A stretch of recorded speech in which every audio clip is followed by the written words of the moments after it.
Ladies and gentlemen, welcome to the last and final day here for the Iesf Asian Championships, the road to WEC. And we're finally here in the playoffs, and I got a new face with me today. It's me, Iesf, once again, and joined here today by Gani. Gani, welcome, man. I know it's day number 4 here, but you're stepping in on short notice. Love to have you. How you feeling? Man, I feel great. I feel honored as well. Nice working with you. And yes, I'm looking forward to see how it all unravels, right? The final day. Let's see how it's going to go. Let's see how it's going to go. Gani, I don't know how much you've been paying attention to the past 3 days, but I'll give you a quick refresher. For the most part, we have these group stages go on, and there was games happening, on stream, off stream for everybody to watch it and tune into. And that'll be a reminder for you guys as well on the stream. You can check out all the brackets and information that you want to on iesf.gg. I believe Nightbot is, putting that for you guys as well out there, because also simultaneously, we are having the women's matches go on. If you guys notice on the Iesf YouTube page, there's 2 streams right now. So if you guys want to watch the Mlbb women's last day, you can head over there. You want to watch the men's last day here, that is happening. So we have 3 matches for you guys today.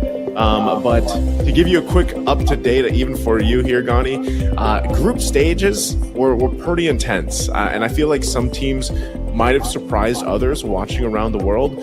Specifically, like one of the teams we're going to watch here in the first match, Gani, is Myanmar, because we're in the playoffs now, so it's Myanmar versus Indonesia. And then, of course, we have Malaysia and Cambodia later.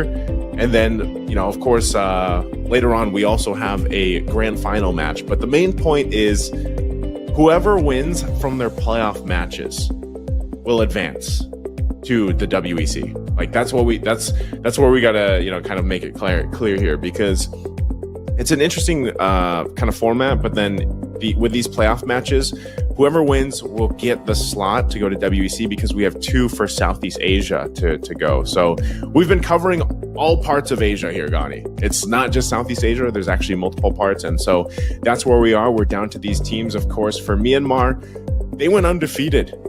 And you would be very familiar with some of the players there. Of course, they're most notably from Mythic Seal. And then you have Cambodia. The majority of their players are from See You Soon.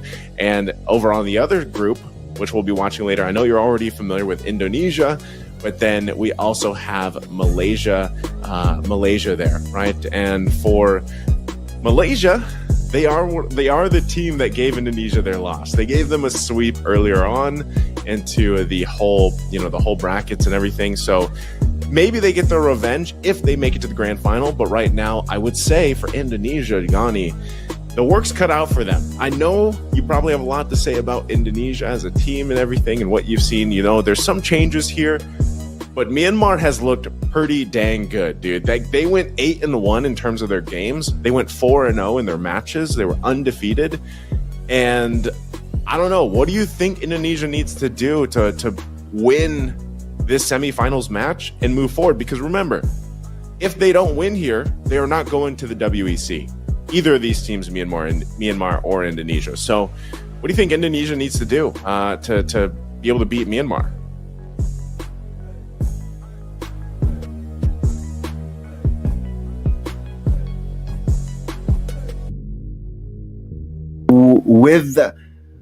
They're with Indonesia, they're with Onyx, so they need to stick with their identities, right? So again, they need to just be aggressive calculatively, and now they will just have to show how. Yeah, again, opponents is not a very easy challenge, right? It's not gonna be an easy challenge.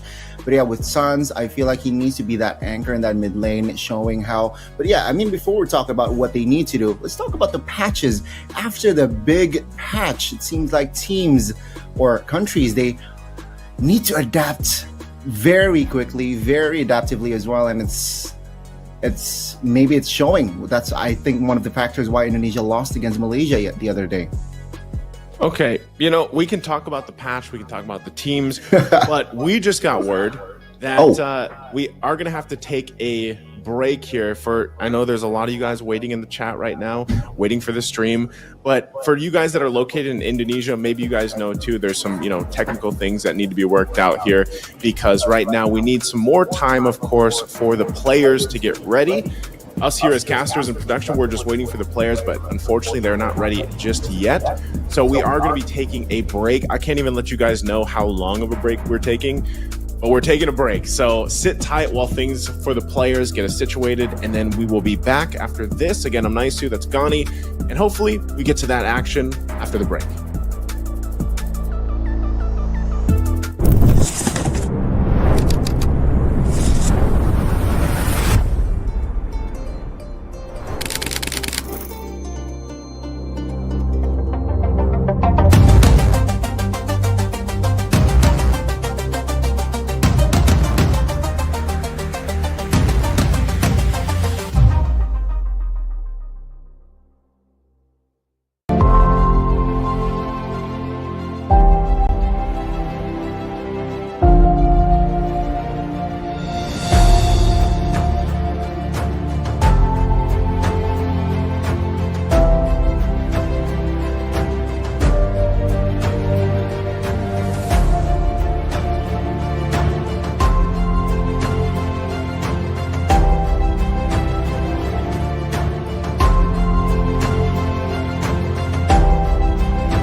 Ladies and gentlemen, welcome back. Now this time, we're joined with a different caster. It's Mirko. What's up?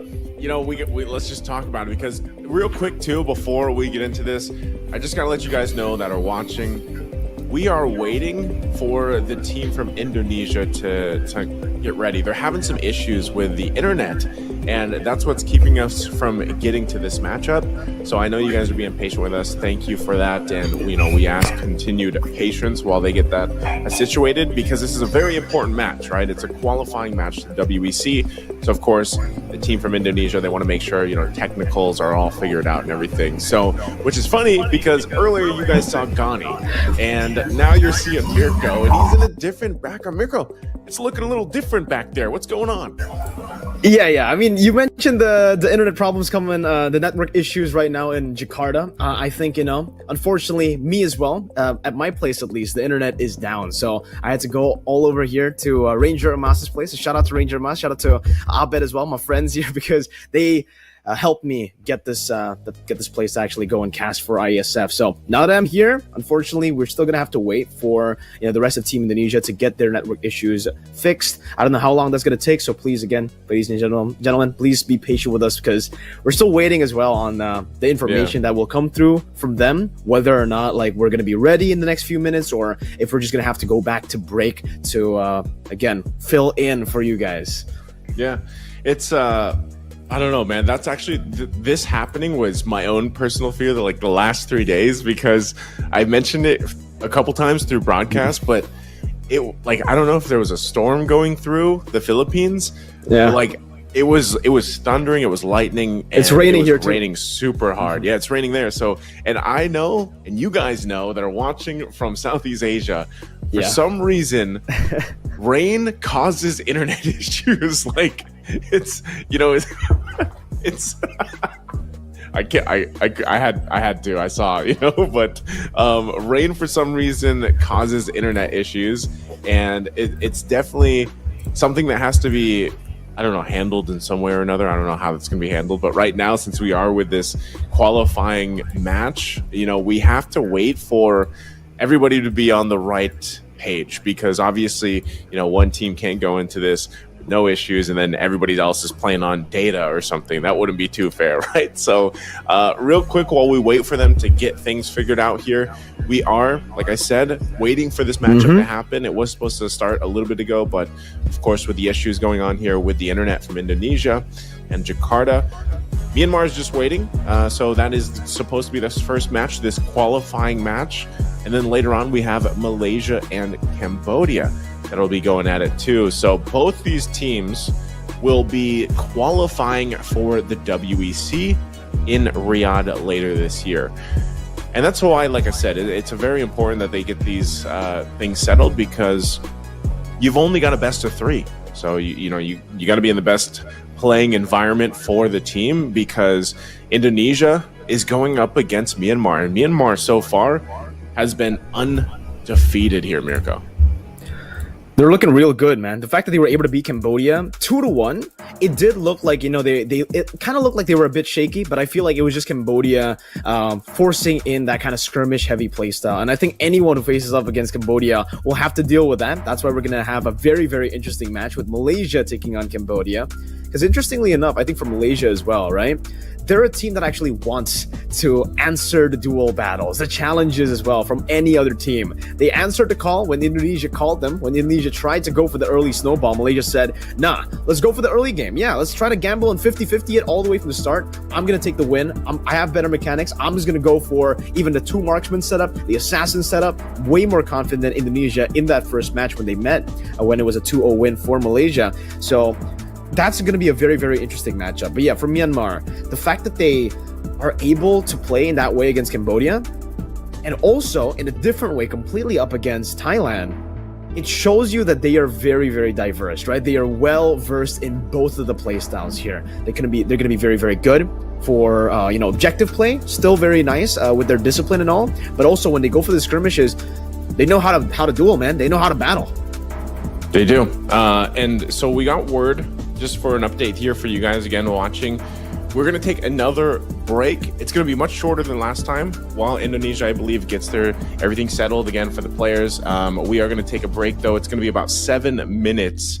So a quicker one. Hopefully after this break, we will go ahead and get ready for this matchup. Again, I'm Naisu, this is Mirko, and we will be back after the short break. So sit tight.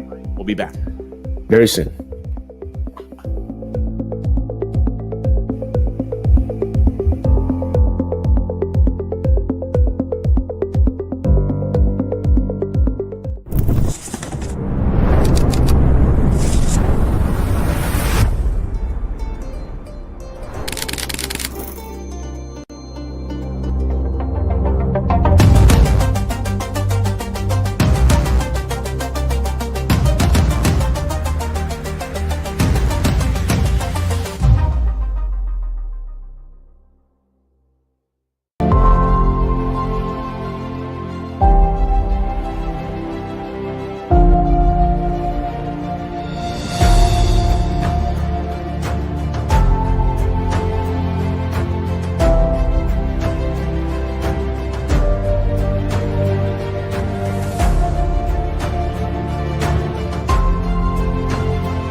All right, guys, welcome back from the shorter break. It was actually shorter than 7 minutes. So we're happy to hear it. I think things got situated and everybody is ready to go. Again, I'm Naisu, joined here with Mirko. And like you mentioned earlier, he also dealt with what the team from Indonesia is dealing with. Yeah. But we're happy to have you here once again. And we can't wait to get this match started.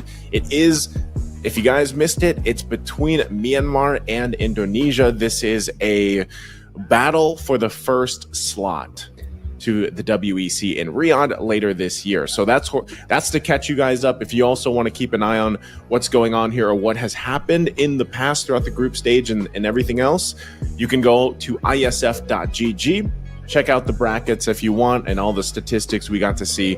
Because again, Myanmar, undefeated in their matches. They had one loss to Cambodia in a game anyway. They went 8-1 basically in the group stage. And Indonesia had one loss to Malaysia on their way through here. So for Myanmar's lineup, we're going to look at it once again. It's Ken, Justin, Ruby DD, Juno, and Zide.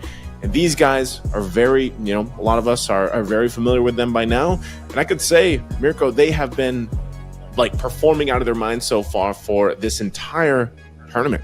They've definitely practiced their minds out, right? And technically, when we're taking a look at, this roster, it's a roster full of veterans. Well, at least for Ken, Justin, and Ruby DD, especially Ruby DD. This guy's been, at the forefront for Myanmar esports, for Mlbb in Myanmar for the longest time. I think M2 was really when he shined, right? That Ruby DD combo as well. That's what we call it now. The Lunox combo, when you go in with the Chaos Flicker into the Brilliance, that's a Ruby DD combo. He's kind of immortalized his name in Mlbb, and it's great to see that he's still here playing at the highest level of Mlbb. Now going up against Indonesia, I would say for the lineup of Indonesia, compared to Ruby DD at least, right? They're actually inexperienced compared to Ruby DD. Ruby DD's been through so many different international tournaments, has been playing the game for so long. Meanwhile, for this team, we've seen them a lot. Like for Indonesia, later on we'll get to see the roster to see exactly who's playing. But again, Ruby DD, what we've seen from the previous matches as well, he just understands the timing. He has that like kind of crazy old player instinct, Naiso? It's something with the old players, it's something with the veterans that we have in MLBB, where they just see the game a bit differently to everybody else. I think in Indonesia, it's got to be Lemon, he goes for like some wild engages, he has that vision for himself, but we're going to take a look at Indonesia's roster as well. Yep, Boots, Albert, CW, Sands, and Kibo. And I know this Boots has been popping up here, but it has been Mlbb playing for the lineup, and either way, honestly, if it was Boots, I'm sure, they would find some of the successes they've already had through this. And even taking it back yesterday, man, Indonesia had very strong games, very dominant games. And again, when we looked at it, it was Albert. I forgot what KDA he had. It was like 30 and something. I don't think he died, if I remember. He didn't die. He played the Nolan. And then what did he play the first Ling. game? 13 kills on Ling, signature. 16 kills on Nolan, right?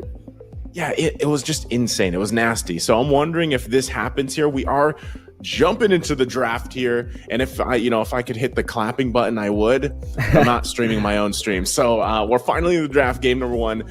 And this is once again a match to qualify for WEC. You can see this. Myanmar is going to go ahead and take out the Ling. And I'm sure either they kind of build the composition around possibly picking up a Nolan, or at least one of the assassins we've seen pop up time and time again.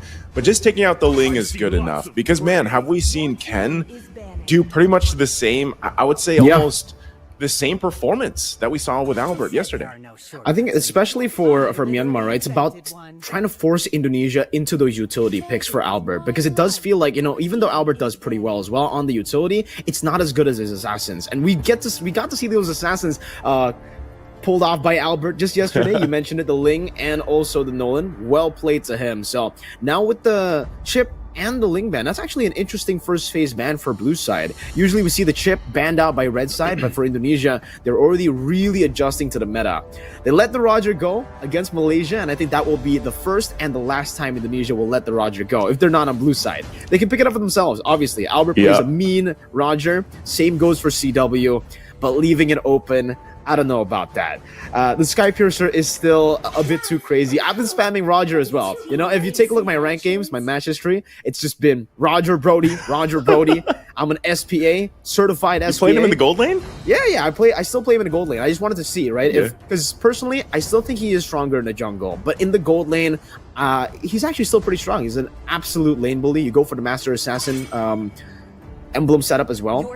And it's still very, very good to dominate in lane. It's going to be the Fairness man, though. So Lo Yi is up for grabs. Nolan as well, like you said earlier. Myanmar have the chance to take it away from Indonesia.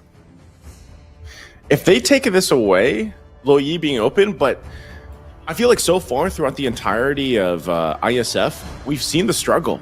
We've seen teams make it work, and we see Diversion still be pretty good. But so far, I feel like Lo Yi is in a weird position where she was so dominant for so long, and then now it really seems like it takes a lot of effort for it to work in some of the teams' lineups that have been drafting it. So with a lot of these, I'm just wondering, Myanmar, they have a lot of opportunity to pick up a valuable first pick here, but trading it over to Indonesia as well, some of the XP lane comes to mind, like the Terizlas, the Yujongs, but this is going to be a Fredrin first pick for Myanmar. So this, to me now, Fredrin is more so of like, he's still a safe option, It's just I'm wondering too, like, how do you build this up? Because we have seen now Fredrin even struggle against these lord dances, and even early on. So response right now from Indonesia is going to be the Claude and the Farsa.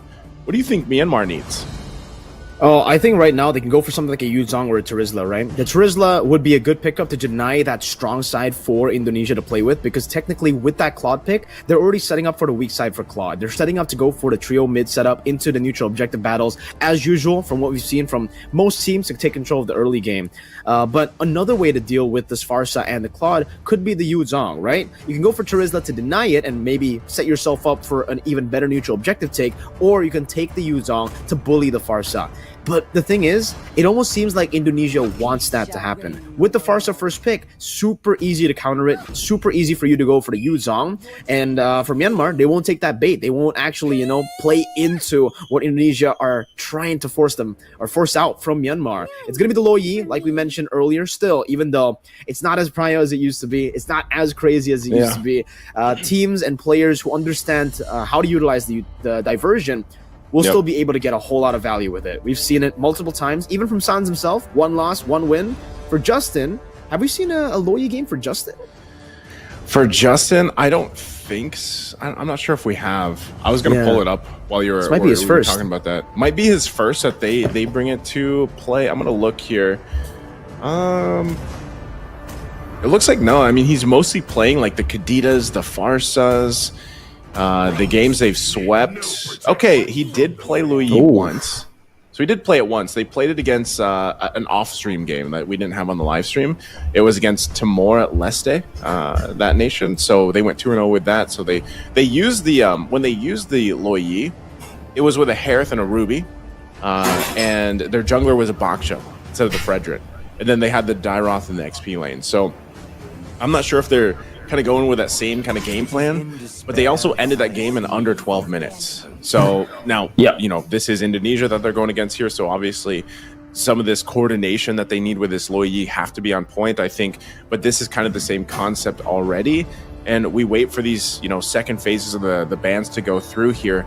I think too, because of the fact that they're going against the Claude, like the option is, do you actually go with a traditional marksman? Because the Harith is taken out, we have seen some testing, I say experimentation, I should say, for the gold laners to bring something new to there. But I think if you're going against the Claude, you could just pick something a little more safe if you really wanted to.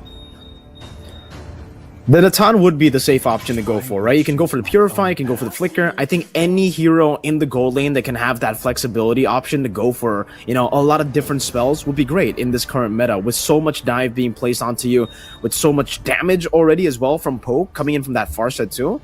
But they will actually ban out the Arlet last. So again, maybe setting up for I think, what do you think about that Arlet ban? Because me personally, looking at the Arlet, he's kind of a hero that isn't really that strong in lane, right? Like up against the Yuzong, up against the Terizla, it's a Terizla's lane to win. It's a Yuzong's lane to win as well. But when you pair in the Arlet together with this kind of composition, it makes sense. So it's more of a synergy ban, synergy deny ban, more than, setting Lutpi up for success in that lane. Because if the Arlet gets to be picked up by Myanmar, with the CC coming in from the Ruby, with the angles created by the diversion as well, and obviously the CC from the Lo Yi and the Fredrin, you're gonna get quite a bit of vengeances there, man. Almost already a lot.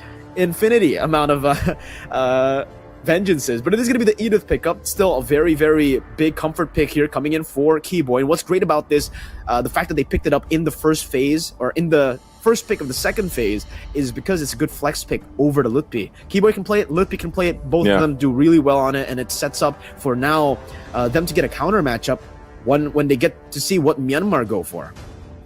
And also, just as a note, I think this Yuzong ban is still the portrait. This new portrait is for CC. I'm assuming. Okay, interesting, because as I was saying and looking at their old lineup from one of the games that they swept here, the Dairoth was a part of this lineup. The Dairoth they played last time was picked up there with the Ruby and the Lo Yi. The difference, of course, this time is they have a Moskov. Like I was saying, what is going to be that good matchup for the Claude in lane? At least with the Moskov, you should be relatively okay to farm up pretty well, and you know that Claude overall presence in the game farms lanes really quickly, like later on using the Blazing Duet and can join fights. So why not pick Mozkov? So at least you have the Spear of Destruction. You can hang out in the lane a little bit longer if you want to, and hopefully you'll land the Spear of Destruction. You can follow up with it. I think part of that too is, if they follow up with the Mozkov, they set up really well with the armor penetration from a Dairoth. But look at this, the Masha comes through, and we've seen teams, I think even Malaysia banned the Masha twice against Indonesia because they know that it is devastating here in the hands of Lutfi.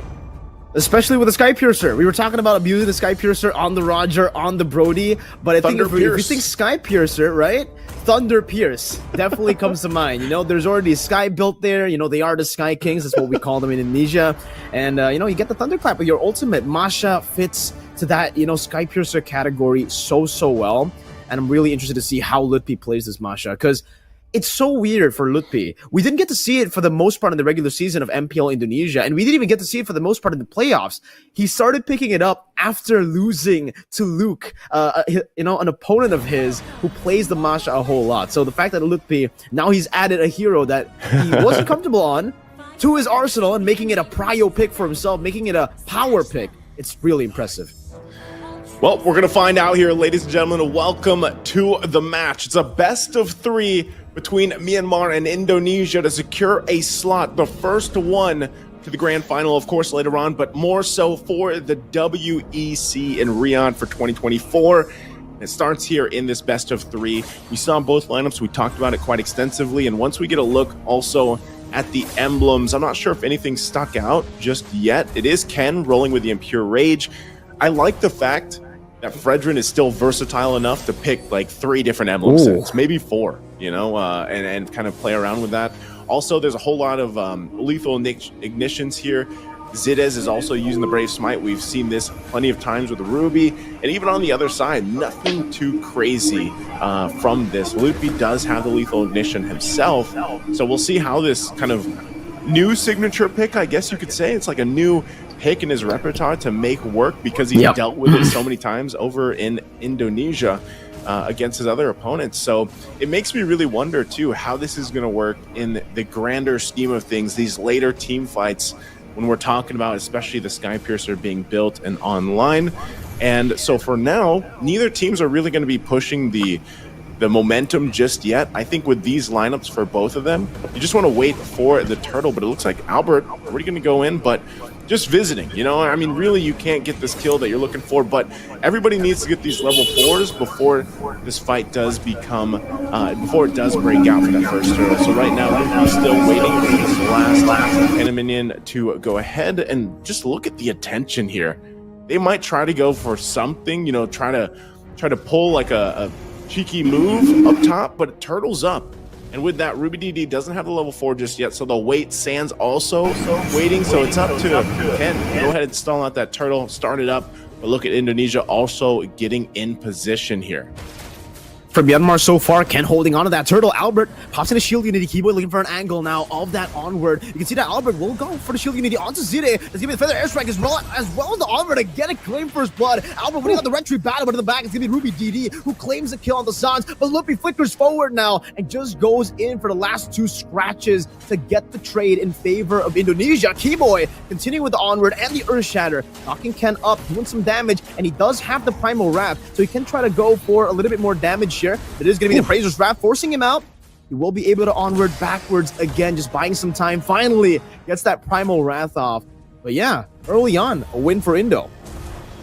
Yep, Keyboy knew. He's like, I can stay here and just be annoying for a while because I have Primal Wrath. And yeah, they came out on top of that whole exchange. Oh, mid lane.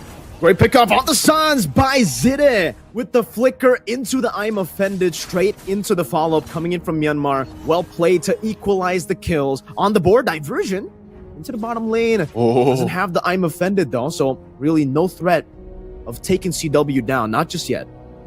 Yeah, it was a good idea, like send the package, type thing. Here we go. I was going to talk about the items because that whole exchange, how it happened. We might not get a chance though. Earth Shatter? Onward not connecting earlier. Shield unity locking her down. Dozide to be able to pop into I'm Offended, but will fall to the Puissance as Juno in the bottom lane will still be able to use the Abyss Walker and the Spear of Destruction as well to try to defend and clear out these minion waves from pushing into that turret. Okay. I wanted to get a chance to talk about the items, but it looks like Indonesia just wants to keep fighting. Another feather airstrike, no thunderclap just yet. Mlbb decides to use it to try to go for that execute, and Sans will still be able to claim that kill up top.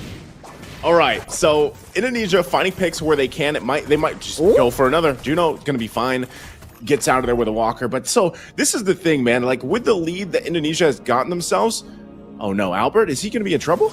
Taking a whole lot of damage. A chain CC as well, but a good Earth Shatter from Keyboy now to go for the re-engage. Sans follows up as well. That's going to be a blazing duet from CW as he pops into Purify to get out of the Dispersion CC and now goes back to the Battle Mirror image onto the turtle. Second turtle of the game, Albert on a diversion. Trying to give Ken a little bit of an angle. Spirit of Destruction, but Albert just secures it with a Retribution. CW, no Purify, going to be caught on the flanks, and Myanmar will be able to get a trade off for that turtle. It's a kill onto the gold lane. Okay, maybe we get a chance now. Let's look at it real quick before Ken starts a fight. But first items kind of falling into place already. You got a Corrosion Scythe here for Juno. He's going to need a little more time to build up because the same thing is there for CW, and he's on to his second item. With that too, Sky Piercer already being locked in for Mlbb. That first item, that rush, is exactly what we were thinking about for the Masha, and that can be quite devastating. You got the wings already picked up by Sans, helps with that little bit of shielding and a little bit more mobility that already Farsa has a ton of. So with this, this early game kind of advantage that Indonesia was able to get themselves gives them this upper hand, plus the defensive items they've already locked in, still looking to get some of these first ones locked in. Oh, Albert, this is what I'm saying. He's quite tanky, even with the Baksha. So the classic matchup between the Fredrin. What? Oh, wow, Mlbb. That's the Thunderclap Pierce.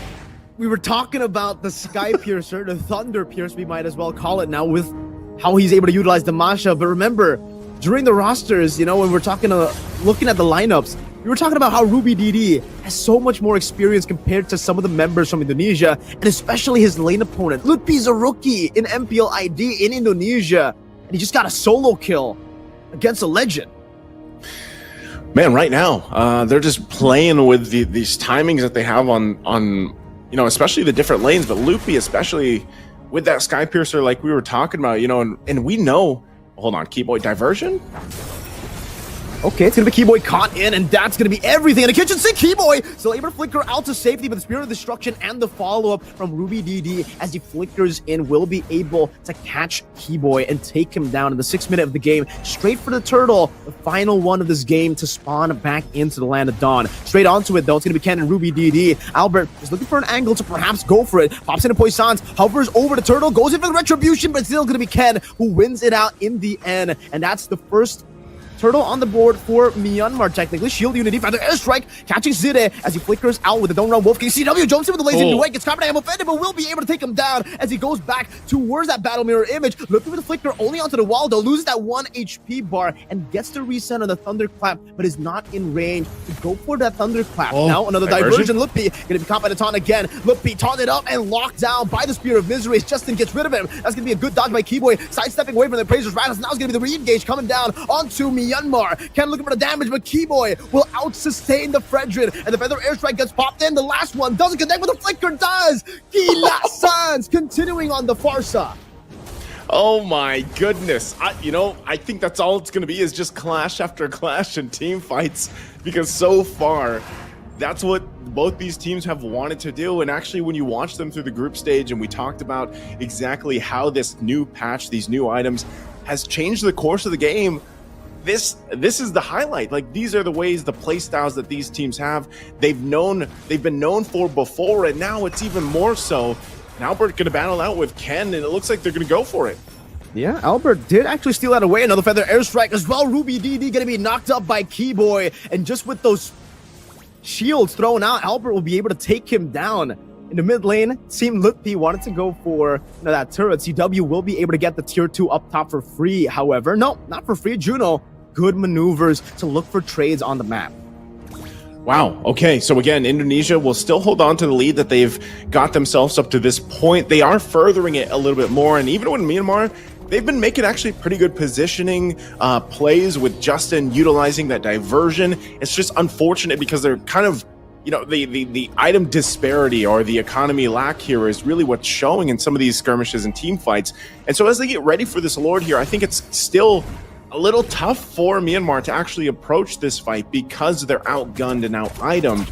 Even with a good diversion play, if they can catch out a key target, which could be Sands, could be CW, then they might have the upper hand. Then they have to deal with Mlbb, especially on this Masha, like we said, with the Skypiercer already and other items locked in. So with that, Myanmar will actually go ahead and try to dance this off, it looks like.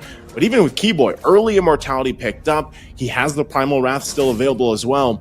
The placement and positioning here for Indonesia is really what's going to kind of set this apart. And that with the lead they have, look how front forward they can be. They can actually dominate this side of this Lord, zoning out the members of Myanmar.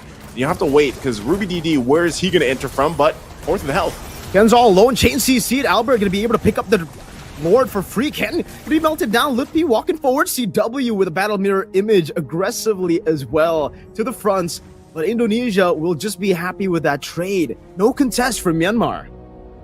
Okay, no contest for that one. Again, this is what I was saying. I think it'd be difficult for them to really contest that first Lord or even fight that fight. But, you know, the way that they come back into this game, even given the fact that 4,000 lead for Indonesia is really utilizing diversion like they have. They've had some pretty good plays, but also Juno. Great thing Juno hasn't died yet.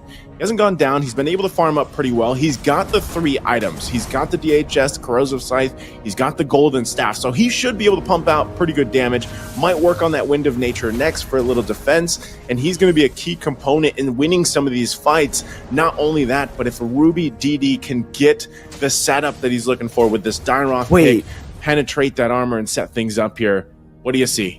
Wait, did Albert just accidentally get 2 Sky Guardian helmets? I think he did, and he just sold the Sky Guardian helmet to buy another Ares belt.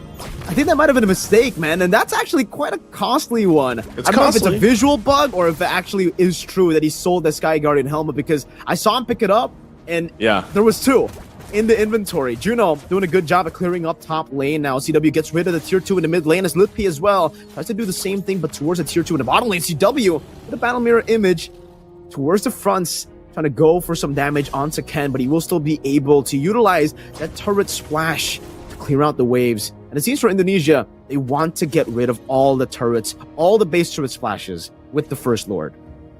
Yeah, that's probably the best that they can do for now. Even with the lead that they have, they still have to respect the fact that, like I said, setup potential from Myanmar is actually pretty good, and Juno hasn't died, and because he has the 3 items that he really needs to lock in, he doesn't have to worry so much about having the Wind of Nature just yet, as long as they're on the defense. Once they start kind of pressing forward a little bit, obviously Juno's going to want some of that defensive, but he's all, right now he's, oh, hold on, Ken should be fine, gets thrown up into the air. This is all the battle for the orange, though. Okay, that's your shield unit as well. Now into the Earth Shatter as he gets the stun down. Ken will be knocked back again with the Onward. They go for a flying off the sound, but he's still able to survive right now. The Feather Airstrike popped in, but gets caught by the Petrify as they look for Justin now, who's going to be completely isolated. Mlbb with another Thunderclap, and you might as well call it the Thunder Piercer, because that's what it is on the Masha. Your HP bar just disappears whenever he goes for that Thunderclap. Albert and Keyboy zoning Zide and RubyDD. None of the backliners alive for Myanmar. Indonesia can go for the end right now. Battle Mirror Image, that's going to be the Onward to cancel out any sort of re-engage from Zide. RubyDD all alone. They're going to go straight for it. Mlbb again with the Thunderclap and the Sky Piercer to assassinate RubyDD to claim game number 1 for Indonesia. Man, oh man. I jokingly called it the Thunder Pierce in the draft. Turns out you're right. That was exactly what it was, bro. Like, my goodness, does that combination work out so well? This was great to see. It was very enjoying to see that on the Masha. I just don't know how long we're going to be able to enjoy this. Like, I feel like there's some changes coming up for the Sky Pierce. I feel there's going to be a hot fix. I feel like there's going to be a hot fix, too. There has to be, because so maybe far... even just tomorrow. Maybe, because my goodness. And at the same time, when this was locked in, I think even you, for yourself, like, you know this very well. You know, you knew that this was going to be a good game here for Mlbb on this Masha pick, and it proved it. And it was very difficult for RubyDD to do anything on the Dairoth. You know, we're going to look at the highlights here in just a second, but you'll see what I'm talking about. Indonesia also did a really good job at just starting a little bit slow in the early game, but once they got to the objectives and they controlled this portion of the game, they never let go. I mean, even with this exchange, you're already seeing Mlbb start this road to domination on the Masha, and it was good attempts, good plays from Myanmar in the early game, trying to utilize the diversion, utilize the fact that they have a ton of CC with Zidez on this Ruby pick. But I think overall, just the amount of plays that Indonesia was able to make quickly across the map and not have a Lui on their side was a really telling tell for them. I mean, even this, like I said, burst damage, whenever you have the Farsa locked in, is crazy already early game, because you don't really have the defensive magic items that you need to deal with the feathered airstrike. You throw in the Masha on top of it and it gets super tough to deal with in terms of surviving that. This was a great diversion, by the way. I like to see that use, but then again, even with it, they do get CW, but still the fight, that's it. That's all they could do. They get one body. Look at this. Look at the damage. This is what we're talking about. Ruby DD gets chased down. Here's Mlbb. Boom. 9999. Sky Piercer Thunderclap, right? So with that, like I said, diversions were pretty good for Myanmar, but once that's gone, then what is your next play if you're Myanmar? Are you able to go toe-to-toe with the lead that Indonesia was having? Because even at this point in the game, 7 minutes in, it was nothing crazy. The lead wasn't anything out of control just yet, but with punishing plays like this and good just timing from, ultimates like the Blazing Duet, the Feathered Airstrike, and even just the setup potential from Indonesia's lineup really helped them out. Myanmar was in this game, I would say, even at this point in the game, but slowly but surely it slipped out of their hands. And when we get to eventually that first Lord, that's really where it got just kind of snowballed in favor of Indonesia. Great flicker play from Sans, very, key style of him to do on this Farsa. Like I said, he's picked it up a couple times to the group stages and has had phenomenal performances so far. And even Albert on this Baksha almost played like an assassin. He was everywhere. Whether he got 2 Guardian helmets or not, he was everywhere he needed to be on the Baksha, played it very well. And this is what you want to do when you see a Fredrin across from you. The Fredrin was first pick for Myanmar, and they played into it really well by just picking up a Baksha. Nothing too fancy. Honestly, when you look at this game, Indonesia didn't do anything too fancy. It was very foundational skills. The Masha was probably the most fancy thing about it, just because it's such a glass cannon, with the Sky Piercer rush. But everything was very fundamental here from Indonesia, and it got them that win in a very quick fashion. 12:30 on this, and with a pretty big lead too. And things kind of, like I said, with the draft they had, it just fell into place for them really well here. The damage that you got to see just pumped out from Mlbb, an XP laner on a Masha, is what makes it so scary. Like, Mlbb out-damaged the gold lane and the mid lane. That's probably why, some people are like, hey, take out this Masha, especially when you're facing against Indonesia. Very, very strong performance here from Mlbb, and just overall from Indonesia as a team. Myanmar is really going to have to kind of get things situated and figure it out for the next draft, as, we're most likely going to see them get those 2 picks they're looking for based off the priority pick for Indonesia when they flip sides and everything. And they can really start from there, because I don't know, the Dairoth just ended up not working, I feel like, the way they wanted to, or Masha was just the perfect answer to kind of deal with it. The rest of the lineup from Myanmar I actually really liked. It's just, by the time the game got to this point, 12 minutes in, Juno couldn't shine the way he has before, like we've seen on a Nathan. That's why I think the Nathan ban was also very good and it was on point. Yeah, respect, right? I think the Natan was just, it makes a whole lot of sense, the fact that, at least for Myanmar, they've been able to get all of their wins with the Natan, even up against Cambodia. If it wasn't a Natan in game number 1, game number 3, when they actually went for a Claude in game number 2 against Cambodia, that was the game that they actually lost. So maybe that is a bit of maybe for the side of Myanmar that Indonesia were able to exploit. They forced the marksman to be picked up in the second phase, and then they banned out in the ton, banning out that signature pick. And like you said, Albert, he's a tank. He's a Baksha, but the Baksha can deal a whole lot of damage. We've already been talking about this all the way from the African region of qualifiers, how broken this hero is. And even, some pro players deciding, even though he's the only magic damage dealer on the opposing team, sometimes they would even still go for the Radiant armor, for the Athena shield as well. Some of these just to try to take in and soak in the damage that comes in from the poisons, from his constant skill 2s, and even from the shield unity. The base damage alone, with the help of the concussive blast, it lets you become a fighter and a tank at the same time. And I again wanna see if he actually did go for the 2 Sky Guardian helmets, if that was actually a mistake that he made, because it looked like, for a dominating game for Indonesia, it looked like he shouldn't have just 3 items. He should have way more, or at least 1 more item. So I think that might have been like a real mistake that he did. I was trying to actually go back in the stream and see like what it was that he did, but I think the fact that, I mean, it was a 12.5-minute game. Yeah, because he only had like a couple items there on the box and they were like pretty massively ahead. I think it was a mistake because then once you buy it and then you have to sell it, you lose quite a bit of gold, in that exchange. So, but either way, like I said, for Albert specifically here, what we've seen from the group stage is just, again, a very dynamic player. Not only is he dynamic in game, but he spoke pure English yesterday in the interview, which still I was like, man, that's dynamics right there. So, he's played these assassin picks where he's gone like 16-0. And now he plays the Baksha like this too. And I think it was the perfect fit for this lineup because you're just letting the other lanes really shine with this. Like, they're the ones to do the damage. You're not the assassin anymore. And that showed because Mlbb shining on the damage department, in terms of like even against a Claude and a Claude, okay, because Claude takes a little more time to build up and get the Blazing Duet off. But like even to out damage a Farsa, like that was a surprise to me. And I think it just shows how dominant Mlbb was on the Masha pick. So I'm almost expecting, as we wait for the draft for game 2, Myanmar will ban out the Masha. They don't want to deal with it. Maybe this is the time too, and they'll probably respect ban Ling still. But I could also just see Indonesia putting an assassin this time if they want to on Albert.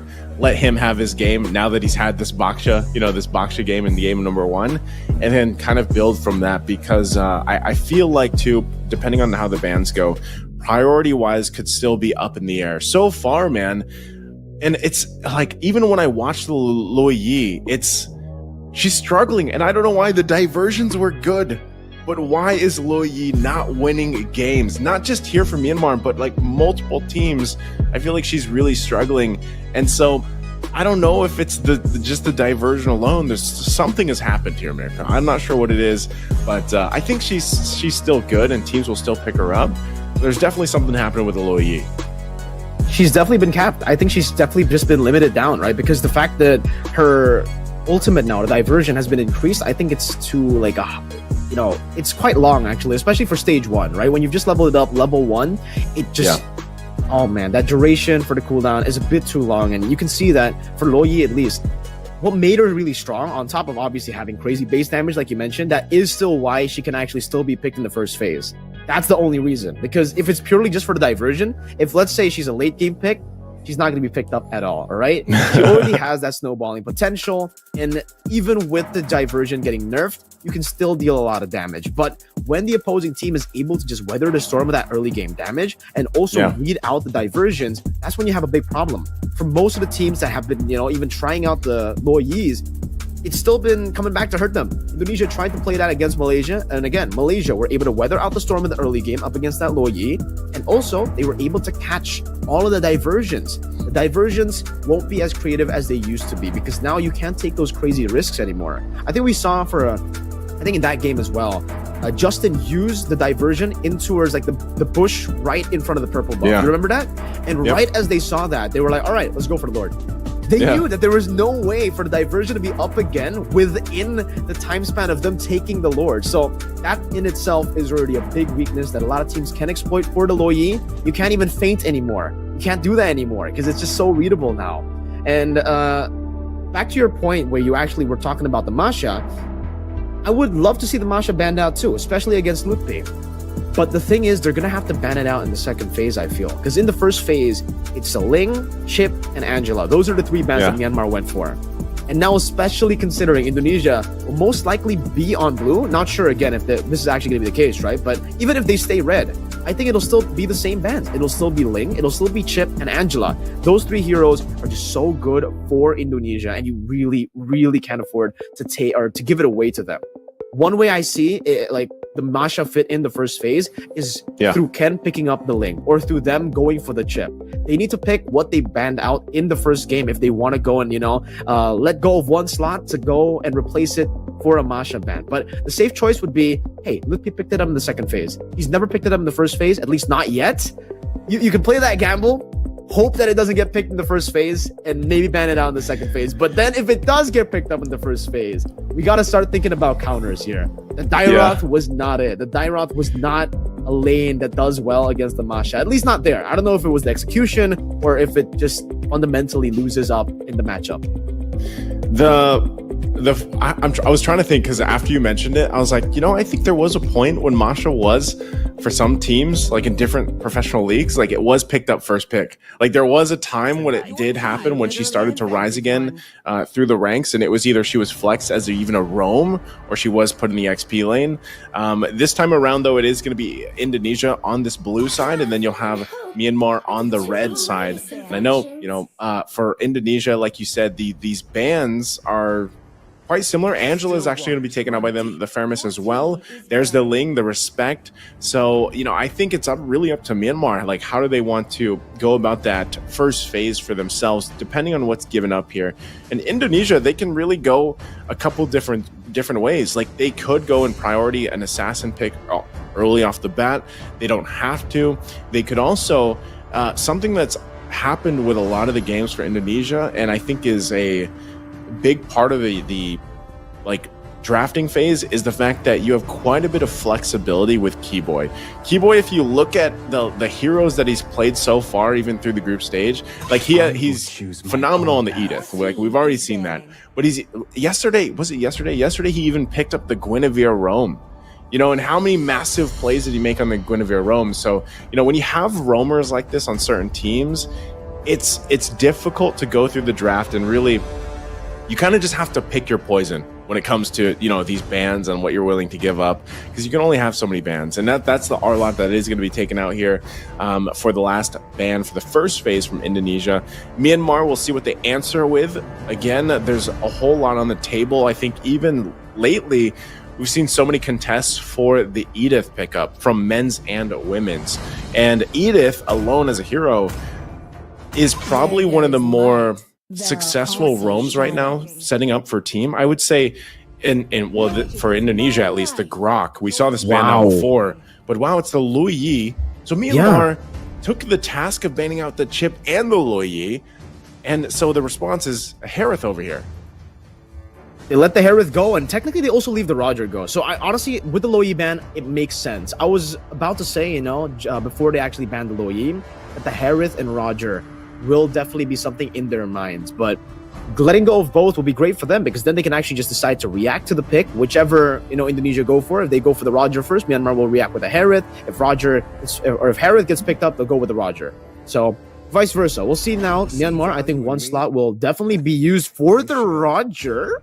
But now that the Frederick gets picked up, if they do go for the Roger. But now technically it already kind of deletes that flex potential from the game. Roger won't be going into the jungle unless the Fredrin goes XP. And I gotta be honest with you, Naisu, I am a Fredrin XP hater. I am the #1 Fredrin XP hater, right? Why? I just hate how, in the XP you want to go for brawls. The Fredrin's like, nah. I don't want to. Yeah, he just wants us to say it. I'd Good win. Nolan pick though.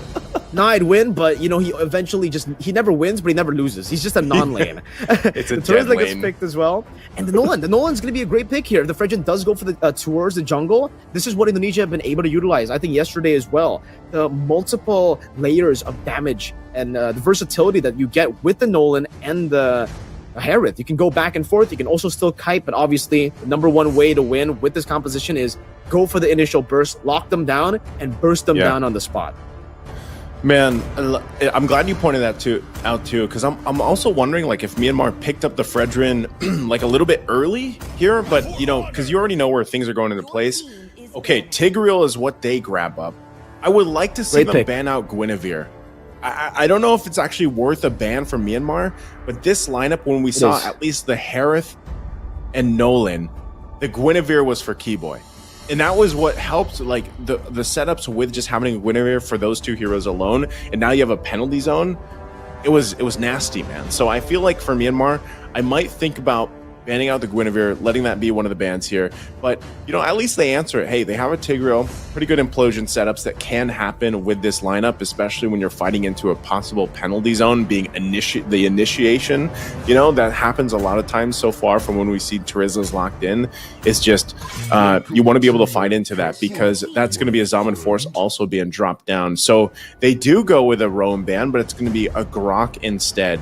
And so far, like I was saying before, I think, you know, Keyboy's versatility as a player and his hero pool is kind of what makes this lineup so strong, or just Keyboy so strong in general, is the fact that you can ban out some of the key heroes he picks, but then he kind of just like curveballs and picks a Guinevere, who there are not many roams that are actually confident enough to pick a Guinevere and then play it to the way that he did, like especially yesterday. So now for Indonesia, on the other hand, what do they want to ban out here? You know, some more mages maybe they could take out, you know, for the mid lane being an option. Wow, a Paquito. Not expecting that, because, man, we have not seen much Paquito throughout this entire ISF run. Not at all. I don't think we've seen a single Paquito game in the entire ISF for African regional qualifiers combined with the Asian regional qualifiers. So he popped up in women's today. I remember watching a tournament of Rashi. He just popped up once. So that's like, I think, the first time, man. Yeah, the fact that it's only popped out once, right, means that I don't know about the Paquito. Maybe in these matchups up against the Yuzong, the Terizlas, you know, the two super prio heroes, it just doesn't do too well. Or maybe it's just because now you're kind of forced to commit into these team fights, not so much play the Lord dance anymore, right?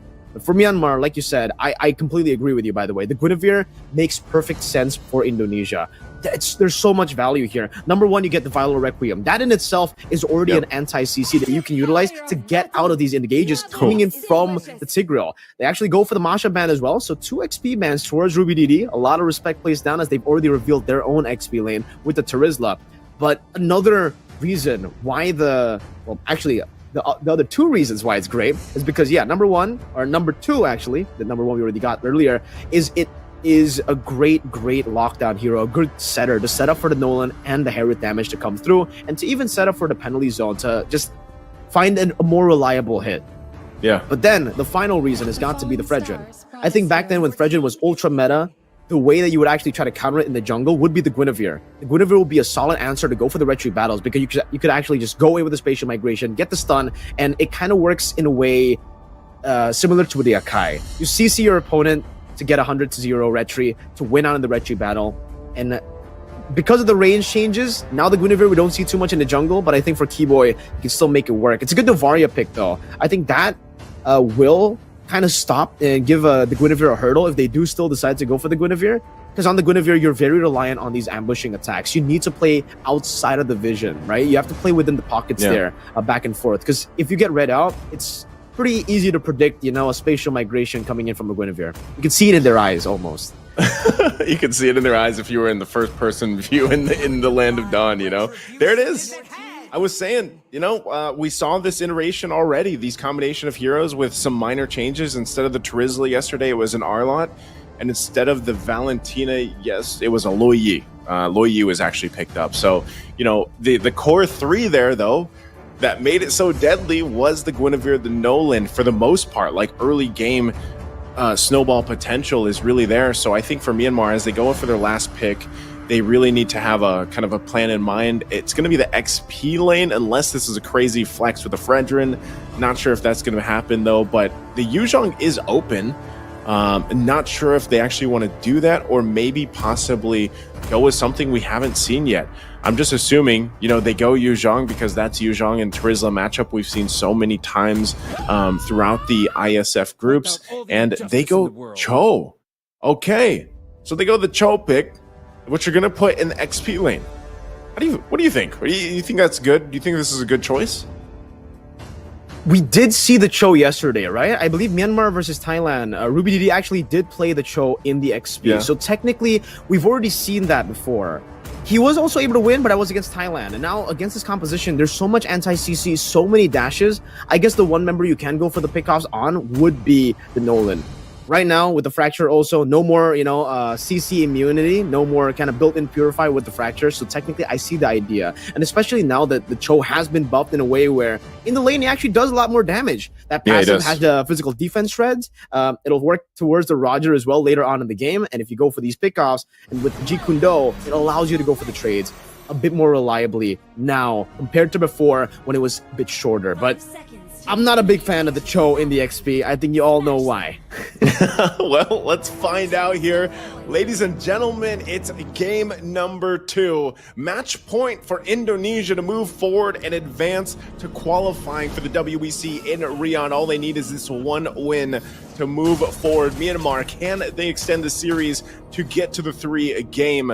We're going to have to take a look at this exactly because, yeah, like we said, there's a whole lot of purifies here to deal with a lot of the CC that Myanmar has available to them. And look at this, already early rotations happening here for Juno. But, one thing too, I'm not sure if anyone's going to get a kill with this early on with this lineup, but with Ruby DD running, like you said, this kind of new Cho, having that passive, I think it's like 180% is what you get with that bonus attack. But then you have a concussive blast. So I'm wondering how the lineup or how the matchup with even going against a Trizla performs in terms of like the numbers and being able to stay, or is it just purely I'm going to go and try to get some pickoffs, because right now they're just duking it out. And you can see Lutby also went up with the Brave Smite.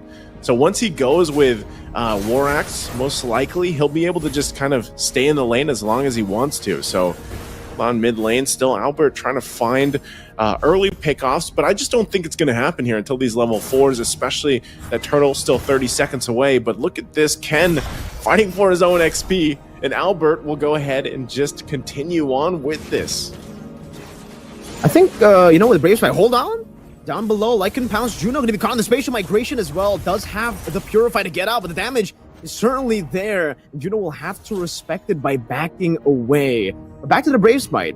So most Terizlas that we've seen, especially with the War Axe change, they go for the Impure Rage to get more mana, and then they just go and rely on the sustainability of the War Axe. So the fact that he's doubling down means he's ready for Myanmar's full-on team fight and the longer team fights. As Albert starts his turtle, Keyboy's hovering over, doesn't have that level 4 just yet, but has already been able to shove in that bottom lane, or that mid lane actually. Good Astral Echo, and that's giving the spatial migration. Albert with the fracture, not even, actually, will be able to go for it. Now penalty zone locking him down with the Violent Requiem. Albert picking up the first blood, as Zide will be forced to run away, but even then, the Retribution slows him down, gives Albert the movement speed to catch back up and to take him out. A 2-0 start for Indonesia.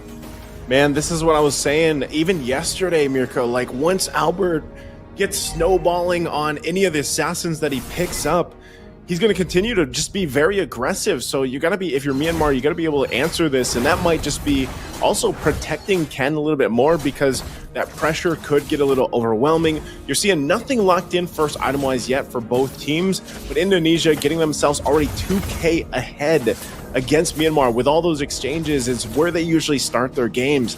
It starts a little bit slower, they get the advantage going, and then it snowballs out of control. We saw this the last time, like I said, continuously with this lineup, these 3 heroes, the Keyboy on that Guinevere, you have Albert on the Nolan, and of course the CW on the Harith. There's a ton of damage potential that can happen here early on. And for Myanmar, they have tanky enough heroes. But, that's kind of what they're hoping for, that we're just tanky and durable enough to deal with the burst damage that can come through. I mean, even look at this. Ken. Spatial migration again with the Violent Requiem straight into the Fracture, and Zide will be able to get the implosion down. Sans, an implosion as well, not connecting anyone, but Zide will still be melted down slowly but surely for Albert to pick up a killing spree in the first 3 minutes of the game. Deja vu to game 1 yesterday, or game 2. Yeah, you see what I'm saying though? Like Myanmar, they drafted this because they're like, I hope we're tanky enough to go and deal with this burst, but it's just showing that they're not. And a lot of that has to do with the way Indonesia is cycling through their CC. And that's whether, and we talked about this extensively in the draft, that Keyboy was probably going to pick up the Guinevere, and I'm surprised that it actually wasn't banned out for the last ban from Myanmar, because it works wonders with this lineup. So now that this turtle's up here, Myanmar, despite them being down already, 3,000-4,000 gold, they do still want to fight for this objective. And as long as they at least, watch out for Keyboy setting up just like that, that's good. they don't get set up, so at least, you know, they avoid it for now, but still they have to win this battle. Echo going to be dropped down too. They get the vision, but still both teams are ready to go for it. It's going to be a full-on fight. The penalty zone onto Ken now with the implosion as well, locking him down. Mlbb dealing a lot of damage. Ken will be taken out, but just with the hammer swings as CW jumps with the synchro vision and Albert gets rid of the frontliners. Juno completely zoned away. They're being overwhelmed by damage. Another spatial migration into the Violet Requiem. Keyboy finding an angle to attack again, and Justin doesn't have mana to play with. Oh no, no Astral Recall means that Albert can just walk up Fracture, and now the Lethal Ignition ticking down slowly but surely. Albert fadeaway kill under the tier 2 as he now goes for the steal. I don't think he'll be able to do so. Ken has the retribution, but man, Albert's already 3 levels ahead. Oh, awesome. We're going to take a look at this replay here on how this kind of unfolded. And like I was saying, you know, Myanmar, I'm surprised they really do want to go and fight for this because, wow, that's all in reverse, by the way. So it's all in reverse, I think. But Dynamics, bro. The dynamics. But, you know, as we saw that unfold, it was Myanmar just choosing to fight for that. And honestly, it didn't work out for them the way they wanted it to. And Albert also, with that whole exchange, now picks up the Sky Piercer. And look at Keyboy. Like, this is just how confident Keyboy is with this Guinevere. Given the information, he's the walking ward.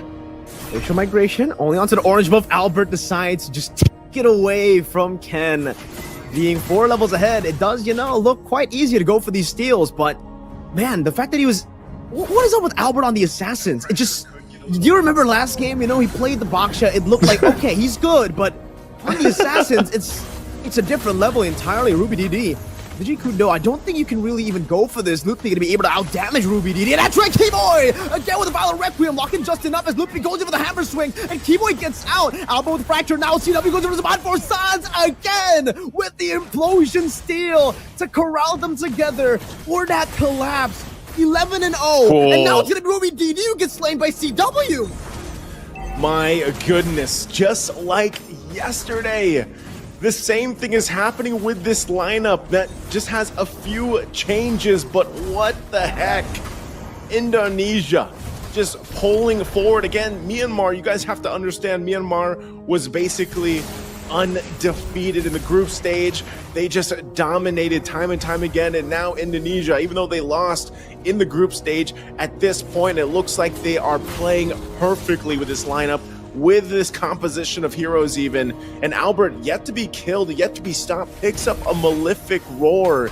I don't even know what Myanmar can do at this point. They have to somehow, some way allow Juno to get online, and this is exactly why I say, man, I don't like Roger in the gold lane. I'd rather have him in the jungle because it's just so difficult for him to farm up at this point to get the space that he needs to work with.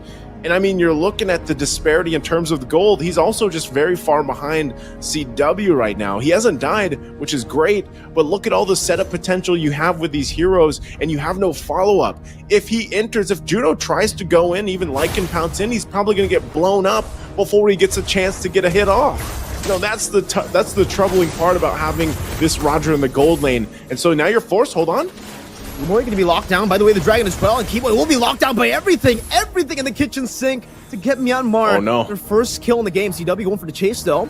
Opposite Zaman Force will not be able to fully go for that kill onto Juno, who still has the Purify, but Indonesia wanna utilize this resource advantage now. As Ruby DD walks up again with the Shunpu, gonna be Albert walking up, dealing some damage back onto Ken, forcing him to half HP as Sans deals with them in the back as well, isolating and zoning them away from this tier 2 in the mid lane. Oh, Sans also picks up the implosion, so we might have to keep an eye on a possible play. Doesn't have a flicker, it went with the Purify instead, but can still possibly use that in a quite a surprising way. You'll have to see it unfold. Taking a look at the items real quick too, you can see them coming into place already. CW has those 3 items working on the next here. Could be a Holy Crystal next, or just going into even some more penetration, because right now there's just too much damage overloading Myanmar. When they get a pick off with Ruby DD, it's great, but he has to do so much work to get it through. So as they try to defend this tier 2 turret, look at this. Albert's just going to go ahead and start up the Lord. He doesn't need the rest of the team to come here. They can just keep this, you know, Myanmar at bay from even entering their jungle. Ruby DD, like, just trying to make something happen will just get poke down, you know, and that's just Sans. Sans is 0-0-10. It's nearly impossible to get the kill on this Valentina. So with that, Myanmar is going to find themselves once again on the defensive, trying to hold on the best they can. For Indonesia, with the tools they have and the fact that Sans has an implosion, they could possibly force this situation in here. And shields are going to be popped already before that Lord even gets there. Holy Crystal just picked up by CW, so the damage is now even further ahead for Indonesia in terms of potential. Myanmar on the defense. A lot of battle spells already back up. Super. Oh, it's gonna be just almost decimated there by the fracture. Penalty zone on the 3. Lepay again with the engage. Now he's gonna put Zaman Force onto the back, doing a lot of damage. Ruby DD will lose his life, and Side as well just gets melted down, completely obliterated under the base turret as Indonesia continue the siege. Now into the top lane. That's gonna be base turret number 2 taken down as Lippy zones them again with some damage on that hammer, swinging it by Ken. Going to take a little bit of that. Sans again also goes for the splash. Albert looking for the play. Keyboy again with the spatial migration into the winter crowd as he pops into Battle Requiem, but look at Justin, who can't even defend. Juno forced back all the way to the fountain. Ruby DD spawns back in, but Indonesia 16-1 have just dominated Myanmar in a clean sweep. Oh man, a clean sweep. My goodness, the ending there, like I knew that they were very far ahead, Mirko. I knew that, you know, it was highly likely that Indonesia was going to punch it in there, but usually we see teams being able to clear out the first Lord possibly, and, you know, at least buy a little more time. But Keyboy again on this Guinevere. He did it in the same fashion that they did yesterday in the game 2. Exactly, the Winter Crown. And not only that, but he did the same thing yesterday with hitting 3 targets. But this time it was key because as they got more members off the list, they could punch it in and end the game here. And they get the sweep. And, you know, we don't know exactly what's going to set up for the grand final, but maybe Indonesia is on their route to deal with some revenge towards Malaysia. If Malaysia moves forward, we don't know that just yet because that's the match later on. But right now, they have secured their spot to the WEC in Riyadh later this year. But we'll take a look at the highlights here once again for Indonesia. Very much a highlight reel for them. And it just looked like, you know, straight from the draft, we already knew kind of the game plan from Indonesia because we saw this yesterday and how dominant it was. And you're thinking, you know, Myanmar being undefeated and a great team themselves, they would be able to handle it. And I think when you look at the draft, that was the idea.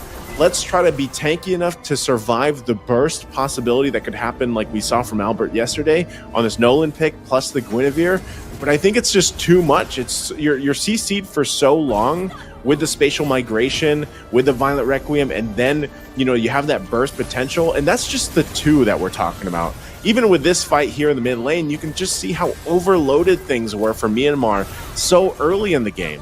I mean, you know, in a similar fashion, Indonesia, they knew their power spikes. They knew how to get control in the early part. They knew how to punish, and that's tough. You see that from Ruby DD. This is a good pick off, but earlier, the amount of effort that has to happen here for Ruby DD, to get close to a target, to pick them off, is so difficult. Great penalty zone into the base, under the Zaman Force once again, and that's what makes this so devastating of a combination. Penalty zone, Zaman Force, you're forced to fight in it. There's Keyboy getting that set up to get Ken out, and then they just end the game here. And even CW there on the back, just getting those extra kills, of course, and it was too late. I mean, 16-1.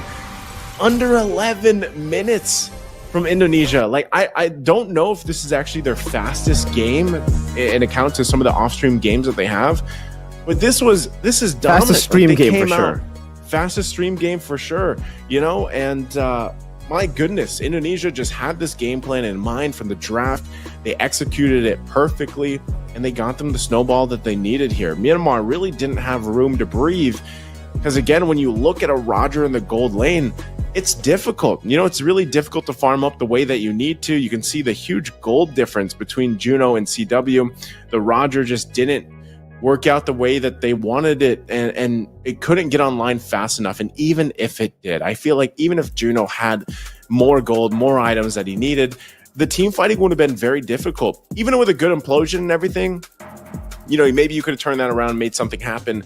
But I just think with a Roger gold lane against this Harith, it was not going to work out in the end. So unfortunately for the lineup, even though it was tanky, it had good vision with the, having the Novaria there. But it was difficult. It was difficult to watch because of just how strong Indonesia played this lineup. And it was very reminiscent of yesterday. It really is. It definitely feels like deja vu. It's almost like they replayed the exact same game they played against Thailand. It also happened in game number 2. But my question, right, is what is Myanmar? What happened to Myanmar? Myanmar were also so good. You were mentioning it already. In their groups, undefeated. They didn't even drop they dropped one game against Cambodia. And then after that, they just steamrolled through everyone else in their groups. To see them go out in this way is kind of sad, especially, after that interview with Justin. He kind of promised us that he would meet us later on in Riyadh for Iesf for the main stage. It's unfortunate for Myanmar. I really hope they come back stronger with this performance, because definitely there were a lot of things to dissect, to go back and review again, to come back stronger. But got to give it over to the player of the match, man. The man that has been getting the most hate out of every single member. Maybe most hate in Indonesia for the last 2 days, especially after the loss against Malaysia. After the 2-0, everybody was just, trying to find a scapegoat. And who better than Albert, the guy who is replacing the main jungler usually for Fnatic Onyx. And he just comes in yesterday as well, on these assassins and shuts everybody up. He shuts everybody up real good with another 0 death performance on the assassin. So for Albert, this I think is his stat right now, his record right now. In all of the assassin games that were at least streamed, he hasn't died a single time. Poof. What is his KDA is my question. Right? 10-0 today. KDA? Yesterday it was 16-0 on the Nolan, and it was 13-0 with the Ling. So someone calculate that, right? I'm not that good at maths. Quick maths. But for you guys out there, go ahead and calculate it, man. We're just wannabe analysts. Insane number, bro. I think, all right, 13 plus 16, that's 29, right? And plus 10, so it's 39-0. KD. The A, I'm not going to count the A, all right? I get it. I think Albert really stepped up because we know how the fan base can be. We know how, fervorous they can be. We know how dedicated this fan base can be.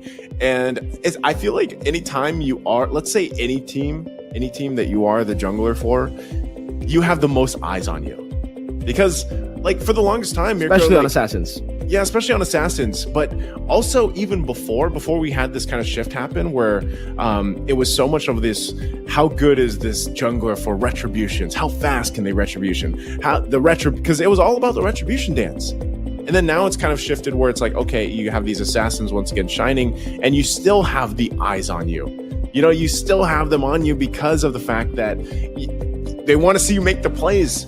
But again, I think a big part of Albert's success and any of the junglers out there is obviously the team, but also Keyboy, a key component, whether it's Albert, whether it's whoever it may be.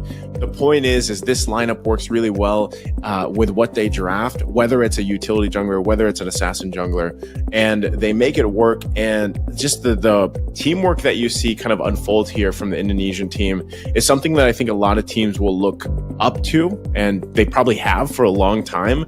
I know the fan base, like I said, can be very heated on what they want to say or what they feel, but at the end of the day, this Indonesian team right here has proven that even when they go and face adversity, which was the loss that they faced, they can step back up. And we heard too, you have to think, all these teams are preparing for multiple events, and they get only so many hours in a day for scrimmage. That's true. And so for them, this is part of it.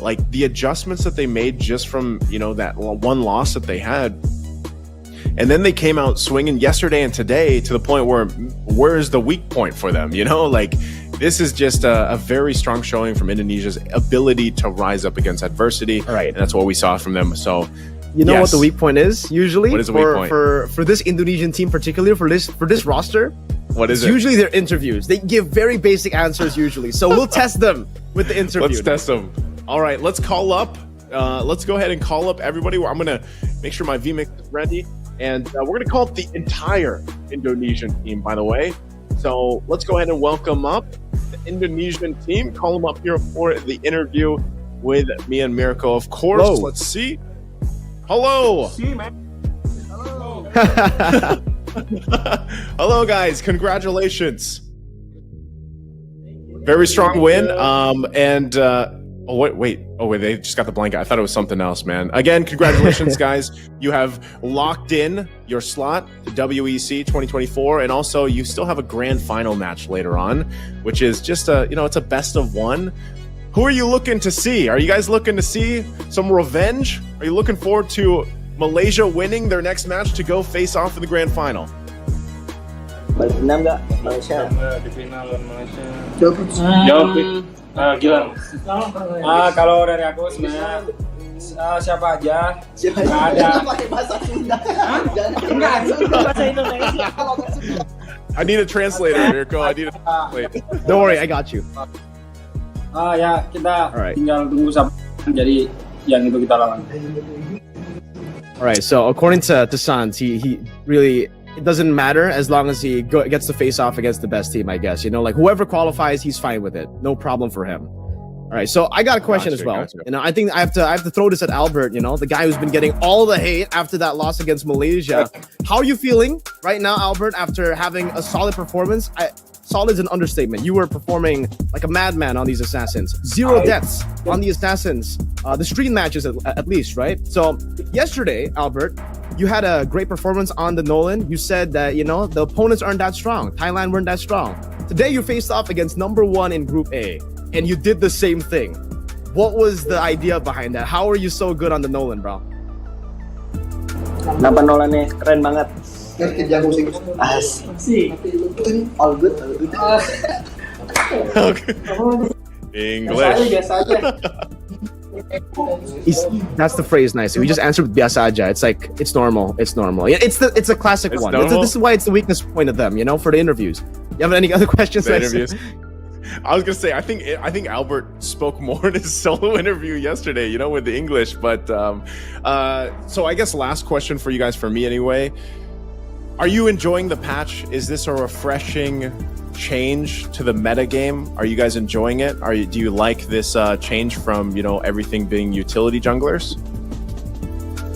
Kiboy want to answer. Enjoy nggak patch barunya, boy? Let's go, guys. In English. Go, Kiboy. In English, Kiboy. I'm not translating. English. Okay, try.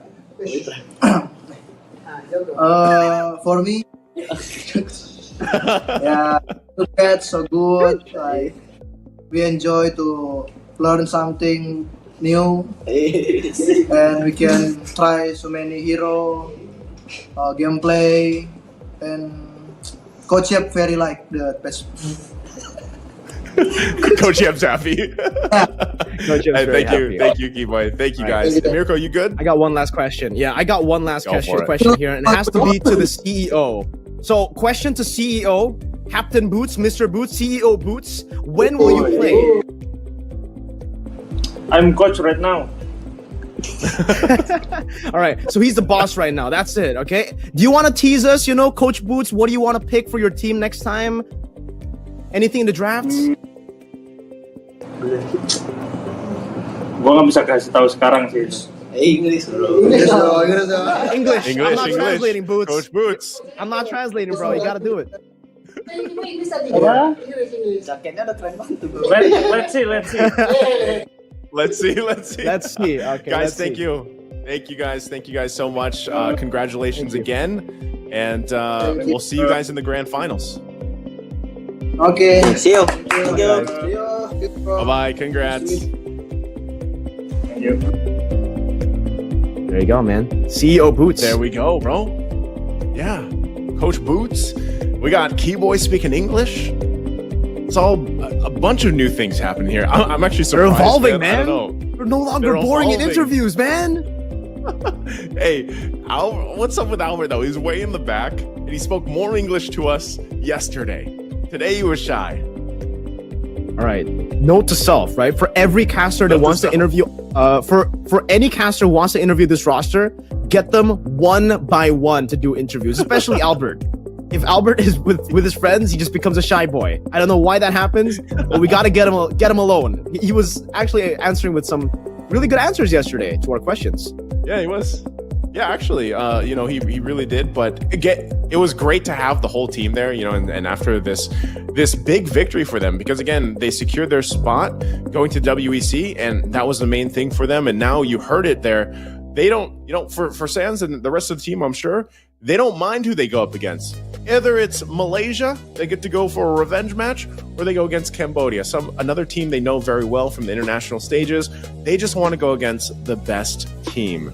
And so this next matchup that you guys get to watch, is it going to be Malaysia? Is it going to be Cambodia? Which team will be the second team to secure their spot for the WEC in Riyadh later this year? Where then everybody gets to battle it out, So I don't know, man. When I look at this matchup right here, Malaysia is the team that beat Indonesia in the group stage, right? But Cambodia has looked pretty darn good too.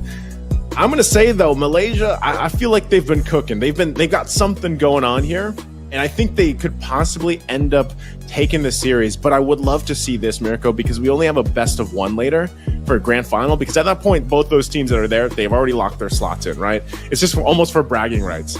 I want to see this go 3 games. How about you?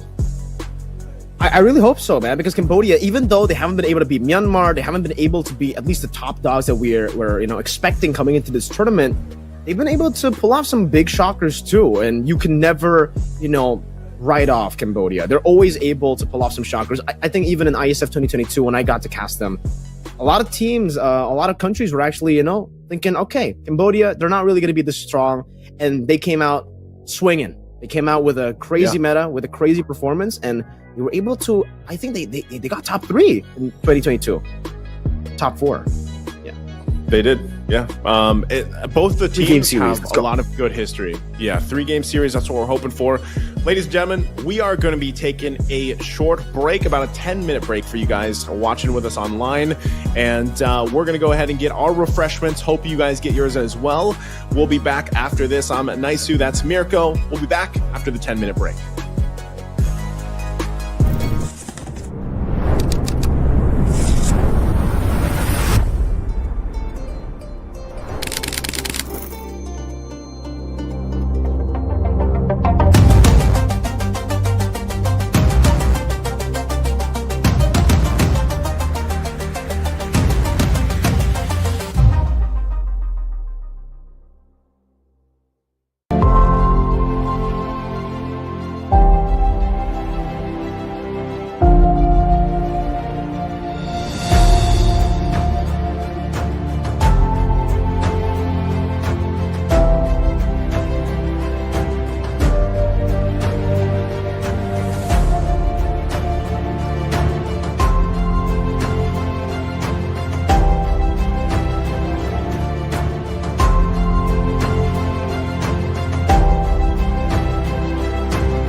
Welcome, ladies and gentlemen, back to the Asian Regional Qualifiers for our second match of the day. We finished off day number 4 earlier with a crazy match, number 1, 2-0 to Indonesia against Myanmar. I think a lot of people, especially the Indonesians, they definitely expected it. But me, myself, and Naisu, I think we were quite shocked by the result, especially the result of game number 2, Naisu. Game 1, it was still a bit back and forth. We did see, Myanmar go and fight for these objectives and almost taking back the lead towards them with some of these crazy flanks for the Lo Yi. But in game 2, complete domination. Will we see the same thing for Malaysia up against Cambodia, or will we finally get to see? Please. It's been a whole day since we got to see a full game series. But yeah, this match, Malaysia versus Cambodia, has a big chance to go for all 3 games. I think Naisu already mentioned earlier that for Malaysia, for Cambodia, Malaysia definitely looked like the better team on paper. Theoretically, they're the better team. They have clean macro. They were able to 2-0 Indonesia, and logically, Indonesia 2-0'd Myanmar, and Myanmar beat Cambodia, right? So Cambodia, they're a bit more scrappy. They like to go for these team fights. They like to go for skirmishes. And if they don't get these skirmishes, and if they get denied of these skirmishes, it usually is a bad thing for them. We spoke to them, me and Eterna, yesterday, to Paragon. Yep. And they weren't happy with their performances in the group stages. So I'm expecting Cambodia to level up by quite a bit. Even though it's only been a whole day, I think, these teams have showed that they can do that. They can improve that fast. I think part of this, as we look at the lineup here for Malaysia, Stormy, Skies, Gojes, and Lolil for them. And by the way, I think isn't it Skies that is the only one with the pentakill? Pentakill. Savage. Yeah. Savage. Isn't he the only one with the Savage here? And with that, I think even with the fact that you're picking up these assassins and everything else, it's interesting because so far we've seen the rise once again of these assassin jungler players, and then at the same time, really the compositions change here. And I think I said this even before we saw them beat before they even beat Indonesia. I was like, Malaysia, they're known for that Longar strategy. That play style of theirs has been apparent for many years. And so I think they're one of the teams that has really profited on the changes that are happening. And I'm sure as we get closer to some of the major tournaments coming up soon, there's still going to be changes happening, hot fixes happening, of course, out there.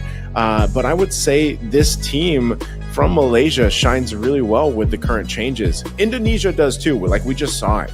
And yeah, I'm still surprised, man, that was actually a sweep, because against Myanmar, who was, undefeated technically and very, very strong, I was thinking we would see them go the distance in the 3 games. But, I think playstyle wise, everyone right now in Asia is rejoicing because of just some of the changes that have happened, where it's not so much that slower pace gameplay.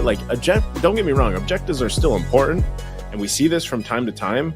But so far, it's been refreshing to see a lot of these teams bring that playstyle back that was kind of on the back burner for a little bit. Not that they couldn't play it before, but they had to have a certain instance for it. So for Cambodia here, take us through that lineup.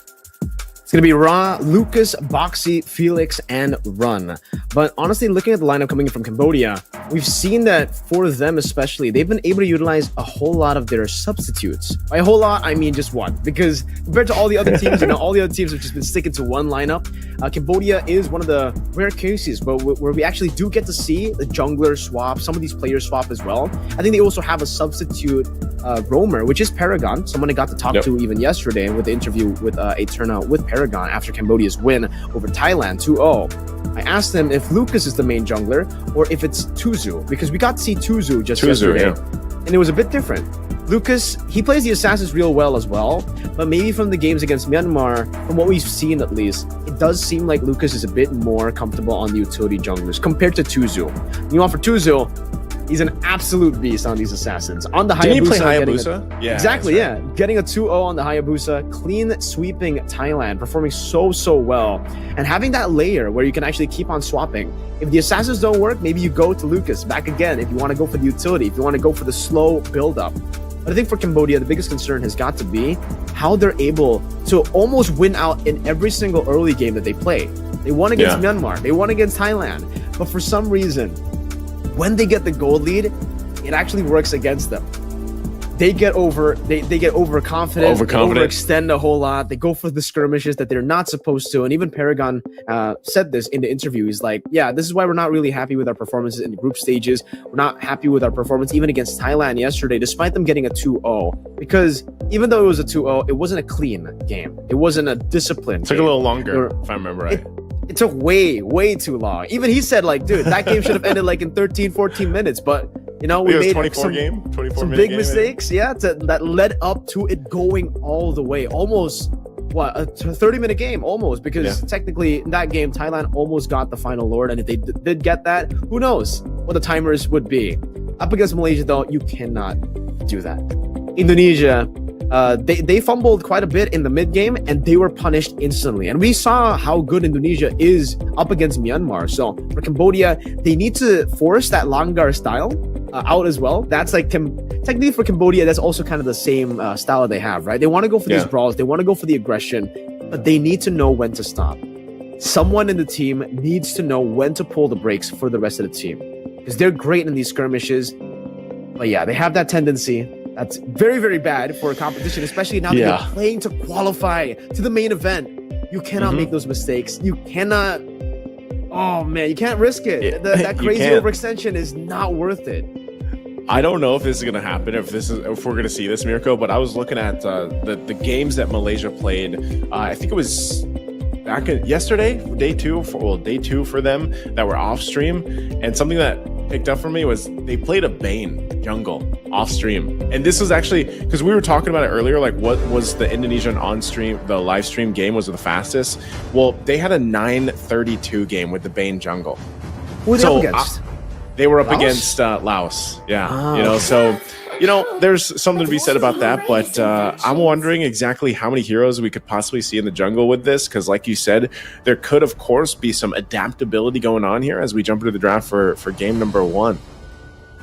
All right, so still the Angela ban for Malaysia. Now that they have a new hero in their arsenal, in their inventory, they could definitely try to utilize it here by banning out the core heroes like the Lings, the Rogers as well, and maybe first picking that Bane. I don't know how where the Bane actually fits in the prio levels, if it's first pick prio, first phase prio, or do you want to pick it up as kind of a trade later on in the second phase? So that's something that we are also going to have to try to read out, because it did happen in an off-stream match. With an Angela ban and the Hereth ban so far, it's pretty normal. Cambodia want to take all these, first pick prios as much as they can away from Malaysia. We know that Malaysia, especially if they get their hands on these initial burst heroes like the Hereth, even at this point the Lings, it's not really initial burst for the Ling, but it can be because of the Sky Piercer. That's how broken the Sky Piercer is. You go over to the Defiant Blade, that one combo can get people assassinated instantly, even tanks in the later stage of the game. But it's going to be the fairness. So yeah, Malaysia, like we said, playing into that instant burst, they want to get rid of any sort of delaying abilities that could actually delay the fights. And as predicted as well, it's going to be a Ling ban from Cambodia towards Malaysia. Gotta respect it. Indonesia didn't respect it, and they saw exactly why they should. I think both these teams, man, like priority, just knowing how they played through the group stage, might be a Roger. I think that's number one. Maybe even we see, which could be flexed, but so far we want to see that. I would say for both of us, we want to see that in the jungle instead. So I think I like how they're taking their time, of course, through this draft, because we know what's on the line. They are going to ban out the Yuzhong, though. Again, a hero that is picked up by both these teams quite a bit. And I think another hero of contention between both of them might even be some of the roamers like the Minotaur or the Edith for either of them. And then, as we go through that, because like I said, roamers for all these teams that have competed, even now, all the teams that you can think of, they're pretty much a key component for teams starting early on and getting the momentum. Right now, everything we've seen, I don't know what the average game time would be, but if I had to guess, probably around 15 minutes, 13 to 15 minutes. They're rather quick. So if you have a really good roamer that allows you to set things up early on, like an Edith, like a Grok, a Minotaur, then great. But, this is interesting, man. A Chip first pick? When was the last time we saw Chip first pick? Maybe day one?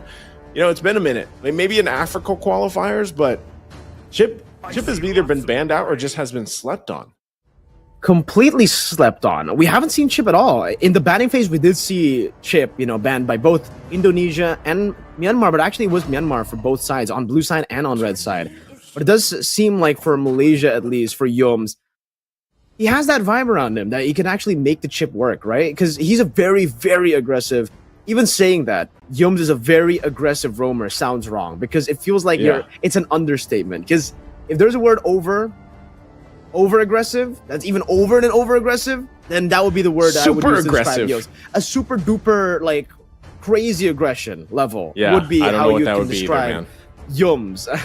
And yeah, with the Chip, it makes sense for Malaysia as well. If they want to go for the instant burst, like we mentioned earlier, it would be really good to have someone with the global presence, and that's why it actually worked so well for them against Indonesia. Not with the Chip though, it was with a Moskov. They had the global presence, right as I say it on cue, they go for the Moskov as well. So double the global presence, double the activeness all around the map. And my question now is for Malaysia, maybe we haven't been seeing a whole lot of these global presence heroes work too well. Is it because of the commitments onto the neutral objectives, right? Because technically for the Moskov, it's great. You can participate in a lot of these fights, you can stay active, but you need to land your ability. If you don't land your ability, you're kind of forced into the bottom lane, you're kind of forced into the split push, you're giving a massive advantage to the opposing team. And in this particular case as well, it's not really a good matchup for the Moskov up against the Roger. Where will the Chip fit in? How will the Chip fit in? Because for Cambodia, it feels like, at least for the Asian regional qualifiers, Chip hasn't been super prio, and whenever it has been picked up, we haven't really seen a convincing Chip play. I trust Yoms, but also I don't trust Chip. Yeah, I don't know, man. And even with all that, like I'm glad you really talked about the Chip here, because that's something we just haven't seen. It's almost like the Louis, like you said, in the same position where it's like it's just fallen off for some reason, and teams have been struggling to make it work. And part of that also could be just we're not getting to the natural like late game stages of games that we're used to seeing, where those big ultimates really do cause a lot of issues later in the portion of the game. So it was Cambodia, by the way, that picked up the heroes that I was really talking about too. The Edith is locked in. They got themselves the Roger. Now they have the Terizla, which again, it was Malaysia that banned out the Yuzhong. So, they have a solid choice already for the first phase for Cambodia, and they actually have a lot of room to move around with this. Still in their mid lane option, Navari was banned out, but I think Cambodia, they could even take up a Farsa if they wanted to, or one of these higher damage, options for the mid lane. Even Valentina Valentina's taken, so they have to kind of have a response to that. I think the gamble with Farsa anytime you have a Valentina across from you is like, do you want to give up do you also want to give up the feathered airstrike? Because then you're fighting, fire with fire, basically. So that's something that Cambodia has to deal with in terms of like, what do they want to round this lineup out? It's a good, solid choice to ban out multiple assassins, because they don't want to deal with the amount of snowball potential that can happen here, like we saw, throughout their performance for Malaysia. And there you go. Last ban is actually interesting. It's Kadita here. Respecting a lot of the initial bursts that could actually be utilized by Cambodia as well, because with their composition, it already does one thing really well, which is locking you down. They have a penalty zone, they have the onward Earth Shatter, and obviously the Primal Rat that can pop in the immobility field. So for Cambodia, it really looks like they want to be the ones utilizing what Malaysia did to Indonesia. They want to force these fights to go in one way, which is straight into that dive, straight into that skirmish, locking them down and letting the backline just deal damage. But now my question is, with the Novaria and the Kadita banned out, what's going to be the choice for Ra in the mid lane? Because we did see a Iesf from Ra yesterday. We have seen Ra pick up some of these heroes, but like you mentioned, it's a Valentina already in the hands of Malaysia. They're going to have crazy levels of power if they go for the real world inflation steal, and we do get to see the Bane, by the way. We were expecting it from Malaysia because they have utilized it. But I guess it's a good deny ban. It's a good deny, deny pick. And it's also a great pick for them, because we were mentioning earlier how they need extra damage now to capitalize on the lockdown power that they already have with the Edith and the Terizla. And yeah, Bane does that, with the Sky Piercer especially. You're shooting out execute bullets with that skill 1, and you're passive. Demolishing an entire team sometimes. Skies will be on the Fanny. That's a glue pick too. Interesting stuff for Malaysia. Okay. I wasn't expecting even the Fanny pick, but hey, when you ban nearly all the assassins that most of the junglers have been picking, why not pick up the Fanny? I'm not sure if we've actually seen on stream a Fanny game, one that I can recall. I can't really think of. Not yet. Maybe off streams they've happened, off the stream. So this will be interesting to see how Malaysia goes with this, because I do think maybe they were leaning towards the Bane pick. So, but this is still going to put the Roger in the gold lane, now that you have this Bane, unless something crazy, some kind of crazy flex happens, and then they get a Xavier. This kind of slipped my mind, the Xavier pick, because I feel like every time that we have seen it pop up, it's still good, don't get me wrong, but it takes a little bit of time to really show its effectiveness. Exactly. And that's something that's natural about Xavier. All you Xavier mains know this out there too. You need to get to the late game, and so far, like what I'm saying, like Malaysia's games especially are not usually getting to that point. Like they're ending pre 15 minutes. And I feel like Xavier really hits that power spike and shines 15 minutes onward, or maybe even 18 minutes onward, when, it's just a snappy cooldown, dawning light everywhere you go. And so this is an interesting lineup for Cambodia. And even with the Bane, because we didn't get to see it on stream, I can't wait to see this kind of unfold for game one. The Bane with the Sky Piercer, with the burst build, it should be, right? We saw this for a couple of teams already, but yeah, Malaysia off stream, this is the first time that we are going to be seeing it streamed. So ladies and gentlemen, are you team Bane, or are you team, Run the King on the Warcry Roger? Very, very interesting stuff as we get into the land of Dawn for game number 1 of match number 2. Who will be the second team to qualify to Iesf 2024 WEC Riyadh? Will it be Cambodia or will it be Malaysia? Leave your predictions in the live chat right now. First blood, what happened?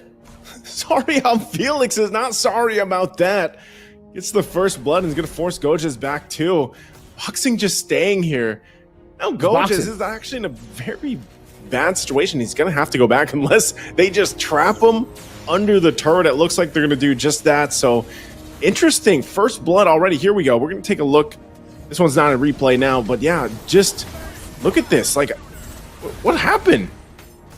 That's the Cambodian aggression that we were expecting all the way from the start of the game. I guess just the understanding that they would actually have more pressure when it comes to the early fight. Stormy?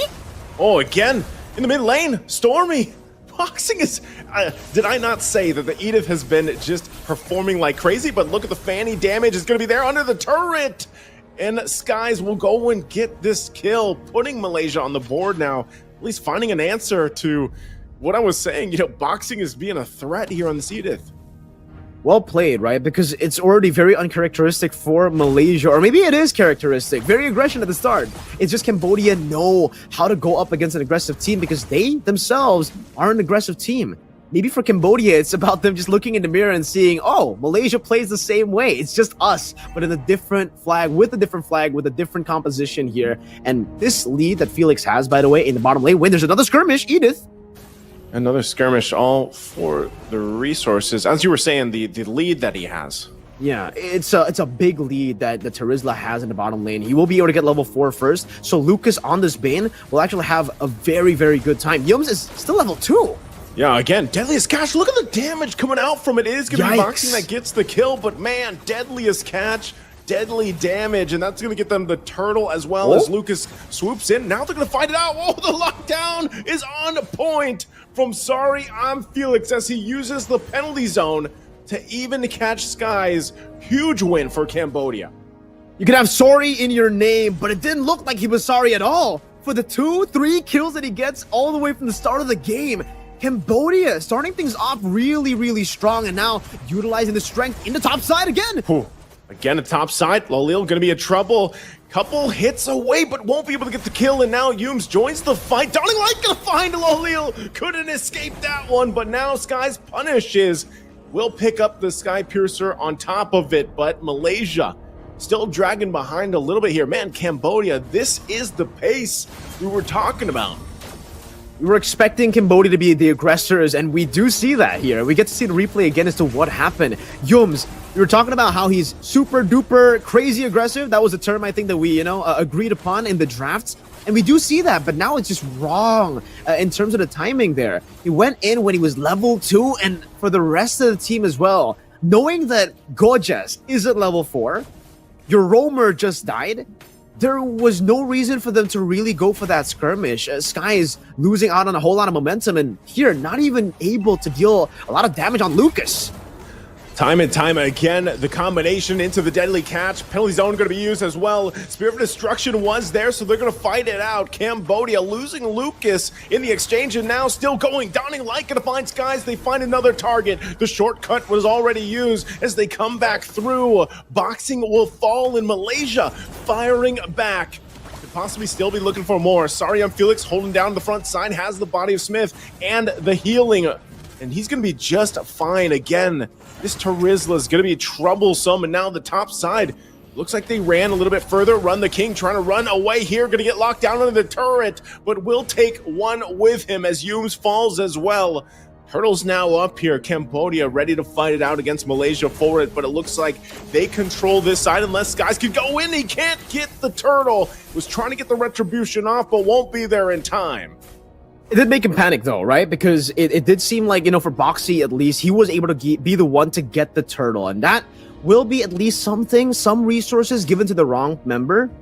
So Lucas won't be able to fully snowball. But still, with 2 turtles at the start of the game, with this kind of composition, you expect Cambodia to be able to utilize this with just invading, I would say, up against the Fanny. You want to try to threaten to the purple buff takes a few of these times, especially considering the Fanny's behind, not at the optimal state, but still he's doing okay. It's not horrible for the Fanny. He was able to pick 3 kills up. Dying twice is still quite okay at this stage of the game. He already has a Sky Piercer, and for Cambodia now they have to try to lock Skies down in his own jungle. If they can go for the purple buff steal, that would give them such an easy road in the mid game, and the mid game is definitely the stage of the game that they want to utilize most with this kind of composition.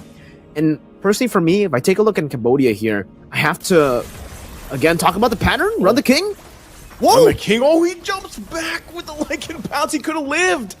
But he ends up getting killed anyway. That's a tough situation to be in now on the bottom side. Once again, in the jungle, Lucas using the deadliest catch to try to escape. Looks like it's going to be enough. The shortcut goes down. Skies trying to possibly enter from the backside there. Sorry, I'm Felix. Luckily there. Look at Skies on the map. I don't think he's going to be able to actually find his entry point he was looking for, because they're ready to play defensively on this, but he's still going to be planted. There he goes down into the mid lane and will escape. But Malaysia, I'd say they're still doing pretty good at keeping things even, but now the revenge. Cambodia will go on the top side. Lolio could be in trouble. The flicker from Boxing, but he flickers out. Lolio can't escape the last fish there from the deadliest catch, and Yums will go ahead and flicker out of the dawning light, surviving a little bit longer. Turtle now up though. Malaysia, just as I was saying, doing pretty good, staying together. We'll lose a couple key battles here, and once again, Primal Wrath going to be used into the dawning line on Stormy, forcing him back, and Run the King, making him run for his life. Will get the flicker out, so Cambodia will now secure themselves the 3rd turtle of the game. 3 neutral objectives, but if you take a look at the gold lead, it's only just about 1,000. It's creeping up at that 2,000 mark for the gold lead, but this is not really going to be that good for Cambodia, at least at this stage of the game. They would want to have a bigger lead, especially considering they started the game off with an amazing snowball. Maybe getting that, onward again.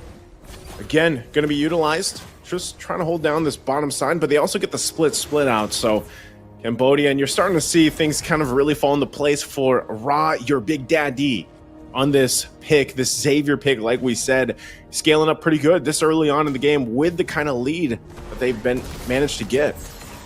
Okay, so again, if we take a look at the lead, on paper, if you just take a look at Cambodia's composition, it's not really that good. They want to be a little bit safer with a bigger lead at this point of the game. But then you take a look at the Xavier, right? And you can think to yourself, hey, yeah, no problem. They have a Bane, they have a Xavier. Even if it goes to the late game, the Bane's going to be a big problem. The Xavier is going to be an even bigger problem. And the fact that Lucas is already so tanky means that they want to go for these skirmishes. This is a timer to go for it. And they got a turret. Just run it down. Just run it down mid, get the turrets, get the resources, just pushing everybody out. Shortcut going to be used. They might be forced to fight here. Onward goes in. Earth Shatter not going to find the connection they're looking for, but in the backside, once again, Lolio going to be in trouble. Lucas will get the kill. Split already used with 3 members down for Malaysia. Dawning Light already committed as well from Cambodia. Run. Is he actually going to force this in? Stormy has the penalty zone, and Yoom's now going to be the target, but they won't follow up through. They want to get that tier 2 in the mid, but Cambodia just coming out swinging in game number 1. That was just so forced by Malaysia, man. The fact that Yums already went in, popped in the shortcut, was able to get some members to rotate back into the teleport. They were already able to force out Ra to flicker out just based on just with the shortcut alone.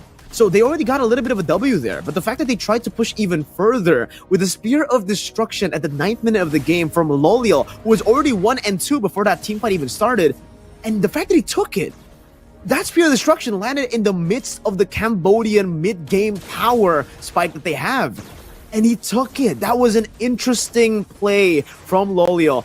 One that I'm not a fan of. And you can definitely see now Cambodia with a 4,000 gold lead. They're going to go and force the issue. Once again, Lord here for the taking, and it's going to be Lucas that secures it. They might be forced to fight. The shortcut already dropped down. Yoom's going to be in trouble as Run the King will get another notch on the kill list. Meanwhile, Loliel does get that push on the bottom side, but at what cost as Cambodia furthers their lead, and now the Lord in the mid lane. It's well played to Cambodia, obviously, right? They're doing so many of the correct things. They're able to punish every single mistake, even the minor mistakes coming in from Malaysia. But also for Malaysia, this is a completely different team. The number 1 of each group, Group A and Group B. Myanmar in Group A in that match number 1. We were talking about how it was just weird to see Myanmar play in a different way. And now it's happening to Malaysia as Cambodia continue the siege. Oh, the siege, the penalty zone already dropped under the turret. They're going to be forced to fight once again. And look at Sorry on Felix jumping to the backside, just decimating Malaysia. Only Sky's left alone and also Gojes, but I don't think it's going to be enough as the Lord makes its way to the base and they focus it down. And Cambodia will take first blood in the best of 3 series against Malaysia. 10 minutes and 30 seconds. We saw in game 2, Indonesia, Myanmar, we were already surprised with a 10-minute and 50-second game. Cambodia, the overwhelming underdogs coming into this match, you know, with Malaysia beating Indonesia in the group stages, not dropping in a single game in their groups, and making it here with all the hype in the world. We expected that kind of performance from Malaysia. Yeah. We did say that Cambodia definitely could make the adjustments, you know, the necessary adjustments from their performances in the group stages against Myanmar and also against Thailand, because again, technically for the mistakes that they made in the group stages, it is very, very easy to adjust from that. It was just the discipline. They were already winning in the early game. They already had an amazing plan in every single game and every single early game, because they were always able to at least get the first few neutral objectives, or even if they don't, get the team fights. And all the way from the start, Malaysia were just playing with too much aggression. You love to see Malaysian aggression, but at this point, right, like with their composition, they have to respect that Cambodia actually have a lot of early game power themselves. The fact that they invaded up against a Terizla, we already know that the Terizla is a really, really good level 1 pick. You technically have 3 abilities at level 1. You have 3 swings of that skill too. And yet they still tried to go for that. They thought that their base damage would be enough. But even then, if you made those mistakes in the early game, usually we would see teams adjust and plan for the next skirmish. What Malaysia did was, nah, you know what? Let's try to do that again. They went in. Yums, level 2. Gojes was level 3. They had no chance to commit and to even contest that the first turtle of the game. But yet they did. They forced it out. It did not work out for them, and the snowball just kept on growing for Cambodia. But luckily for Malaysia, you know, they were able to go in for some of these big fights to actually turn the game around once again. They were able, I wouldn't say it's like a full turnaround, but it's almost like a half turn, right? Because they were able to lower the goal lead from a 2,000, 3,000 goal lead, as you can see from the 4th minute of the game, down to just a 2,000 goal lead, so 1,000 goal lead at this point of the game here. You can see that Malaysia goal just climbing back up as they get a lot of these skirmishes. But again, they decide to go for these skirmishes in a very like unique way. There were some mistakes also, by the way, for Run the King, you know, that like and pounce that actually he could have escaped, like you mentioned, nicely, during the play-by-play of this moment. But this was the biggest mistake that Malaysia made. And it was literally just mistakes over mistakes, and just both of them reacting to these mistakes. Because, I'm sorry, but an 8-minute 1 and 2 Moskov will never be able to win in that team fight. There is no way that would have worked out. I'm trying to find a reason as to why he did that, and it's just a pure mistake. That was just a big blunder because again, it just made no sense to go in like that. And in the end, they again just tried to 50-50 it for some reason. Technically with their composition, okay, never mind. Not for some reason. This is a very, very logical reason. They have a composition that doesn't do too well, especially when it comes to wave clear. At this point, they're kind of forced to fight. But hey, Cambodia, they took the game. Very, very good stuff from them. As we will have to just see the adjustment from Malaysia in game number 2. Cambodia also stayed very, very disciplined, by the way, utilizing all of their leads, all their advantages early on. And you can see from the damage from the XPM, GPM, or just the goal here, the total healing as well, the Cambodia took everything. Skies was doing pretty well. And we were talking about how, you know, for Cambodia, maybe the next thing that they need to look out for is how to shut down Skies. But even then, they didn't do it. And Skies just always try to go into the back. Gets canceled by a lot of these abilities. And I have to say, the Deadly Catch is a very, very good tool to counter the Fanny. You jump in, and now it's not the old Fanny, where you can actually use the cables and go through even CC. Now if you get CC, that cable gets canceled. And that's where we saw the big weakness from Malaysia. Always just going in, never really respecting any of these disengage tools coming in from Cambodia. Yeah, I think the idea for it, even the Fanny, when we saw it in the draft, it was kind of like, well, they went and Cambodia banned out all of these assassin heroes, and maybe it was just something where like they wanted to take the risk by picking up the Fanny. I think Fanny is still, even though this is like the rise again of assassins in the jungle and everything, I think Fanny is still very difficult to pull off, and only certain players can really pull off a good Fanny game. You know, I think that's a big part of it, and something that a lot of teams are going to have to kind of consider if they want to go that assassin route. You can already see it here too. Ra, your big daddy, gets player of the match here again. Just a great performance from him, and something that I was saying, like you need time to build up, right? You need time to scale up here on this Xavier pick. But this, I don't know, this game, he doesn't even have that many like crazy items or anything. He's just got the enchanted talisman and the lightning trunch. He's got one glove, right? He's got some adaptive attack and a little magic damage there too, and some cooldown reduction. But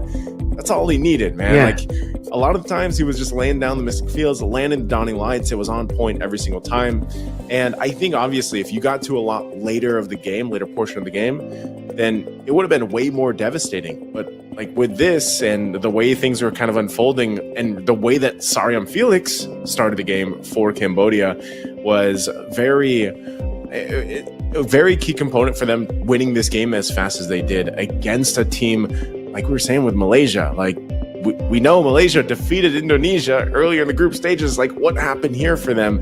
Because for me, Cambodia just completely demolished them here in game 1. That's why I was saying, you know, at least before the drafts, when we got to the match card, I was already saying that, okay, so on paper, theoretically, Malaysia are just the heavy favorites coming into this matchup. And I think that should be the case. They were able to top their group, beating Indonesia 2-0, having a stellar performance in their group stage, and coming into this with all the momentum in the world. Because again, for this lineup at least, even in their own, domestic league, they haven't lost a single match.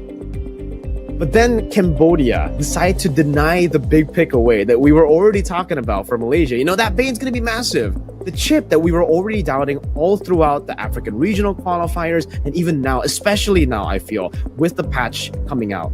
We haven't seen Chip do well at all. We've seen it once, and it was from New Zealand up against Guam. That didn't do too well. And now we get another sample, another example of the Chip just falling flat, not able to really go for any of these aggressive maneuvers. Well, I mean, he did go for the aggressive maneuvers. He just wasn't able to make it work. Always from the early game as well, trying to go for these fights, but maybe miscalculating the damage. Maybe it's because Chip has been banned out so many times, maybe even in scrims, that we don't get to see a whole lot of Chip. And maybe for Yums, it becomes a little bit inexperienced when it comes to that hero again. Meanwhile, for Cambodia, it just feels like even their swap to Lucas, by the way. Shout outs to them. We were talking in the rosters as well that if they do decide to go for Lucas, they'll probably go for a more utility build, a more utility jungler. Bane technically fits there. He's a damage dealer, but he's kind of utility, right? He's a fighter, not really that assassin that we expect from Tuzu.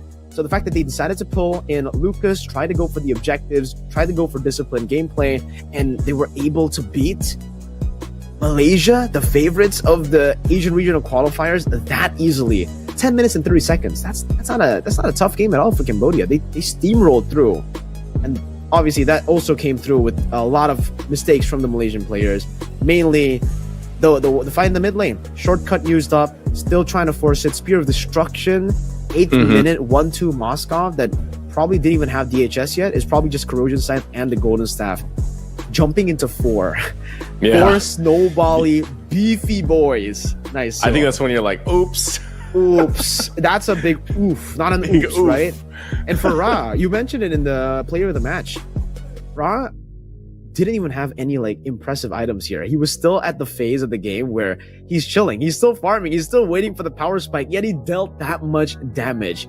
36,000 damage. He dealt more damage than anyone else, and we probably expected Bane or even the Iesf maybe or the Roger to deal the most damage, but no, it's actually Xavier, it's actually Ra who dealt the most damage. 36,000 just with the Mystic Fields alone. You get so much utility, and I have to say, man, with the Xavier, especially up against the glue, that last pick was just really good for them. There's so the range, at least for Malaysia, was just so low. They couldn't play with any of their range, and that's why their wave clear was horrible. Coming into that final lord, they just had to fight. They just had to go for that skirmish. If they didn't, probably would have ended the same way. I'm not sure if they would have been able to end in the 10th minute and the 30th second, but hey, the main problem has got to be maybe for the composition, it was a bit too overloaded. The chip is great. Then you add the Moskov. 2 heroes that can go and have a global presence. Okay, that's where you should stop. Then you go with the Fanny. How's the Fanny going to, utilize the shortcuts? You dash towards the shortcuts, I guess, but then later on you get teleported, and it's kind of hard to, predict where the walls are going to be. Where the cables, where you need to shoot those cables. Yeah. And when I saw the Fanny pick, that's when I got confused, because it almost seems like they were playing chess. They were thinking so far ahead that they forget the next few steps. Yeah. Forget the fundamentals. That's why I was wondering, like, from the draft, I felt the same way, man. Because I was looking at some of the stats and stuff here too. It's like the chip. If you're gonna pick a first pick, I don't think you want to be sending your Fanny through the shortcut. Like, unless the idea was we want to snowball as hard as we can. Where then it maybe it makes sense, because then don't invade level 1, right? Yeah. Then don't invade level 1, because then it's like if you were able to get them a snowball for your Fanny, and then you go through the shortcut, then it's like, whoa, where's all this damage come from? But still, it is a little difficult to figure out, where the walls are going to be. How are you going to go through that portal and everything?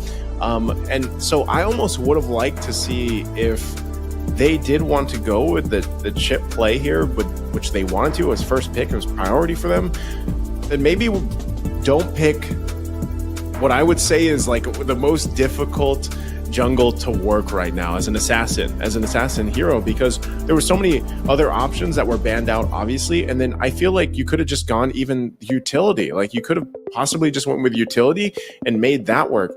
I can't recall, but I don't think the Bakshas were banned out. We haven't seen Barretts in forever, but maybe that could have been something they pulled through. Even if it wasn't the Barretts, I think part of the game plan too could have just been they wanted the Bane. Maybe that was part of it. Like, we wanted the Bane and they got stolen, like you said, in the draft, where it was like, nah, fam, you're not getting we're getting the Bane, and we're working with that. So I think even maybe part of the game plan initially started away for Malaysia, and then it just took like a curveball, because the Fanny was a big scratch to my head.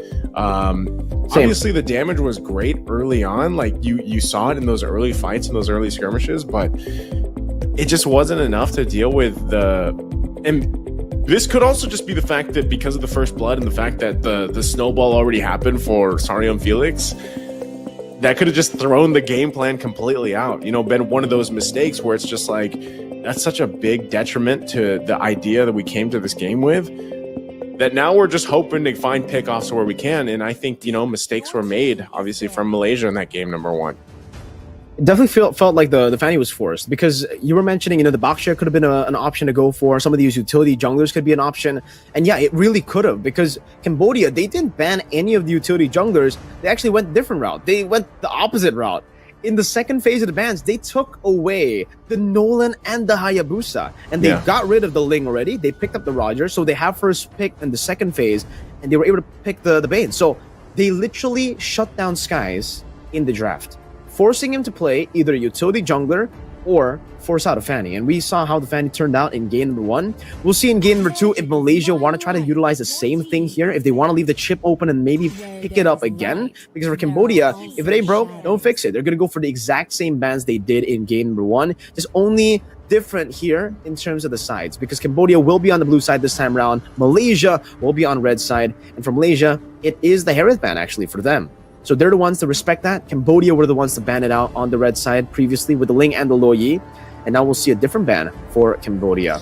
I wonder what it's gonna be.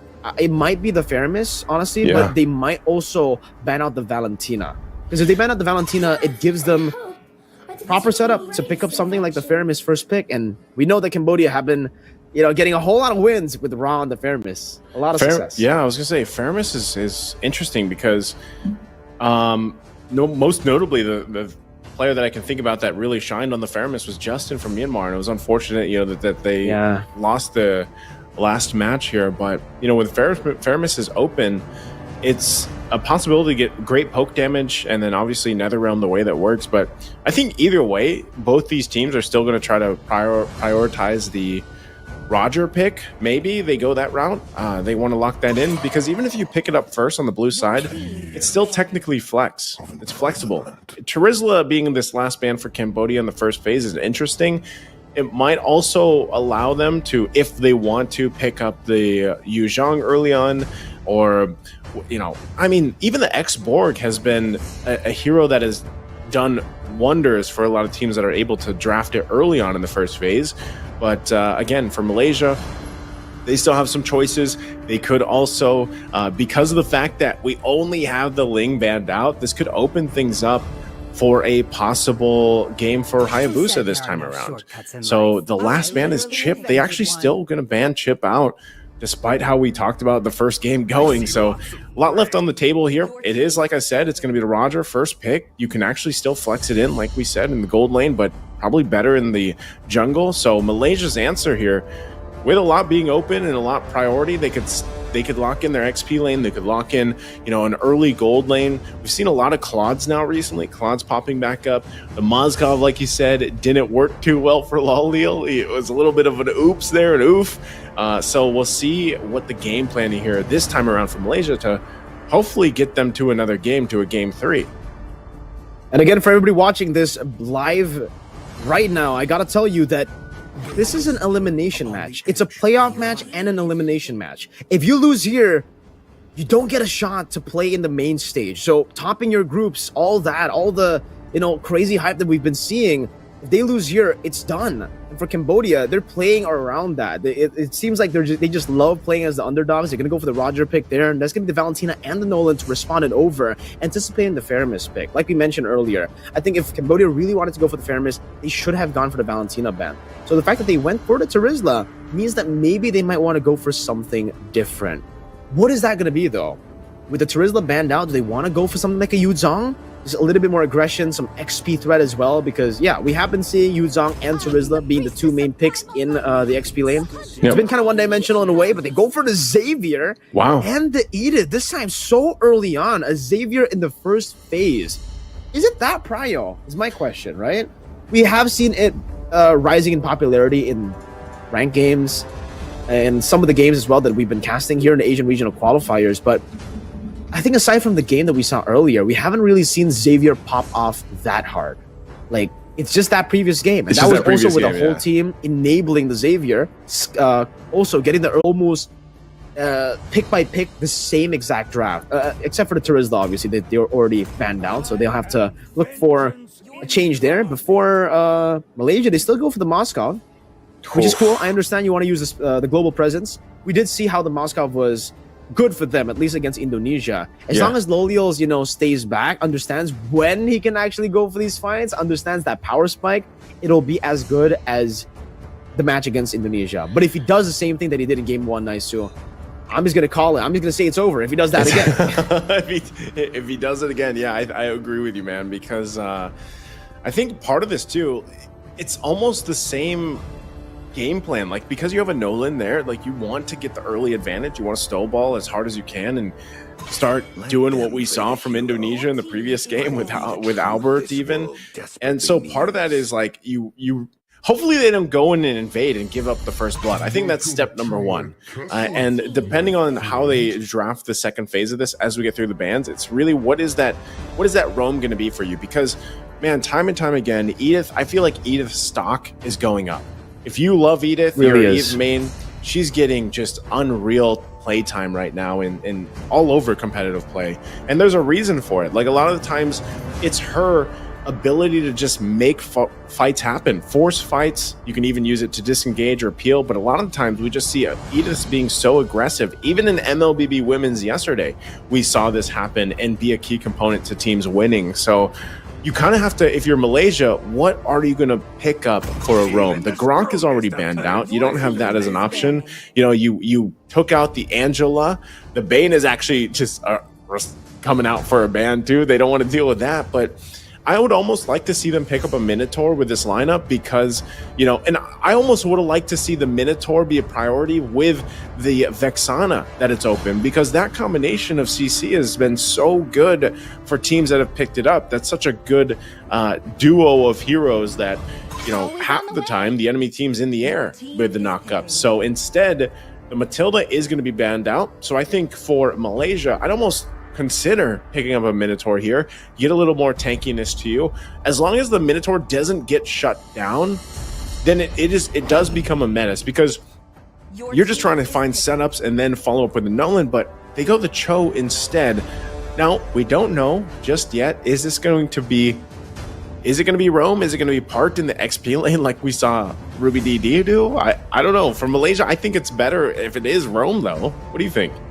Yeah, I agree. I think it'll be better for Rome, especially considering, you know, Yums has played the Cho a lot in, you know, the domestic league in MPL Malaysia. We haven't seen Gojas play a whole lot of Cho, especially in the XP. So, I was about to say, you know, you said the Minotaur. I was about to say, not a big fan of the Minotaur pick, especially for Yums. He's an aggressive guy, especially in this meta. You want him on a proactive pick. You don't want him to be reacting on a lot of these engages, a lot of the poke as well. But then they go for the Cho. Even though that does fall in the criteria that I just mentioned, you know, proactive, initiation, I'm not a big fan of the Cho. And now, oh man, I was about to say I'm not a big fan of the Cho because against the Xavier, against the Roger, these two guys can just go for Purify, and then you're technically going to lose a lot of value. And then now there's a Masha that can dive in. There's going to be an Exborg here to answer through this damage output that Cambodia have. But again, if any of these carries, by the way, again, same thing that we saw from last game. If any of these short-range carries walk up, they're gonna get caught by an Onward, an Earthshatter, some of these taunts as well, some claws coming from the Roger, a Xavier immobility field, and last but definitely not least, the Thunder Pierce. You heard that right. Thunderclap plus Sky Piercer. That's what we saw from Mlbb in game number 1 of match number 1 on the Masha. And then game number 2 was banned out. So Cambodia taking a page out of that book, trying to utilize the same thing.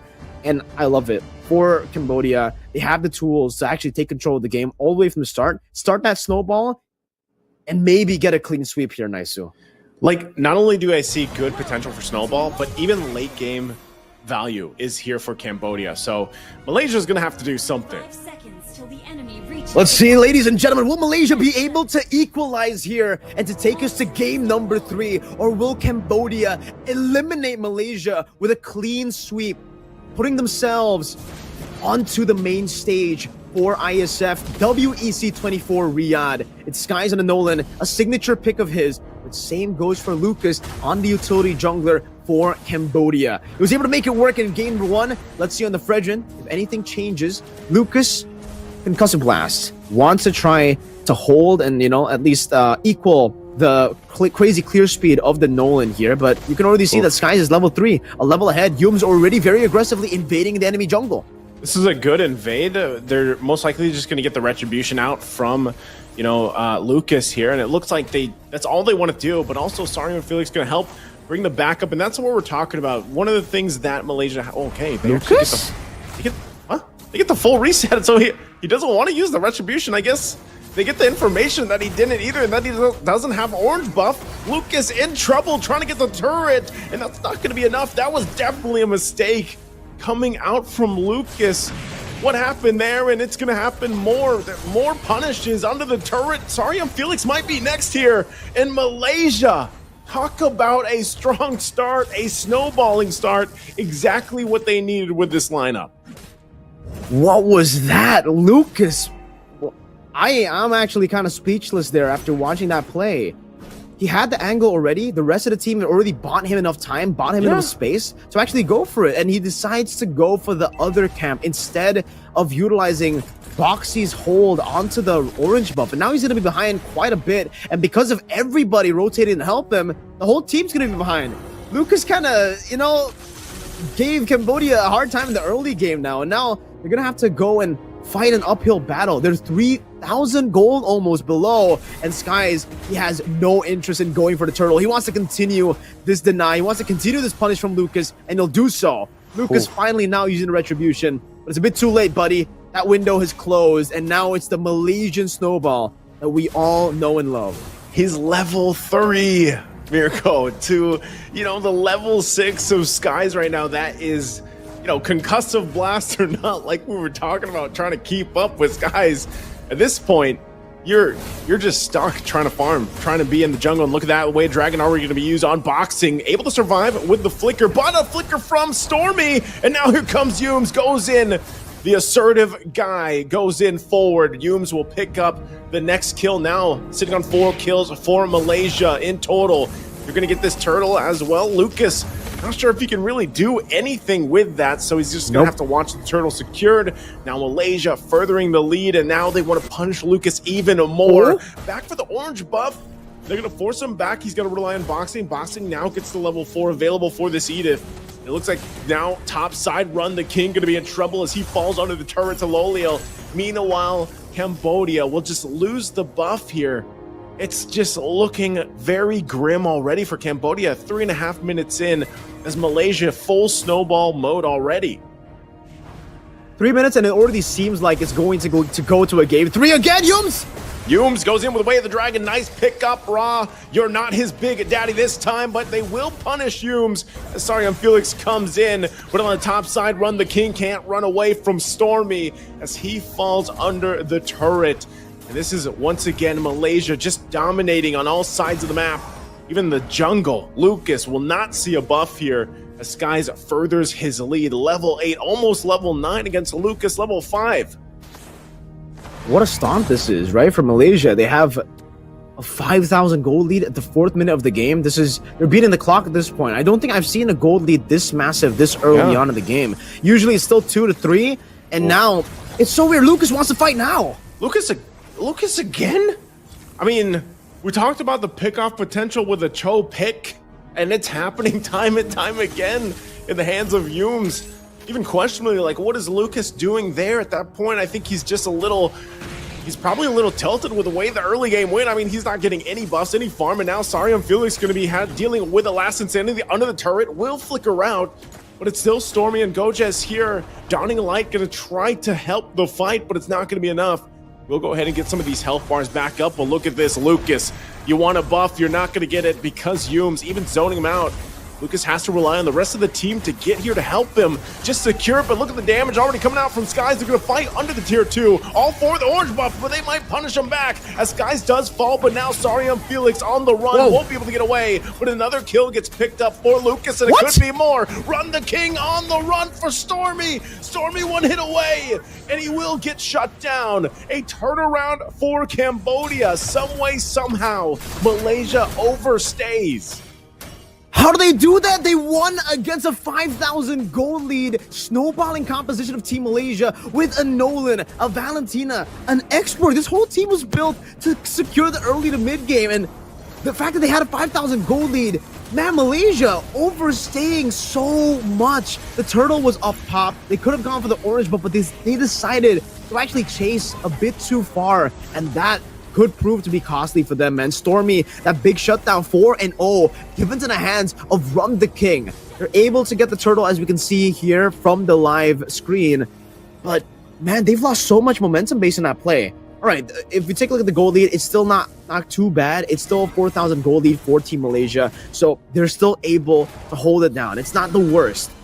But Malaysia, remember, with this kind of composition, you're good even in the late game with the Moskov technically, but Cambodia are are not just good in the late game. They're going to be excellent in the late game with that Xavier. The Xavier is going to be the key to victory here. If Malaysia don't end this within, 14 minutes? If Cambodia can actually just equalize the goal lead here as well, it's going to be great. Oh! Once again, they're going to find a lot of CC on Humes, but also firing back to the backside, forcing Sarium Felix back. Gojez now just cooking him, but he won't actually pull the trigger on the last Insanity. So still, Cambodia withstands some of the fight. I think, as you were saying, Mirko, hold on now once again. Sky's trying to find Boxing. Will be able to execute him with the Sky Piercer.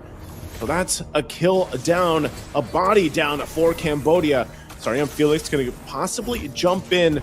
Doesn't want to commit because meanwhile the top lane's going to be pushed in. Malaysia still playing around the lead that they have, even with Cambodia finding some wins across the map. They still have a massive goal deficit to work towards. Okay, so still very, very good. Yums again.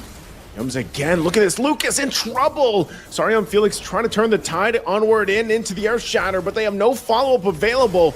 There they go. Jumps in, run the king. They really want to fight this out. Once again, they still need time to get the items they need to match up against the firepower of Malaysia. And now we're going to take a look at Loliel, who's already snowballing on this mascot. The DHS already built up 3-item power spike for him. So at the 8th minute now, this is the proper 8th minute to go for the play that he went for in game number 1. Now he can actually go for the Spirit of Destruction. Now he can actually pop in onto 4 members, and maybe he'll be able to survive, actually. Still going to be tough, though, up against this composition. You have a lot of CC, a lot of damage from Felix, too. So you really can't count Cambodia out, despite them losing out so hard in the early game. They still have a lot of damage output to actually turn the tides for a lot of these skirmishes. But at least for the Turtle, Malaysia is going to be safe. Cambodia will be forced to just go down below. That's all they can do. They can't go for any of these skirmishes. Not now. It's a desperate dawning light to maybe go for a steal. But it's not going to happen here. Malaysia secure the first lord of the game. 8 minutes in and 30 seconds. Still with an 8,000 gold lead too, man.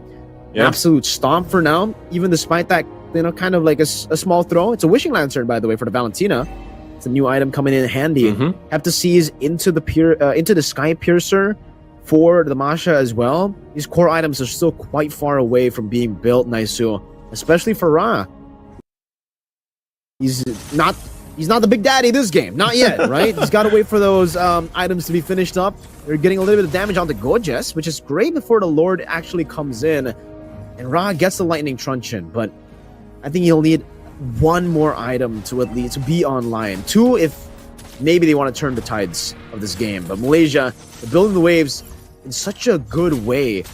Cambodia have a good, have good wave clear technically with a Xavier. But Malaysia could actually just go for the stomp, could go for the dive all the way. They have Yums, they have even a Last Insanity as well, that anti-CC. Yep. It seems they're going to do it. You're going to get the shields off here. Lord now part of the fight in the backside, gets the kickoff once again. Yums might get caught out himself, though. It's going to get locked down a little bit before now the turret goes down. Last Insanity going to be used. Dawning Light already committed. Boxy goes down, but look on the backside again. Sarium Felix will be chasing Loliel, and he can't get the kill. A couple hits away only. And meanwhile, Cambodia trying to hold on to this mid lane turret. They still have to deal with these minion waves pushing in. For Malaysia, happy with the assault so far, looking for more. Loliel will pick up the Wind of Nature. He might jump in. There's the Spear of Destruction as they take out Run the King. And Malaysia looks to take it, possibly for a game 3 if they can punch this one in. Still working on the bottom turret. Humes for the pressure on the Crystal, trying to get the attention. Going for Ra. He does find him with the Way of the Dragon. Buying enough time. The Immortality is going to pop. Malaysia still looking to possibly end it here, but they need more kills. They don't have enough waves pushing in for Cambodia. They'll actually defend and stay in the game. Incredible value, though, still for Malaysia. The fact that they were able to take 3 base turrets with just the first Lord. And Loliel, we did see him go for that Spear of Destruction like we expected, right? Spear of Destruction in towards the back. Didn't find the kill onto Ra, but still, that was really, really good. They were able to pressure the back line a lot. Cambodia had to really respect that, but still, they were able to defend. With that big of a goal lead, you would expect Malaysia to be able to end the game, but that's why the wave clear coming in from the Xavier is just so valuable. It's still going to be really tough, though, for Cambodia to look for a full comeback here. 18 seconds for the Enhanced Lord. And with that Lord, it should be an end straight up for Malaysia. If they keep this lead in the 12th minute of the game, as they get that enhanced Lord, I really don't see a way where Cambodia can actually go for the defense unless Malaysia make a big throw happen. If they make a big mistake, right, around the dive for the end, but I can't see that happening here. I really can't, Naisu. It just feels like with this gold lead, with the advantage that you have in the macro as well because of the base turrets taken down. Oh, okay, that could have been an answer as well, by the way. If somehow Ra gets the Dawning Light to steal the Lord, yeah, that could have been an angle where they can actually try to look for a comeback, but that didn't happen, obviously. Malaysia didn't even let it go to become enhanced. Okay, so that actually makes it defendable. It does. I think it does, but it makes it defendable in that sense, but still, Malaysia's so far ahead, man. I mean, look at their items. They could actually just, even with having Gojas just going with Last Insanity, it's going to disperse Cambodia so much that I think they might have a troubling time defending their base here, but let's find out if they can do it. Lolio already has it with the nature as well. He picked it up in the previous fight, so it's going to be very easy for him to actually deny some of this damage coming in from Felix. I think he'll have to go for Stormy, and Yum's already concealed in the back. Yep, Yum's trying to find Ra, possibly going to be able to flick around and avoid it. They do drag the Lord bottom side. They might be able to buy themselves enough time. They have to deal with it, but Lucas is already down, and the Lord is still up, and they'll just focus on the crystal, and Malaysia will take it to a game number 3 against Cambodia. Victory! GG, well played to Team Malaysia for being able to come back after being down 1-0. There you go. That was the Malaysia we were expecting in game number 2, right? In game number 1, it felt kind of different. I don't know what it was. Maybe they were just tunnel vision on that one plan, which is go for the team fight. But in game number 2, they came back swinging. They got an amazing draft to play around. The Cho, we kind of doubted as well. I didn't really like it, but they were able to make it work, all because they invaded so early on. So the Cho was used in a different way. We expected the Cho every single time when, the Cho gets picked. We expected to just go for pickoffs, to look for the weighted dragons constantly, the Jikundo flickers, those flashy plays. But what we completely forgot is the instant mid control that you get with the Cho, especially with the Valentina here compared to the Xavier. And this is why I'm going to be talking about that Cho. All the way from the start of the game, being so good for the team, helping Stormy to clear out the waves and then rotating over. You can definitely see for Boxy as well, but mainly Lucas, he was zoned completely out. And I wish we got to see the Lucas reset, because I think that was what lost them the game. After that, there was no coming back from this unless Malaysia threw. Even they did throw, and it didn't even matter. They kind of lost in the bottom lane, gave a few shutdowns, gave a few bounties to Cambodia.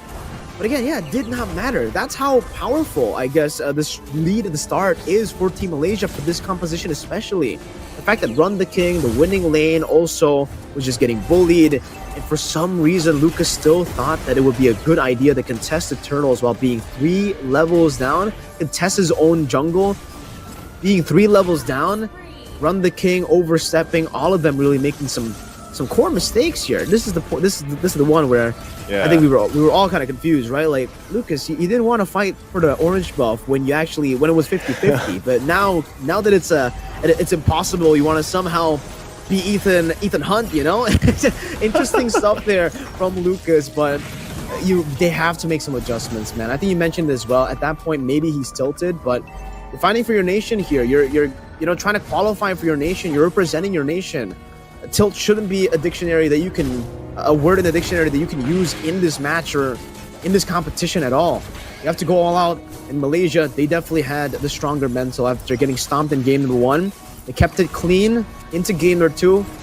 Meanwhile, for Cambodia, overthinking, that mental definitely dropping as well, as we keep on seeing them making mistakes back and forth. And only Ra is really making some good plays happen. I think with Boxy too, there was some good engages. But for the most part, maybe even Felix actually. Run and Lucas were making some questionable maneuvers here and there, and was always punished by Malaysia. You don't make these mistakes against Malaysia. They're just too good. It's, I think when you look at this game could have gone way better for Cambodia if they didn't have as rough of a start. And it was almost the same situation for Malaysia in game 1. It came down to just kind of some blunders in the early game, pre-first turtle, and especially with Lucas here. So I was kind of surprised with how that went, and like you said, even even the second death that he had. And, you know, it was just tough because when your jungler is so far gapped, I mean, we're talking about like a 3-level gap at one point against Sky's hero on the Nolan. And Nolan is not, you know, not a hero you want to be working from behind from. Like, you don't want to be gapped by a Nolan, and especially as a Fredrin, because then you just don't get to do really anything, and you have to rely then on your team to support you just to get, you know, your buffs, which is weird because Fredrin for the longest time was just the guy. He was the jungler that could do it all nearly, and now it looks like, you know, he really struggled. Like, even if you look at just the way that they rotated on the map and everything else, when you look at those highlights, Cambodia, I feel like, just couldn't play the lineup that they drafted because of how rough of a start they had. And Malaysia, on the other hand, you have a Nolan, man, you could just punish and punish and punish. And even if Sky's down on Nolan, like, you still have plenty of ways to kind of find your own wins. And I think the Cho here for Yums, you know, there was a couple times where he was like, obviously really trying to get the pick off he was looking for, but for the most part, man, he was able to punish the right targets and help the snowball. And the thing is, right, I don't know, man, for Cambodia, said for Lucas, he had to rely on his teammates if he didn't get the, you know, if he didn't get the early going. He already went through concussive blast as well, so he tried to really level at least the Nolan when it comes to clear speed. But let's talk about the player of the match first before we get into that point. Stormy, shout outs to him. Very, very crucial member in this team on the Valentina, able to produce some of these crazy plays, and I think it just is him playing the safe way. I think he was able to just go for some of these executes as well towards some of the members in the early game. I believe it was Boxy in the bottom side of the map where he was able to execute under the tier 1. These few kills that he got, you know, just made him such a force to be reckoned with here in game number 2. Getting Divine Glaive so early into the game. This is a 12-minute 4-item power spike for Stormy. The Wishing Lantern as well. We don't see the Wishing Lantern a bit. We don't see it a lot. I'm glad to see Stormy go for that item as he snowballs though in the game though. So shout out to Stormy for this amazing game. But back to the point of Cambodia, Lucas utilizing the Fredrin. The big mistake was the fact that he didn't commit, right? That's obviously mistake number 1. Yeah. But the fact that the team tried to help him, everybody rotated over to the jungle to help him. So when he made a mistake, that mistake kind of tripled, doubled, quadrupled, because everyone felt that impact, even Run the King. Because with Boxy being taken down in the bottom lane, with him wasting so much of his time, with Ra sacrificing some mini waves in the mid lane, with Felix also sacrificing some minions in the XP lane, all of them were automatically behind, and that's why we saw a 3,000 gold lead right after that play, right after that invade. It was too much for Cambodia to handle. They tried their best. After that, they tried, scaling up Ra mainly with Run the King and Felix, able to get a few shutdowns as well here and there, but definitely not enough. When you have a 3,000 gold lead at the start, I think it'll be harder to lose than to win at that point. And for Cambodia, I don't know. It does feel like if the Bane is that strong, why don't they pick it up in the first phase? It feels like maybe they went too crazy in the first phase with their late game picks, or not late game, but with the Xavier pick. Xavier in the second phase makes sense. We were giving it a lot of praise in game number 1 because it was picked up right after you see all these heroes that have low range, so you can punish them. Immobility fields all over, and Mystic fields as well, and you already have a snowballing composition yourself. But here, in the first phase is a bit different. I don't think it really fits in the first phase. That was our concern. That was our doubts those were our doubts coming into the draft of game number 2. And it was also exposed, for sure. The mid control was not present at all, even with the help of an Edith. It was just Cho and Valentina getting so much more prio all around the map, utilizing that prio as well to bully Lucas, to put him in a spot where he made the mistake that eventually became the mistake that made them lose the game. I think it's safe to say that was the one. I think in part of that, before we wait for game 3 draft, it was actually really smart that Yums did pick up the Cho. Like, I know we were both kind of talking about it in the draft, but it was really smart because of the pressure at level 1 he has. Level 1 pressure from Cho is actually can be quite devastating, and I think this was a perfect example of that. And then not only that, but that Fredrin's going to be a little bit slower, even with the concussive blast emblem. You saw Skies finish that buff way faster. And then he was able to rotate in and go towards the jungle and start putting the pressure because of the fact that he had this information from Humes. So like that alone was really difficult for Lucas, I feel like, to respond to, and maybe they just didn't respond to it enough. And then really that misplay, man, of like your team put all this effort for that first buff for you to secure the orange and you lose it, like it resets. That was really where things already started falling apart. So I think for Cambodia, yeah, I think you could, man. If it's you talked about this before, you saw some swaps happen in their previous games. I'm not sure if this is going to happen throughout this. Again, it comes down to a literal best of one now. You know, it's just one single game that either of these teams have to win to move forward and be that next team for the WEC 2024. So you kind of have to just go out and play your best composition. And even on paper, when you look at Cambodia's lineup from the previous game, you know, the Fredrin, Edith, Xavier, Roger, Masha, it's not your, like, I don't even know if there is a standard composition right now, but it's not your normal composition of heroes, but it could work. It could have worked. I just think they just started off way too rough in the beginning, and they didn't get a chance for the entire team to farm up the way they should because they had to pay so much attention on dealing with the Fredrin, which is weird because normally when you see that from compositions, it's usually like it's like an assassin, most notably a Fanny. Like when you have to go and give so much attention for your Fanny to get the purple buff, that's almost what it felt like. But it was weird because we're watching it for a Fredrin. Like that's not normal, right? So I think for Cambodia, if they really wanted to adjust whatever happened here in game 2 for them, number one is Lucas has to, if it is going to be Lucas, he has to personally maybe just have a way more solid pick for him to shine on, like we saw even from game 1. That could be part of it. And I think the lineup that they had, it wasn't bad or anything, but my weak point is still the fact that Roger did get flexed basically into the gold lane when we thought it could possibly go in the jungle. And so, you know, when you already take a Roger gold lane who has a little bit of a difficult time farming up as much, and then he has to even rotate down, like you mentioned earlier, you just lose so much momentum. Like, you already start off at a deficit because of some key losing points in the early game, and then you're scaling heroes that are supposed to scale up, even the Xavier, like you mentioned, just don't get that opportunity. So your whole firepower, even if you had setups, are just gone. You know, so I'd love to see Cambodia adjust that by having some, even if it's just magic damage, you just have a hero there that has a way more burst damage in the early game. You know, I'm thinking of the Farsas, mentioned before, the Eves. You could go, you know, Louis is usually banned. Valentina, you could prioritize the Valentina, because remember the days when Valentina was priority pick, like she was picked up first pick. Not sure if you would want to do that in the current state of things, but you know, it's something that they could think about, at least for the first phase, I feel like.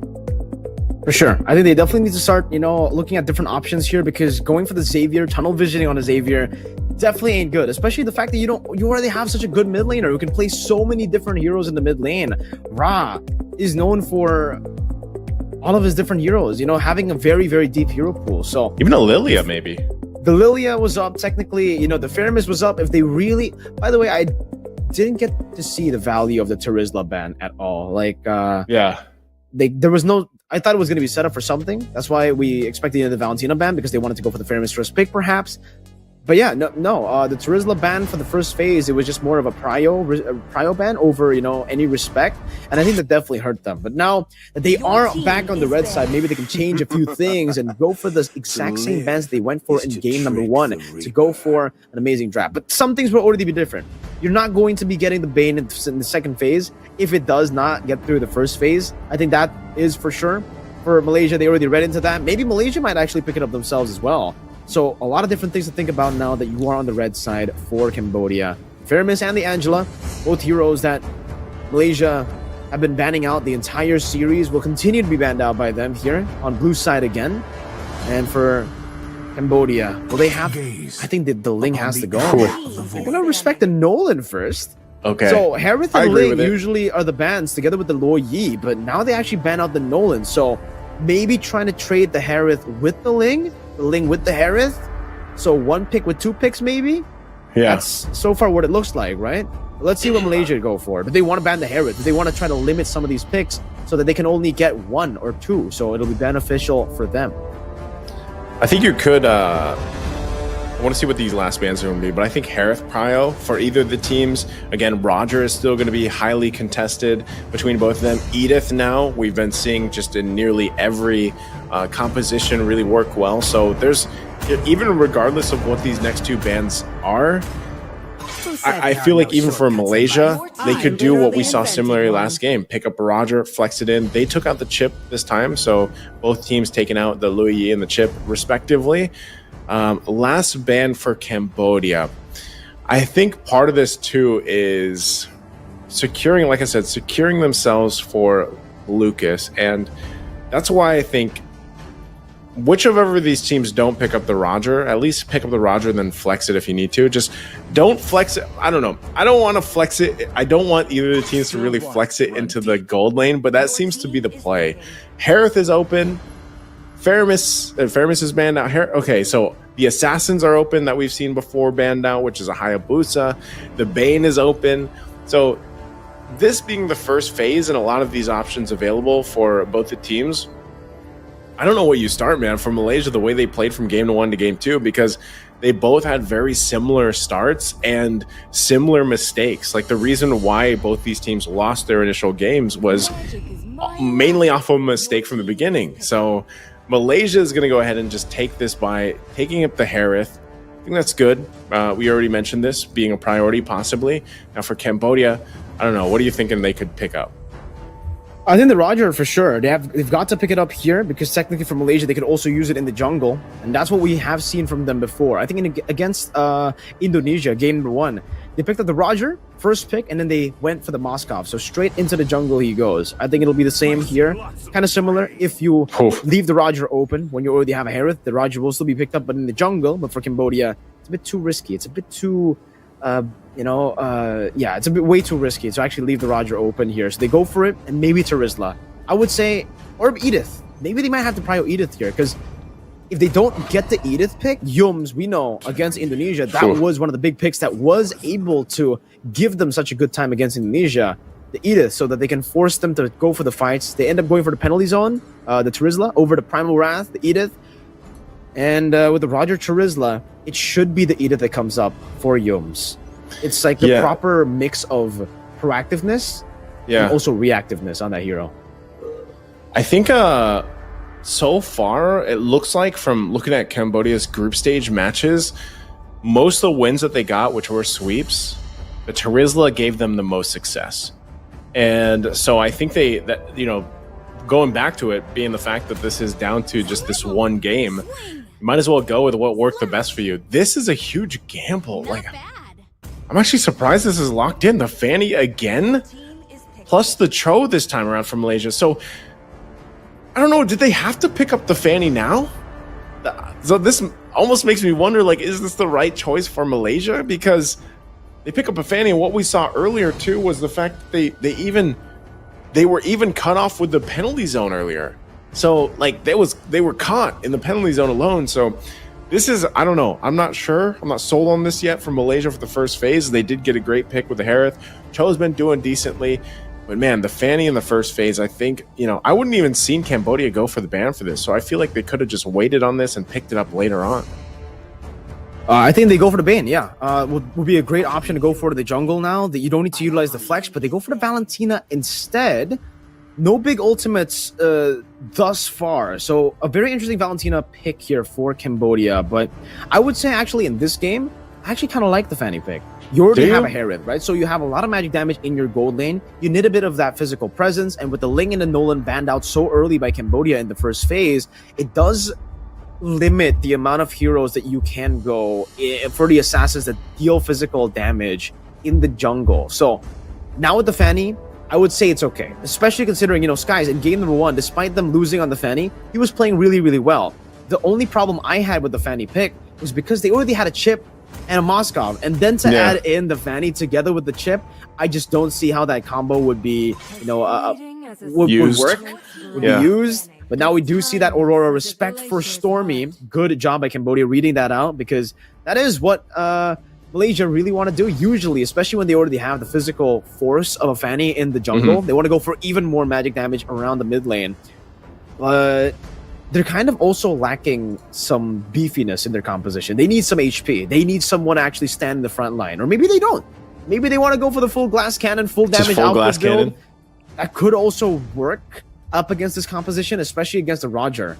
And I think, I guess, when we're talking about the Roger, it's so prio, it's so good on flex as well. But if we take a look at the weaknesses for the Roger, it's got to be one of it, at least. It's got to be the fact that he can't go for Wind of Nature. Or you can, but you don't get as much value as, you know, the usual marksman, because it's the duration isn't as long for melee heroes, right?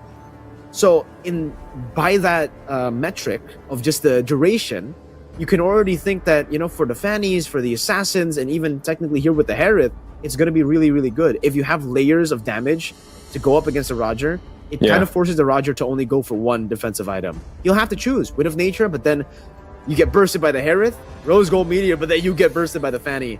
It puts you in a tough spot. I think it's a good Bane ban as well, by the way, from Malaysia. They noticed. I thought the Bane would have come through last pick in the first phase. It was phase, a bit weird to see the Valentina here, especially after the Theramis and the Angela have been banned out, right? Now, especially now that the Aurora has been banned out. So I'm really wondering what the plan is to utilize this Valentina. Is it to steal ultimates, or is it purely just to get the Terrify, get the utility, and get a little bit more damage on top of it? Maybe it's just the comfort pick for Ra. Yeah, I was gonna say, I think at this point, like I said earlier, I think you just go for comfort the best you can. You hope that you are able to survive the damage that you were talking about, because like you said, there's a lot of burst damage potential just with the physical damage from Malaysia and even the magic damage from this Harith. But it could also just be, we talked about the play styles leading into the series, man. Malaysia just being like, you know what, it's full send, the Lungar strategy, that chaotic style, that go fast, go hard, get it, because most of their games have been pretty quick. I mean, even the previous one was around 1250 or something like that, 1250. So a pretty quick game, and you know, heroes like this can shine at that portion of the game, can do really well, especially if you can follow up on some of the pickoffs. So with this Cho pick already locked in, so I'm wondering how they round this lineup out. They need a mid lane option here, of course the XP lane as well. They're going against a Trizla. I see the X-Borg is open. They could possibly pick that up for Malaysia. Causes a little more of that chaos to the mix when they fight in these team fights. And you know, with the carry being picked up from Cambodia, I feel like this is an okay pick, because now you have the Roger going in the jungle. But this is troublesome because Iesf is locked in for the roam now, for the is this an XP? We'll find out if it's an XP Cho or an XP Edith, right? And Kagura. Kagura. All right, this is just this is Malaysia just being like, you know what, big damn, we're going for the big early game, we're going for it. Okay, so this makes sense, and I feel like for Cambodia, they have to be able to respond to this kind of damage, because even this carry range is pretty low. You have to really find your positioning, and you know, all you have right now is this Trizla, man. So like, what is their roam going to be here? Because quite honestly, there's so much displacement, or at least an ability for Malaysia to come in from different angles, even with a Kagura, a hero we don't typically see, but we know she has a lot of burst damage potential, you know, and she can actually do quite a bit with her umbrella mechanics, the way that she works. So this, and which part of it could also just be an interaction with the Harith. So Cambodia goes a little more tanky. They lock in a Kufra.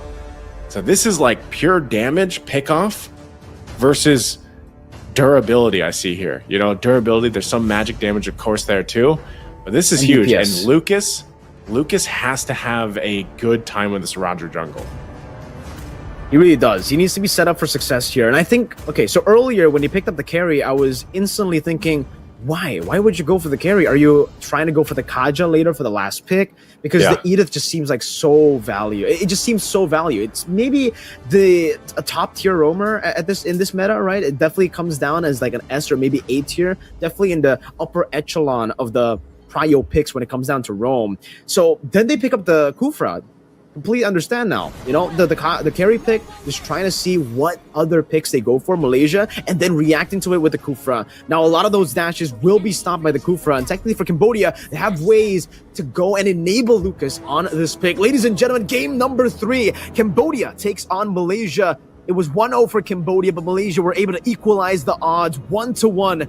And from a best of 3, we're back to technically just a best of 1 to decide which of these nations will go and represent their country in the main stage of Iesf WEC 24 in Riyadh. Will it be Cambodia? Will it be Malaysia? Go and spam in the live chat what you guys think this game is going to show us. Will it be even a stomp, or maybe perhaps our first ever mid to late game battle? Because in the early game, Ra is getting bullied. Deja vu!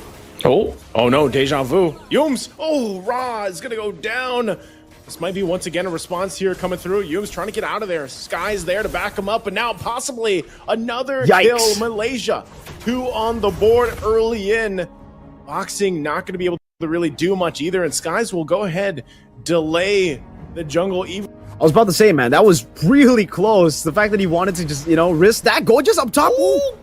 Revenge strike, not enough to get the kill, but sorry, I'm Felix.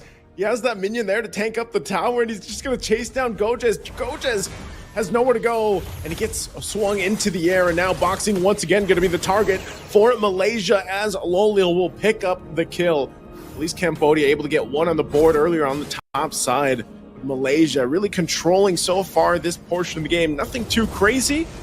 Ra, is he going to force this on Stormy? Goes in, but not enough damage just yet.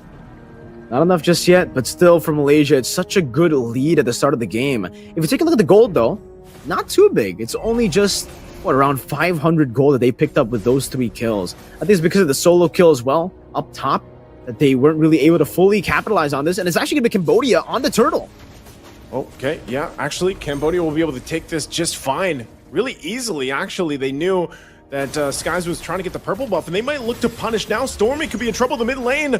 Lucas jumps in, won't be able to get the kill with the Lycan Pounce, and now forcing Yums back a little bit further. Skies might try to just swoop in and retrieve this purple buff. He's going to have to time it perfectly. Penalty zone already going to be used. Gojes trying to join the fight from the backside, but Skies is in trouble. Will be able to survive, though, barely. But meanwhile, will lose that buff, and they keep it together. But right now, Cambodia really fighting back, given how the beginning of the game went, at least able to keep things even and take some even from Malaysia. Game number 1, Cambodia, the way that they were able to go up against the Fanny was, all right, you know what? We are already snowballing at the start of the game.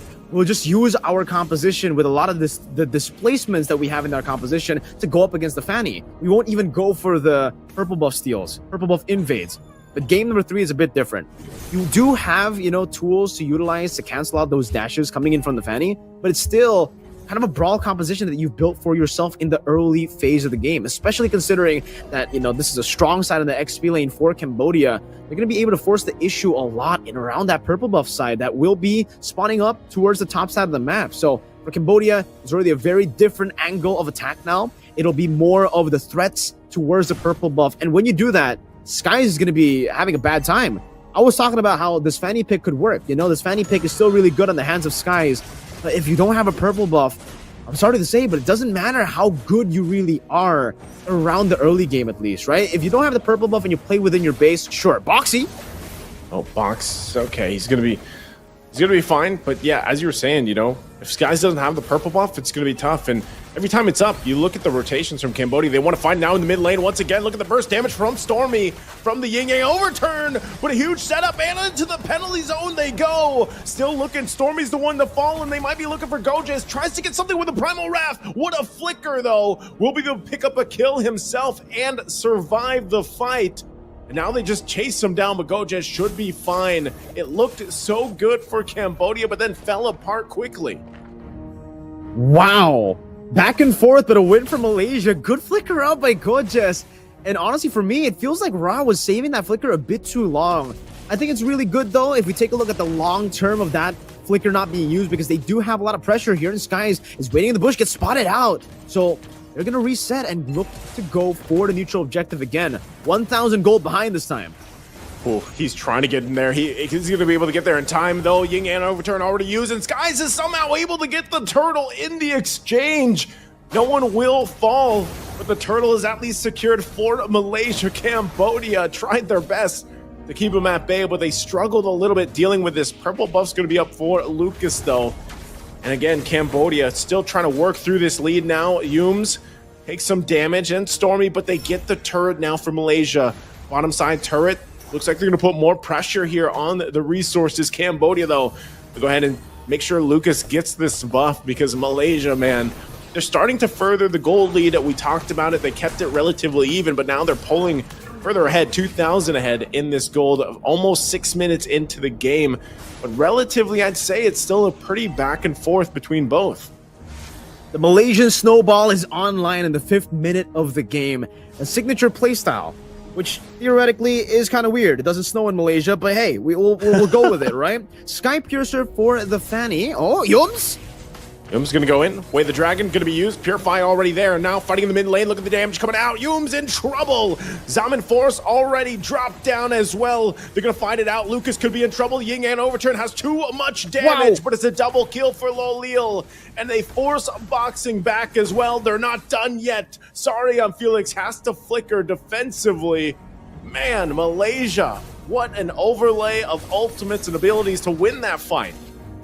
They wanted to, you know, double down on the early game to mid. We saw it with the Kagura pick as well, and we are seeing it now. Used Lolil with a dive. Oh, clean by Lolil. The synchro fissioning. That final shot, Felix definitely overstaying in the mid lane, not respecting that damage from a 3-0 Lolil on the Harith. 6 minutes in, Naisu, and it's looking very, very similar to game number 2 and how Malaysia was able to control the map. But this time, I think it's a bit more impressive, because it's not like they shut down Cambodia from the start. They're just able to outfight them, outclass them in these skirmishes, and even outset up a lot of these skirmishes. Yums, we gotta give a lot of credit to him, because in that second turtle, it would have been free. Go, Jess! Gojez gonna go in, onward into the air, shatter boxing, try to get out of there with that formation, but even with the setup, it's not gonna happen. There's just too much damage once again, and Skies joins the fight to clean things up, and all Rock can do is watch his teammates fall apart as Malaysia will get the kills, get the fights, and the turtle now ready to just further the lead. Full snowball effect at this point. Lolil gonna find Ra, pushes him out. So even with the Zaman Force, but they'll get this tier 2 early, this early on, and a purple buff gonna be lost for Lucas. Slowly but surely, again, just utilizing their lead. They don't want to, to throw the game. This is still such a massive lead to utilize. So many advantages to choose from. I mean, at this point, I'm really just trying to look at that damage as well. The fact that the Cho dealt 10,000 damage more than the Fanny, only dealing 8,000 damage. It kind of made me kind of speechless there. Okay, so even for Cambodia, it's not like they're not doing damage at all. For the Terizla, the Valentina, and even the Roger, they're actually doing quite a bit of damage, but Run the King on this carry, pick that I was also kind of doubting in the drafts. I have to say, man, you don't really have a good time on the carry up against this kind of composition. You want to pick up the carry usually up against tankier members. The fact that they picked it up against composition with a lot of damage dealers, that's why I was already doubting it. But then I saw the Kufra pick, and I was like, all right, I get what they're trying to do. They want to go for a safe pick. Gorgeous. Flickers forward. Earth Shatter. Yums conceal. Oh, Yums using the conceal again. Gonna knock up 3 members, but can't find the way the Dragon he was looking for. They'll force the fight anyway. Cambodia gonna force Malaysia back a little bit further. Everybody's still alive. Yums had an idea. It didn't work out that time. So Cambodia buying themselves some more time to farm up here. It's great though, right? The fact that you can still just utilize Yums with his aggressive damage, with his aggressive positioning and decision making, it's still okay for Malaysia. You don't really have to go for the full discipline route sometimes, especially if you have a player like Yums. He's on a roam anyways, so even if he goes for those crazy, risky plays, if he dies, it's fine. It's just a roam. You just wait for him to respawn, especially in the 9th minute of the game where the death timers are still so low. So now Yums is actually going to look for the angle of attack, and you'll have a very, very good angle to go for a flank from the bottom side of the map. The purple buff actually going to be stolen away by Skies early here before the Lord even gets contested. So that's an advantage already by Skies. 2 levels ahead now of Lucas. When it comes to the retry battle, Lucas is going to have a tough time, especially now the Heptaseas also. Man, so many of these power spikes coming in the right time. Yep, Tyrant's Revenge gonna be using the rage. They find the target. Yum's gonna be taken out. Zaman Force on boxing. Look at the damage once again. Skies will join the fight. Blade turning everywhere. Looking for a possible maniac, but doesn't get it. As Lolil will pick GG. up the kill, but it's a wipeout for Malaysia. They have the waves already pushing in. Timers are too long, but they could possibly just get these base turrets down. Hold on, base turret, look at the live. We have It's to keep GG. an eye on the live. Zaman Force already churned, and it looks like Malaysia might possibly end the game with a live here as we go back, and they'll do it. Malaysia will take down Cambodia and move forward to the WEC in Riyadh. 2-1. You were able to come back from the 1-0 start from Cambodia, and it looked really good for Cambodia. I think we just got to give it to their mental fortitude. The fact that they were able to come back in such a way in game number 2, stomping their opponents. Game number 3, doing the same thing, just adjusting the small things that they were making, small errors they were making in the game and even in the drafts as well. But I believe we're going to be taking a look at the highlights as well. I would love to see the highlights again to see exactly how Malaysia were able to get it done. Because it was already very different to game number 2. Game number 2, I think, was more of a mistake for Cambodia, right? The fact that, Lucas, we all know, we don't need to talk about it again. It's getting old now. But game number 3, it's a bit different. Still, they were able to punish Ra. They were able to punish Lucas too. So it's the same 2 members that get punished in the early game, with Boxy too technically. So everybody got punished there. It's very similar, but it's in a different way that they punished them. They punished them through clearing the mid lane. It's as simple as that. Having the Cho in your kit, it just gives you so much value. And sometimes when you think of the Cho, especially now that it's not really, the best pick in the role, we completely forget that he has so much wave clear potential with the concussive blast. So anyone you pair him up with, it's almost a certain better mid-prio, combo that you will have compared to the enemy team, unless, Cambodia pick up something like a Grok. And then all throughout, we definitely saw that the impact of that early skirmish was seen, with Skies getting such an early lead, with Lolil as well winning out, and Stormy getting that kill very early on assist. It just elevated their game so much in the mid game and all these skirmishes as well. Because with the snowball, with the Kagura and the Harith, these damage dealers, combos like this become possible. Combos where you go for the burst, but you layer it in a way where it kind of feels like you just out-damage them and out-sustain them as well in these skirmishes. This is another mistake by Felix, walking up way too far, man. With him being so low, you should respect that 3-0 Harith. And Yums constantly looking for these angles, very good targeting as well, bringing the carry of all people back to the team. And Skies, I was coming in last. Very, very good timing for him as well. And it already looked kind of good, to be fair, for Cambodia. They were able to go for the purple buff steal so early on because of the brawl composition that they have. They were able to force the issue, and because they had a winning lane in the XP, that was what I thought was going to be used a bit more. But unfortunately, after getting that first purple buff steal, I think they got overconfident. Lucas was starting to open up the map again, making some real big fundamental mistakes where he just gets caught up by Gojes. I think we have to talk about that play, right? Like when Lucas just walked in that mid bush towards the top side, wanted to go for the invade. It's such a naive, opening for him. But yeah, it ultimately became a game that Malaysia was able to control towards the mid, towards the late especially. We didn't even get to the late game. It was 10 minutes. It was even faster than game number 1.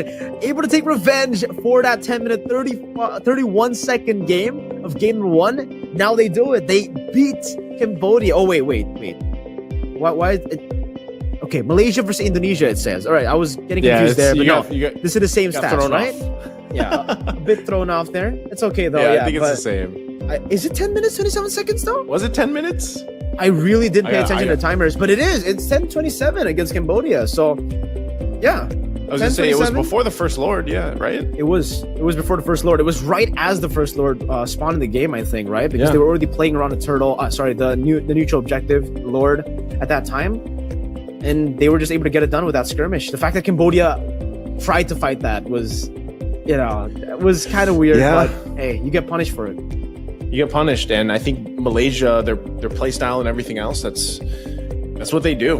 And really when you looked at the game, everything that they were doing there, and I think that's the same thing. Like Yums played that show so perfectly for this lineup because it didn't matter if he ended up going down or getting picked off or anything, because throughout the entirety of the game, he was able to find the right pickoffs that he was looking for, maybe except one, but he still, it was just an attempt, the one that he missed. So for this, here we go. It does look like, there it is, 10:27 was the game time here for game number 3. Malaysia, though, I mean, like I was saying, if you look at this lineup, like we said from the draft, this was like, I want to end this game early. And so I think, you know what, that was the plan, and they executed it just like that. It was a big damn lineup, dude. Like, even with the combination, like, you don't see Kagura pop up much, but man, this Kagura popping up here and then having, you saw them when they forced the fights, like in those Zaman forces, and had the yin yang overturns and everything else. Like, it was so good. Like, the amount of damage that was just there. And then at the same time, you have an Edith to kind of complement the whole, Yums on this Cho pick. So I think everything really worked out for the game plan. Like, if they didn't end this game though early, I feel like they definitely could have struggled against the lineup from Cambodia. And they had to specifically go with this game plan of, this needs to be an early game, end it before the 15 to 18 minute range, and then we're good. But, and they did exactly that. So Cambodia, again, really struggling here with this kind of lineup facing against this kind of aggression, I'd say. That's where the carry pick just seemed very, very odd to me. The fact that the Edith was up for grabs, some of these prio picks were up for grabs, like the Edith, it just made sense for them to go for the Edith before the carry. So they can go for the Edith and then later on get a good pick as well for that gold lane. But thinking that, the opposing team will go for frontliners, trying to expect that and, trying to predict that by going for the carry, it ended up with Malaysia adapting to the carry. They saw the carry and they were like, all right, you know what? If they want to try to go and deal damage to our frontliners, if they want to try to out-sustain us and out-DPS us, we're just outburst them. We're not even going to need to out-sustain them in these team fights. Yeah. Lolio was definitely a core member with this playstyle, though.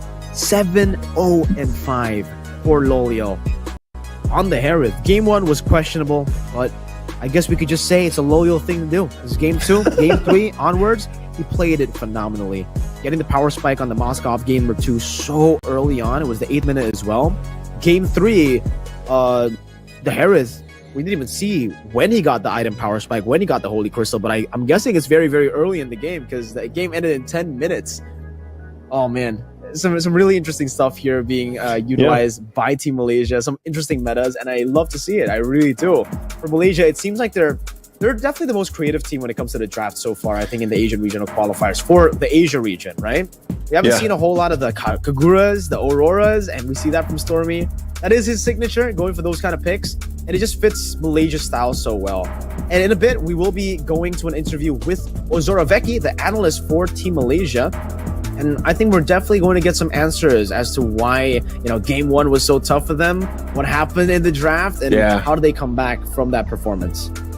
One thing, like I was saying before we even started the series, I think, teams like Malaysia, and there's many other teams like this, they profit a lot on the current state of the game. The patch that we had, the ability to go, I mean, they were already very unique in their playstyle before the patch, and so I think this allows them to do that even more so here, like the Banes, like this just the changes that we see so far. I mean, the Arlots that they pick up, nothing too crazy with Arlot, but still they get to pick it sometimes.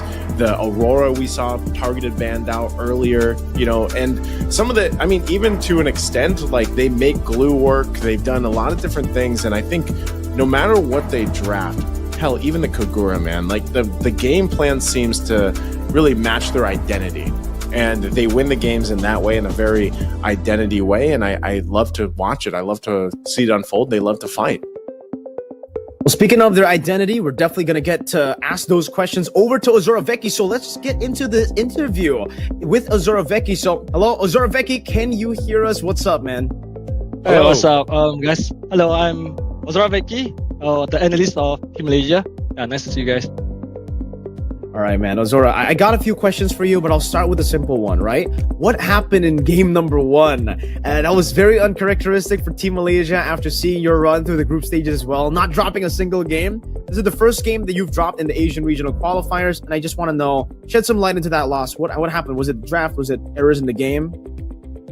I think generally we have a really strong early game draft, but we made a very big mistake when it comes to like the first minute of the game. Like you see everybody dying in the bush, and then you see our EXP later get completely zoned off two-way. Yeah. So I think that is just too much when you are playing an early game comp and then you make a mistake and then they just take away it. Yeah. Yeah, Right. definitely. I think we were on board with that too. When we saw the composition, it was good. Then we saw the early, dive in the bush, and it was tough to deal with. Going on that, I want to ask, because you guys have one of the most interesting picks so far throughout the tournament. I mean, even just in general, Malaysia is known for very great picks, unique picks, and everything like that. So I gotta ask, do the players have input towards some of the picks with this, or is it more so like you as the analyst and even the coach, like do you guys give them the flexibility of these players to pick what they want sometimes? Because for example, we're not used to seeing a Kagura, we're not used to seeing Bane as much. So how do these heroes come into the draft for you guys? I think it's just really the system that me and Arcadia decided to bring to this team, because we really trust, especially the mechanic of our players, and then especially when it comes to pick like something unique or something that's out of meta, as long as the player can play well in the meta, and then we can like study up the why is good and stuff. It always makes sense, right? Mobile Legends has so many heroes, doesn't mean that you have to always play the same hero. As long as it's good in the meta, you can fight the meta even though it's like odd, it's fine. Yeah. I love Alright it. then, As a non-meta hero fan, I love it. Yeah. He's a fan of Gord, by the way. He's like the number one Gord at one point, top global. But speaking of these unique picks, you've been going off meta with some of these picks, and I just want to know if this meta allows you to do that more than the previous ones, or if it's just the same across the board, right? Because we know that with the current changes, especially the Kagura Aurora may be able to benefit if they snowball in the early game with some of these new items.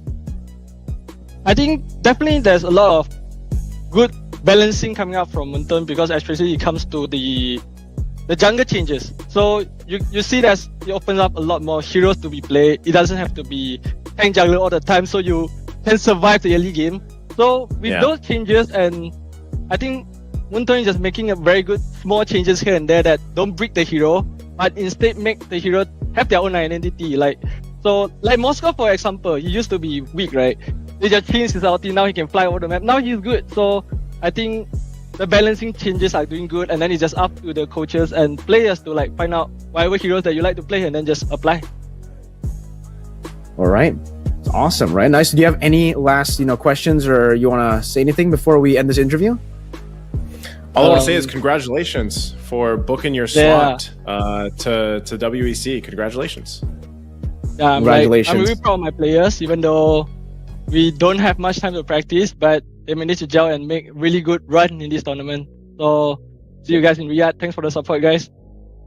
See ya, Zoroveki. Congratulations on the win. We heard that from Arcadia as well. They had little time to train for this, but congratulations. You guys deserve it, and we will see you later for the grand final, best of one, for the seeding of how they will, play later on. But thank you so much, Zoroveki. See ya. Thank you, guys. See you. There you go, Naisu. Now we're going to be ready for the next match, because with Malaysia winning here and Indonesia winning previously, that means we are set for a revenge match to what happened in Group B, and also technically have Group B supremacy here for Asian regional qualifiers. Yeah. Both of the teams who made it to Riyadh, to WEC, to the main stage, both came from the same group. But if you guys remember, Malaysia were number one. They didn't drop a single game in their group. Indonesia, they dropped a match and a game against Malaysia, but that's it. Anyone else they were able to beat. So for you guys waiting, you guys know what's up next. It's the revenge match, or perhaps the repeat match, depending on how you see it. Malaysia could get it done, get that snowballing all the way from start, stop the Indonesian snowballing from happening. And if you guys are wondering what this best of one is going to achieve, right? Because obviously both of the teams have already qualified. Technically, it's unnecessary if there's no impact here, but there will be impact later on. It'll be for the seeding of these teams as a Southeast Asia representative for WEC 24 in Riyadh. So we'll get to see them in the group stages as well. We'll see maybe them go to different pools if they win here. So it's a very important match, nice. It is, and it is great that Group B was able to pull this through, and we know that another Asian team is out there waiting for them in Riyadh. You know, the former champions, I should say. So I can't wait to see what happens with the best of one, at least to round it out for us. Well, with that, we're going to head to break, a very short one at that, 10 minutes only to get to our final match of the day. The grand finals, best of one, Indonesia versus Malaysia. It's been Mirko and Naisu, and we'll be back later for the final match. Stay tuned.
We have made it to the final game of ISF Asian Championships, the road to Riyadh 2024, that the WEC for ISF. Once again, for the final time, it's me, Naisu, and Mirko, and we're here to bring you the grand final. Now, you guys might be wondering, whoa, grand final, what? It's a best of one?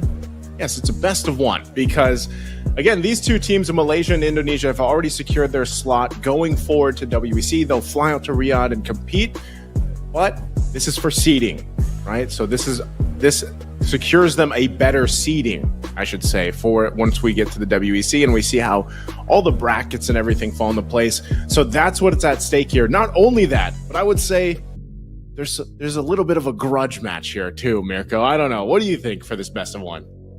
Of course, you know, we've been seeing all the fans as well, the Malaysian fans, the Indonesian fans attack each other's teams, you know, say, all right, you got lucky there. And the Malaysian fans are like, nah, bro, it's just a new era. It's Malaysia time, right? Malaysia boleh. So I love to see that competitive spirit for both of the fans in the chat as well, as long as it doesn't get too toxic. But for Indonesia and Malaysia, I think it's the same way, right? These two nations, very, very competitive. Malaysia has really risen and improved so much. Even Albert said, like, Malaysia, they just improved. They were just really, really good in the interview. So even for the players, man, there's no real, like, drama behind the scenes. There's no real, like, oh, yeah, we hate these Malaysian players. It's just, man, they're good.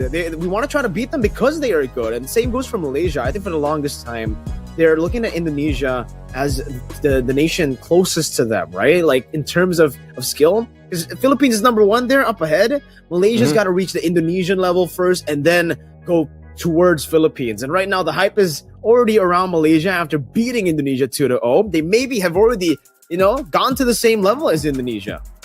We'll see. We're going to take a look at the lineups here once again for Indonesia. We have Boots, Albert, CW, Sands, and Keyboy. And again, Boots, we know now, after the interview earlier, he's coaching them, right? He's coaching them. CEO Boots. And so it's been Mlbb, of course, playing and doing a fantastic job, if I might say, for Mlbb. Really a key part of this success that they've been having. And I think you mentioned, right, he is a rookie. Was it his rookie season, this past one for the MPL? Yeah, this is his rookie season. This is his first time ever playing professionally. Before this, he was playing in the second league, right, in MDL. So he does have experience playing there. But against, the top tier players, all that, and especially internationally, this is his first international event, even before MSC, right? So they haven't flown out to Riyadh just yet for MSC. They're still here to qualify and to fight for the seeding. They've already technically qualified. But for the rest of the team, we've seen them many, many times before, bro. It's Albert, CW, Sans, and Keyboy. Definitely not a stranger to these names, especially in the international scene. Yeah. We have seen them, I think, all the way from season 7 for Albert. No, wait, it's 8. Season 8, it was Onyx RQ. So it was Albert, CW, Sans, Keyboy, Vin, all those names that you guys probably know to this day. But for Malaysia, that's what's really crazy about them, right? This is a team who don't have as much experience, maybe aside from Yums, when it comes to the international scene. And the fact that they're able to perform at this level already, it's crazy. Yeah. Impressive. Even if you look at some of these names, they're very familiar for a lot of people that have been following maybe just the international scene in general, but also specifically the Malaysian scene. You have Yums, Stormy, Skies, Gojes, and Lolil. And, this was the team that I feel like just a couple days ago made waves online. Like, for a lot of people, they were like, saying a lot of stuff about the matchup from Malaysia and Indonesia the first time they met in the group stage. And, we're all for it. Be a fan. Yeah, just don't be toxic, right, guys? I mean, come on, keep it civil out there, because at the end of the day, there's no bad blood, of course, between these players, these teams, and they just really love to play competitively against each other time and time again, whichever world stage they're going to find themselves on. And at the end of the day, remember, these two teams are both winners. They're both going out. They're both flying to Riyadh later this year, and, they're going to be in Riyadh a lot this year. Let's just say that. So I think for Malaysia specifically, they're the team that can match up and maybe, like you said, maybe even go above what we've seen from Indonesia before. I mean, already they've proved that. That's number one, at least through the group stages. Now, I'm just wondering if Malaysia is actually able to maintain that standard that they already set early on, because to be able to do that, and I think as Malaysia as a region for the longest time they've always been around, like, in these international competitions. But even our dear friends from Malaysia, like, we know what they say about, the competitiveness on the international stage. They're usually happy with, getting certain places. Maybe it's not first through 3, but they're happy to be there. Maybe it is third. But I think the main point that I'm trying to get to is, for Malaysia, these players have improved so much on even some of their respective teams that they've come from, and now they're forming this national team. Their improvement has come through, and the synergy that they're able to play with against a team that has a lot of synergy. I mean, Indonesian team is no joke. Obviously, they're one of the best in the world here. But Malaysia, from what we've seen, is getting there, and I think it's getting more apparent that you really have to respect this play style from Malaysia. A lot of the time, a lot of people already respect the play style of Philippines, Indonesia. They're usually the 2 countries that pop in your head. But Malaysia, what they did already in the group stage, if they can do it again in this best of 1, I know it's only for seeding, but if they can do it again here, then they even further that theory of, man, Malaysia has gotten so much better over the years, over the time. And remember, here in Iesf, guys, there's no imports, so we can't go and argue all that stuff, right? This is national players, national teams duking it out. And the thing I love about Malaysia so far is, like we just heard from the interview, the amount of uniqueness to their drafting. Their play style typically stays the same, but they love to experiment. And if it's not meta, it doesn't matter. If they can make that hero work in the current way of the meta, they'll do it, and that's what I love to see. I think that's what everybody loves to see. Finally, a breath of fresh air when it comes to the meta, right? From the Southeast Asian region. Because technically from the African regional qualifiers, or the first few days of Asian regional qualifiers, yeah, we've been seeing a whole lot of different picks, unique picks, which is cool to see. But now for the Southeast Asian teams, especially Malaysia, part of the big 3 when it comes to the major regions, going for risky moves in the draft makes it just so much more engaging as a viewer, as a caster especially, right? Whenever they go for the Aurora, the Kagura as well, there's always a little bit of a smile there, a little bit of happiness for us. Yeah. And I think it's safe to say for both of us, right? As an Indonesian, as a Filipino, the Philippines and Indonesia, and for Indonesia as well, they've been top 2 for so long. It's about time we see a new nation, a new region take control. maybe, we never know here, but maybe I'm just shaking my head. Yeah, but I might not be agreeing with you, but I'm just shaking my head up and down. But especially considering, Naiso, the World Champions will also be in Malaysia. We're going to have a World Championship later on in Malaysia. So if Malaysia can continue this upwards trend towards the next season as well, it's going to be really, really cool to see the Malaysian support and all that. But obviously, I agree, but I also have to disagree sometimes because I'm an Indonesian. It's cool to have these new regions come up, but I don't need to explain that, right? There's that national pride, obviously, that you want to, support your country every single time. That's why we're seeing so many of those fans as well in the live chat, right? So shout outs to all the fans who are actually just supporting your team, supporting your nation here in the competition. Yeah. Don't be toxic, guys. I see a lot of toxic comments as well, but okay, it's cool to see. For the most part, at least most of the viewers, they're kind of chill. They're just watching the game, and looking at the game in a very competitive and sportive way.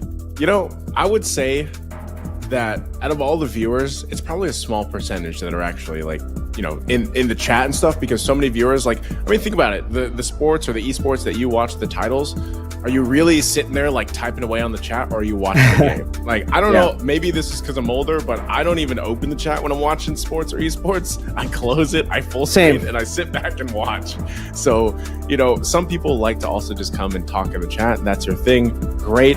But at the end of the day, like I said, both these teams have already secured their slots, representing their countries and looking to bring further pride to them. I think that's the main point here, especially for Iesf. And knowing that, once again, some of those slots are being locked in. We saw a lot of this throughout the past.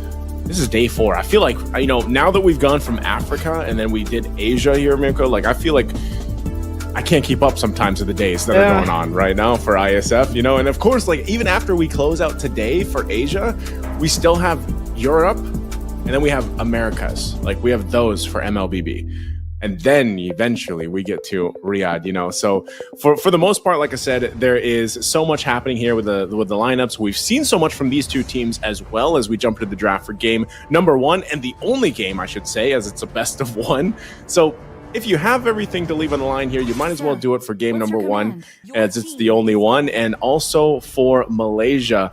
Interestingly enough, I'm not sure if we're going to get that to see that again, but it looks like they banned out the Fanny to start out. I think this is going to be the battle of obviously these two junglers again that we got to see, and I think it's very exciting to see unfold depending on what Albert also brings to the table in terms of his hero choice, because we've so far, when these teams have played against other teams and on the live stream, we've seen the teams they face ban out like all the assassins that they can. You know, so I think we did get word they're going to fix a couple things here on this overlay, of course, because they had some typos they had to get there, but still, here we go. There you go. All right. So Malaysia, but the bans were the same. So it was that Fanny ban. You can see this too, Nolan. So I think. Oh wait. Okay, they're flipping it around too. Indonesia's actually going to be on the blue side. We have Malaysia on the red. And so interesting that they're going this route too. I'm wondering what this leaves open for priority for Indonesia. Well, the Harith is number 1 still, right? I think for Indonesia especially, well, actually for both Indonesia and Malaysia, whenever the Harith is left open, they even prioritize the Harith still over the Roger. So I'm expecting the Harith and the Roger still to be left open. They're probably going to go for the Chip and the Loyi as the final bans here. But even if they don't, maybe the Angela ban will come through. I think for Malaysia, they've got to, think about that, whether they want to ban the Angela or they want to try to threaten the Angela Ling on the second phase. Because technically for the Ling, it's still up for grabs.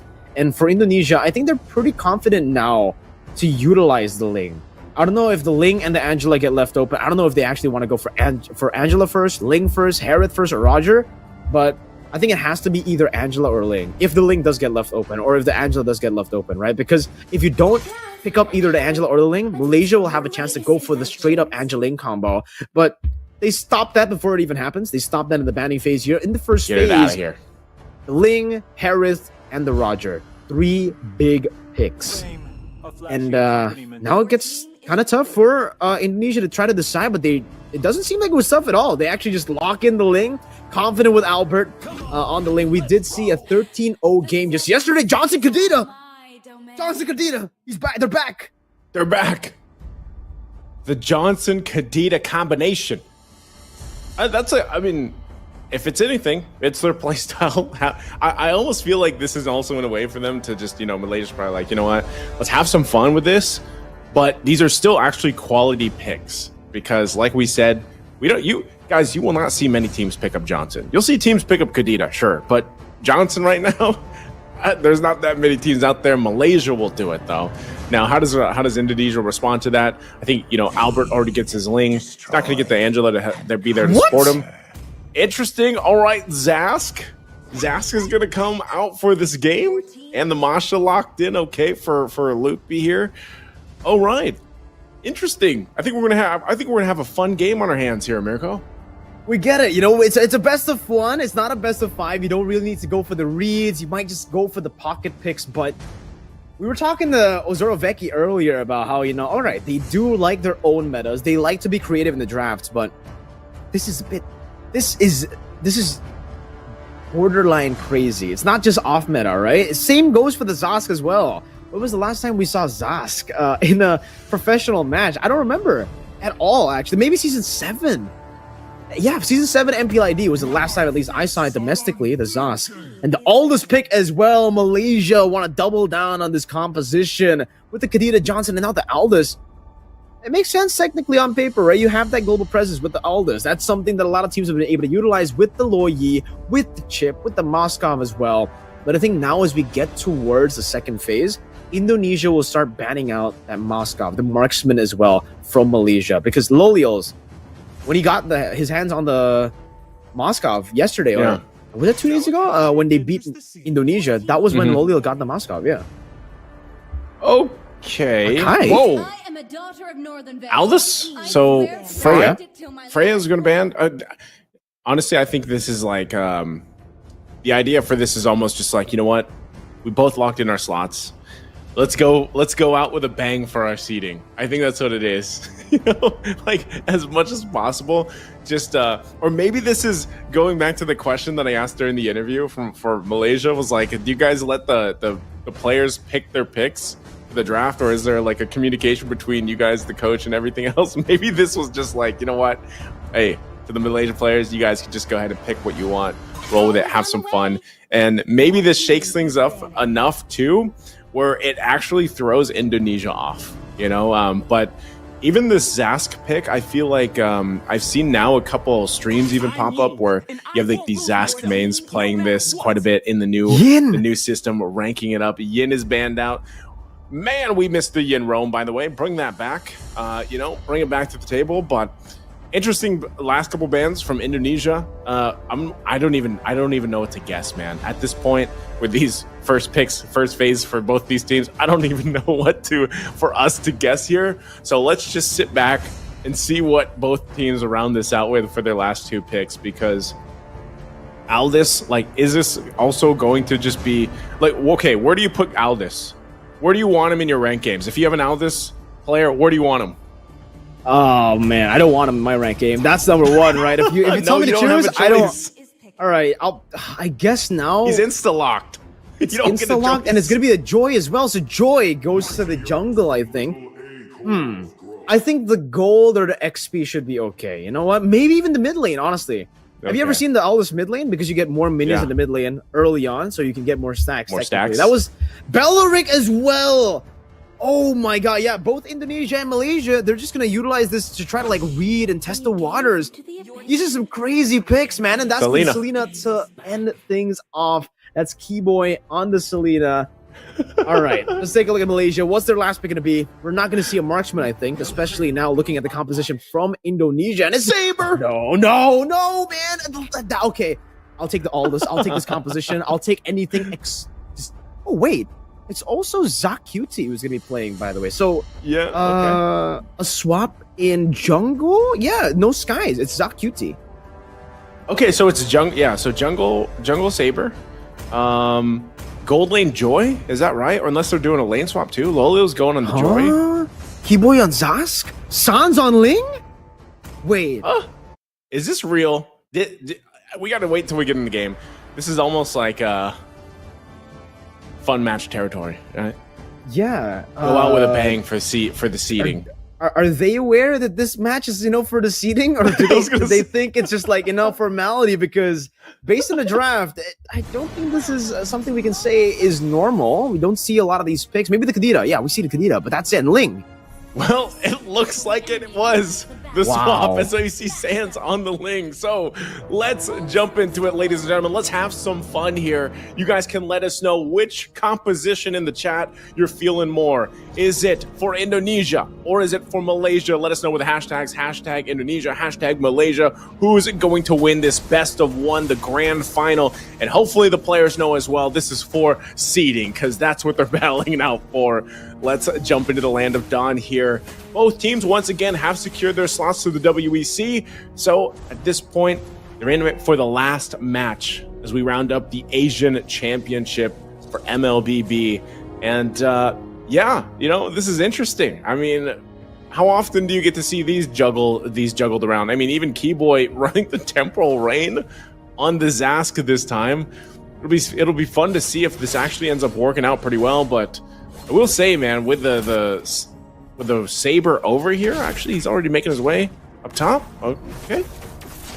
Sans do the same thing. Will be stunned up. Now triple sweep, not ready just yet. As Zacuti goes in for the dash, and Sans will be able to escape right now. Temple Blade's going to be used up as a triple sweep. Not there. A good knock-up to get Sans out of there, but it's going to be traded down by Lolio, who gets the or not just the rhythms, just the dashes to get him down.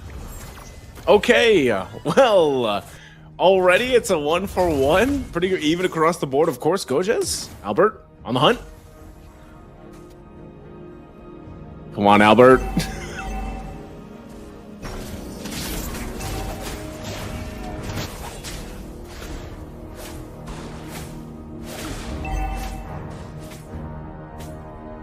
He wants to be stacking up on this Aldous. He wants to be taking a lot of things. So the fact that they were able to zone him away, even though obviously, had spend the flicker there, and technically Yeah. didn't get anything. No resources back. It's still not that bad because Gorgeous does lose quite a bit there in the bottom lane as they are going to go for the turtle. It's Sans who starts things first. ZocQT on the purple buff, trying to go for the purple buff first as Sans keeps on going at it. Doesn't have the purple buff just yet as Sans jumps in Retribution and we'll be able to find it. ZocQT, does he go for the triple sweep? He doesn't even have it. Sans has it with waves and we'll be able to use it under the turret. That's going to be the tank in coming in from Keyboy. One last hit. Sans picks it up. A good abyssal arrow as well to stop Humes. But look at the chase fade. Gorgeous picks up the kill. That's a trade back in favor of, I don't know. I don't know. It's pretty much, man. Oh, Another abyssal arrow right into the thunderclap, and that's a sky piercer built for CW. Calvin Winata on the Masha. alrighty. Well, at the same time, it looks like both teams have just ignored the turtle. They just want to battle it out further. Top side, they're gonna get a kill. Good abyssal arrow once again as the Dominator's Ascent gets used up. Keyboy now going to Stormy, who's forced back with the oddity as Albert again just tries to go for another abyssal arrow. As Lolo is jumping in, has electrifying beats, gets stunned up with the abyssal arrow, does some damage. Keyboy flickering forward. What was that? Albert getting the kill again. The Breath of the Ocean sidestep. Now ZocQT with a few shots should be able to take Albert down. Meanwhile, in the bottom lane, Lutpi and Sans will be going onto the turtle. With ZocQT up top, it should be free. Wrath of the Dryad used up as well here by Lutpi. Gorgeous. Does he go for the steal? Does he flicker in? Do it! Do it! No! Sans will just take this away. All right, turtle finally secured into this game. Driving Vroom, vroom. around, Johnson going around.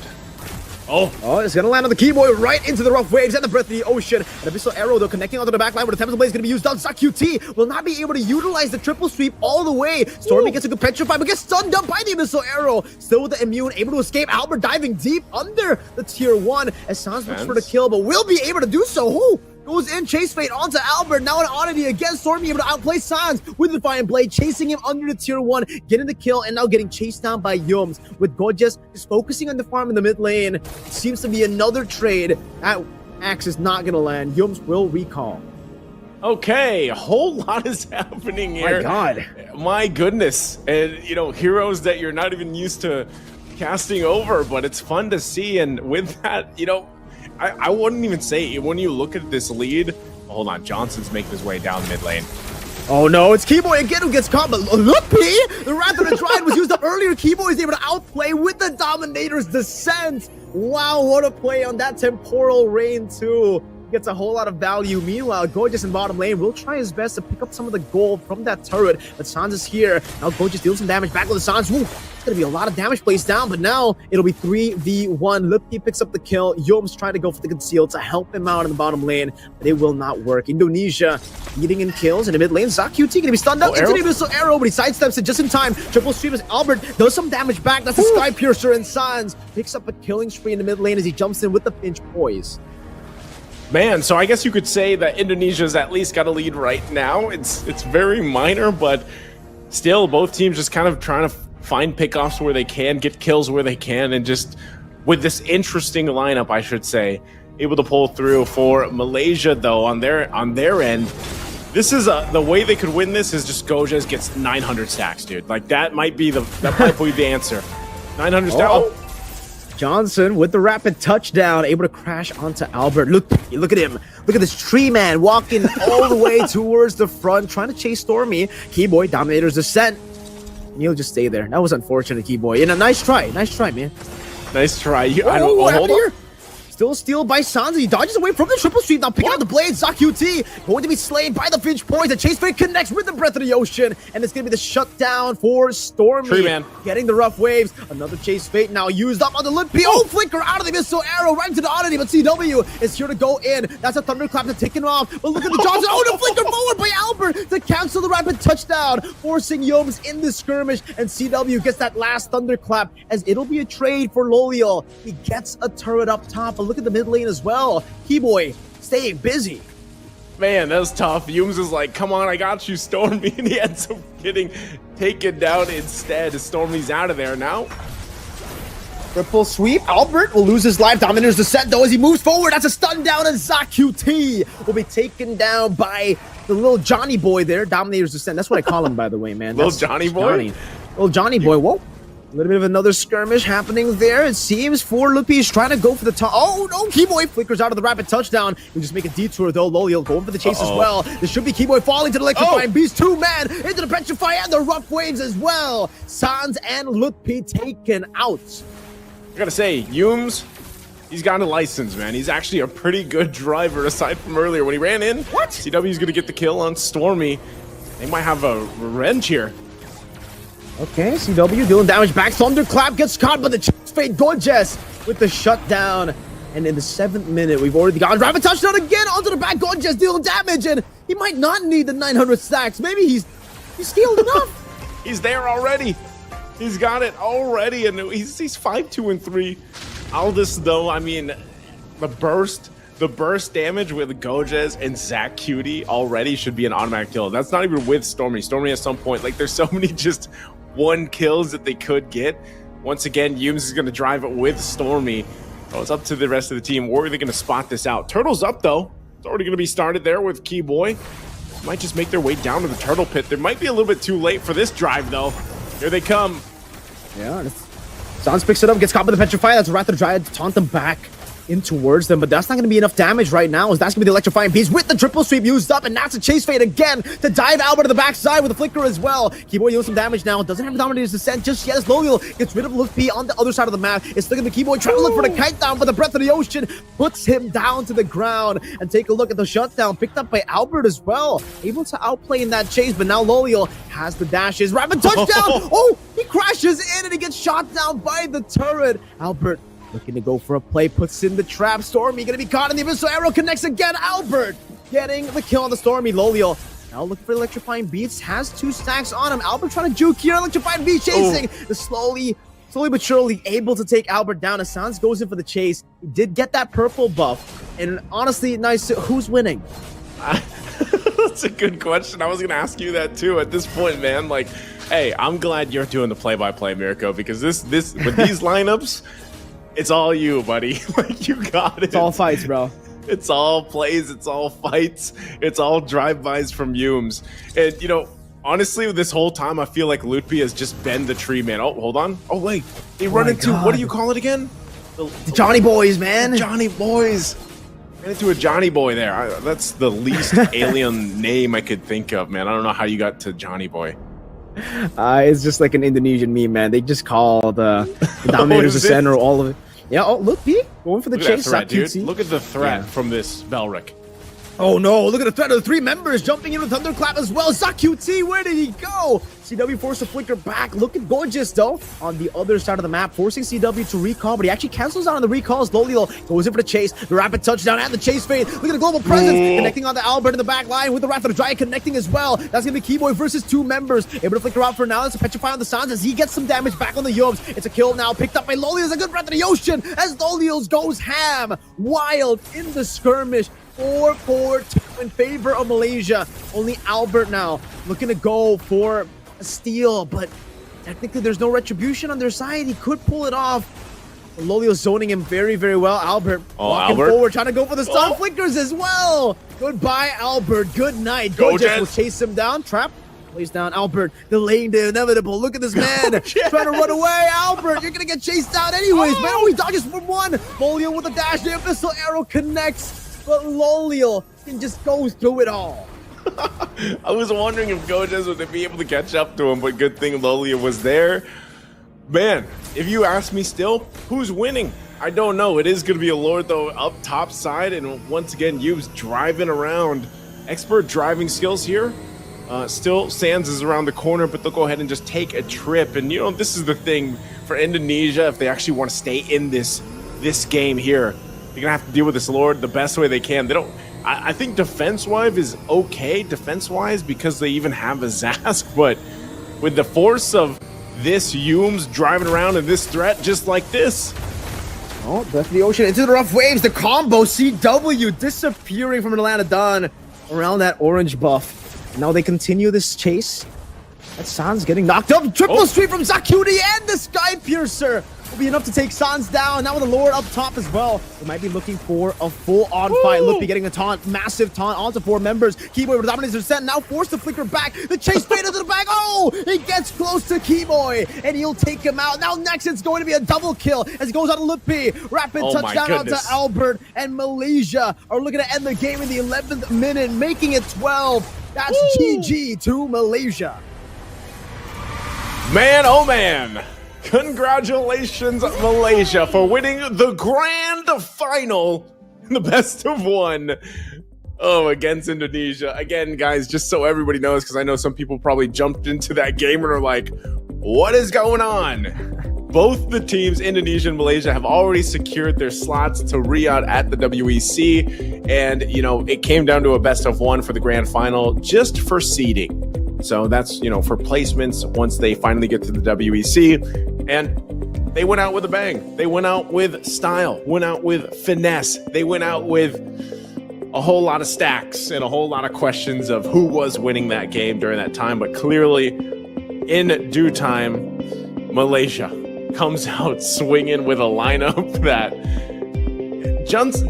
already off the bat, when Johnson and Kadita were picked up, I was like, you know what? This could work out. And then we saw the rest kind of come to play here. And then with Indonesia switching roles, hey, you know, I'm sure it was fun to be able to do that, you know, once in a while. They probably don't get to do that on a competitive stage too often. Not at all. I don't think they get a chance to do that at all, right? And we'll get to see the highlights. It does seem like the entire game was just a highlight reel. So nice to always start. First blood, Sans, traded by Loliel. And then this flicker by Albert, right? And he gets caught. Yeah, I mean, it started like you said, throughout this game, it was actually a fun back and forth. I don't know. I'd almost feel like, you know, this is one of the games that I've played before, especially with the lineups that I see here. But, you know, there's no gourd. There's no way you play it here. No, you know, sometimes the gourd is banned, man. You know, but usually when I have those games and I see that the Aldous locked in, like immediately locked in and then picked up and put in the gold lane, yeah, I say locked in. Like, I'm not even right now, I should say I'm not even high enough rank to have bans. Oh, CW, by the way, with that flicker. That's such a funny one. Oh my lord, we didn't get to see that. That was actually really fun. Yeah, yep, he was able to dodge that. But yeah, I guess, you know, for both these players, it's funny because when we built up to this, it was like we were asking them, you know, who would you like to face off in the playoffs and the grand finals and everything else, and then, hey, we didn't know they wanted to do it in this way, but no, I don't think anyone knew.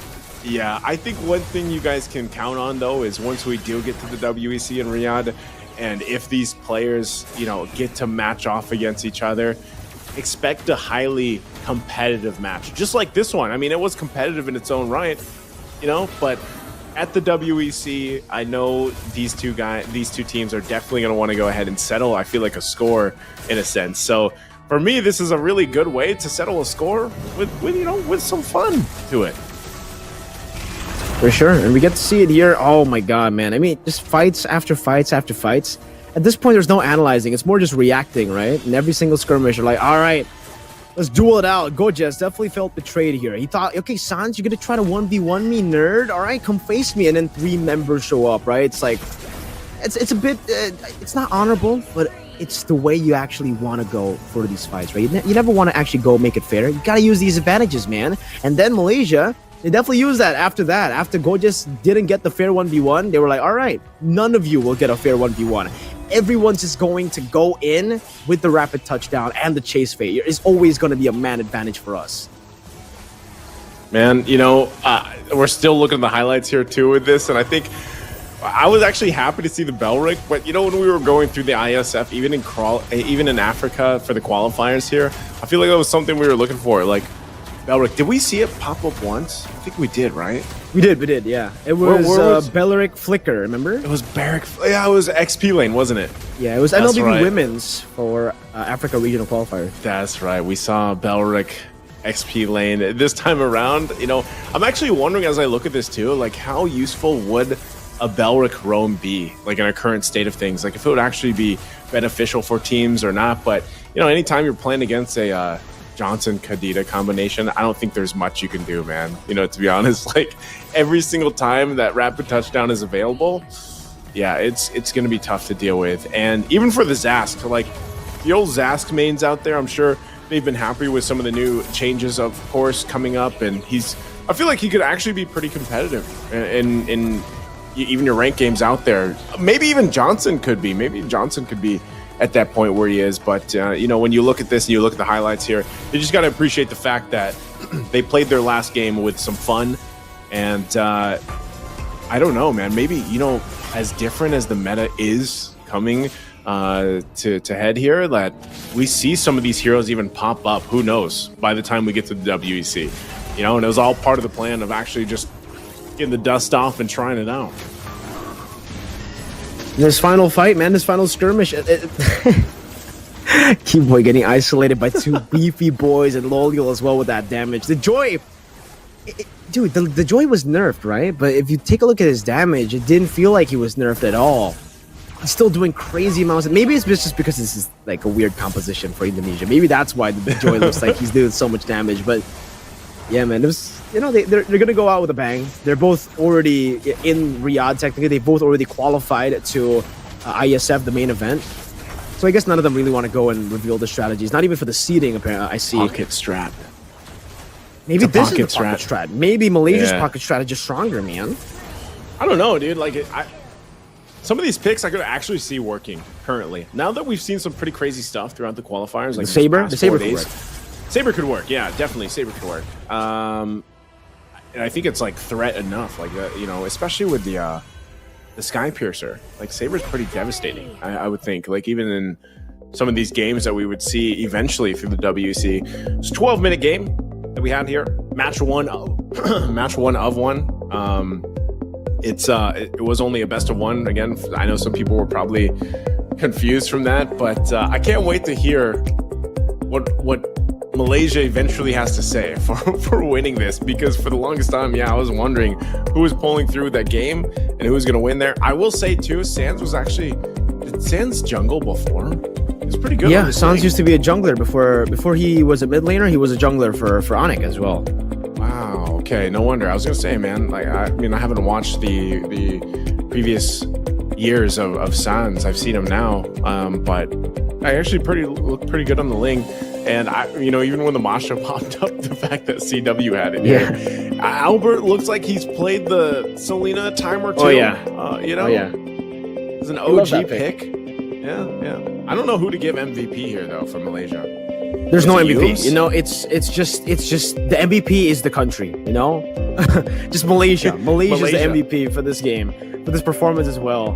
But I mean, who would I give the MVP to? I don't know. Well, Lolial seems to be the one that will get the MVP. There's a solid KD there that, you know, definitely pushes that MVP towards him. 10, 2, and 11, 68,000 damage dealt with the Holy Crystal as well. Yeah, I really don't know how to analyze this game. It's you know, there's not much. It seems like they're having fun. Yeah, this is the one you kind of just like log in with the boys, you know, and you just say, let's get one more game in. It's like 2 in the morning. You've played constantly all throughout the day, and then you're just like, one more game. And you have that friend that starts it off with picking Johnson. Yeah. I don't know when they're actually going to be flying out to Riyadh, by the way. Some of these members are actually also qualified to MSC, right? So maybe they're just getting that game quick in so that they're, all right, let's prepare for the flight. So maybe it is tonight. I don't know. Hey, but that it seems might be like us we're too. going to get our... That's true. That's us tomorrow, bro. That's us tomorrow. You know what? Let's go ahead and get... I think we are going to hear from Gojez from... Review with us. Ring. Gojez!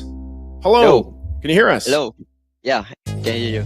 Hey, congratulations. The grand final, what a game. Best of one. What a lineup you guys had. Can I just ask, you know, you can let us know, because I know some of the viewers might have been wondering as well when they jumped in. What was this lineup? What was it? What was the IQ behind this lineup? Why did you guys bring this lineup to this best of one? Because this lineup is like one of the most strongest lineup in rank game, which is people call meta chiki, which you bring like Johnson, Kadita, all those. And as you can see, we want to bring Freya and Yin, but they banned. So yeah, and then we replaced the Yin with the Saber because we got inspired from Mobile Zane because he's our idol. That's why. Awesome, Great stuff, man. man. It worked. Oh, it really worked, and coming into this best of one now. All right, I just want to know your thoughts, Gorgeous. You've qualified to the main stage, right? Even before this game, this was just like proceeding, but you've qualified to the main stage. Which team are you most excited to go up against later on in the main stage? Maybe I would like to have a rematch with Indo and maybe Philippines. Okay. Indo and Philippines. So I got another question to add on to that, right? You want to go up against Indo, you want to go up against Philippines, Gorgeous. I've been watching you in MPL Malaysia. You're quite the talker. So I want to know if you have any words for them here, especially after beating Indonesia, technically with this 3-0, yeah? 2-0 in the groups and then another best of one. Do you want to trash talk or is it respect mode, Gorgeous, for when you're representing Malaysia? Yeah, maybe I will be in respect mode. You saving I it hope we for get to see that the trash in talk. person, man. For MSC maybe, right? For SRG, when later on SRG plays, maybe you can use that later for MSC. Yeah. Maybe on the stage, not in this interview. Okay. Gojes, is there anything you want to say to everybody supporting Malaysia for ISF? I know you guys have so much practice going on for different tournaments, but for everyone that is going to be following you guys for ISF and seeing that you guys did beat Indonesia even before in the group stage, any words you guys want to say over to your fans out there as you guys get ready to move on? For everyone that believes us, thank you for all the supports. And yeah, maybe at first you guys didn't believe us that this lineup can maybe fight strong country, but yeah, we prove it at you all, and yeah, keep supporting us. Thank you. Awesome. Thank you, Gojes. Congratulations again. We can't wait to see you guys at WEC in Riyadh. And hopefully you get that rematch you guys are looking for as well. So thank you and good luck to everything ahead of you guys. Okay. Good luck, man. See ya. Oof. There we go, man. Gorgeous. That's respect, Gojes. Respect Gorgeous. I didn't know that creature existed, respect Gorgeous. I thought he was just gonna, start like talking after that, man. I thought he was just gonna, start talking about Philippines, Indo, saying like, yeah, we're gonna beat you next time we meet you or something like that. But hey, I'm glad to see, that, Gorgeous has that respect side of him. When he's representing his country, a different side of Gorgeous comes in. He becomes a wise man because those answers were all quite wise, man. He's like, usually on stage, I don't know if you've seen the interviews for SRG and MPL Malaysia, but he's always on the mic yelling and saying like, "Yo, what's up, bro?" And you see a calm Gorgeous. When I saw him in an interview, when like his screen popped up, I thought for sure, all right, this man's already smiling. He wants to go for the trash talk. I'm gonna just throw it at him, I'm just bait it out. But then he says, "No, I'm just gonna stay chill, bro." That was like me a few months ago. I'm a different man now. Like, please, bro, respect. Respect, bro. Respect. That's all. That's what it's about. Respect. Hey, because at the end of the day, they're both going to Riyadh anyway. The WEC. And he still wants the rematch. That's true. So if they want to bring some of that fire, they bring it to WEC later this year, right? They have other things you got to focus on too. But I think Mirko, that's wrapping it up for us, man. It's been 4 days of jam-packed action, and I think some surprises as well. A great preview also of the meta right now, I would say, for the most part. And I know some things can change ahead of us, but there's a whole lot of Mlbb that you guys get to watch coming up. And we thank you guys for joining us for the Asian Championships here. And we can't wait to see all of these teams battling out in WC. Mirko, any last thing you want to go ahead and say before we close out? No, just that's it for the Mlbb Open Match broadcast. It's been a pleasure for me, for Naisu, for even Arashi and Eterno who've joined us in the past few days.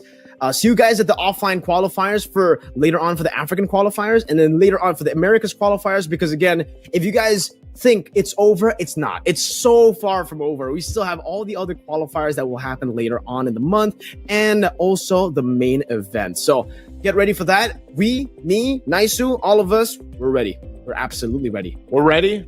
We are. We're so back. We're ready, and we can't wait to see what unfolds. But that's going to be it for tonight. Thank you guys all for joining us, for checking out the stream.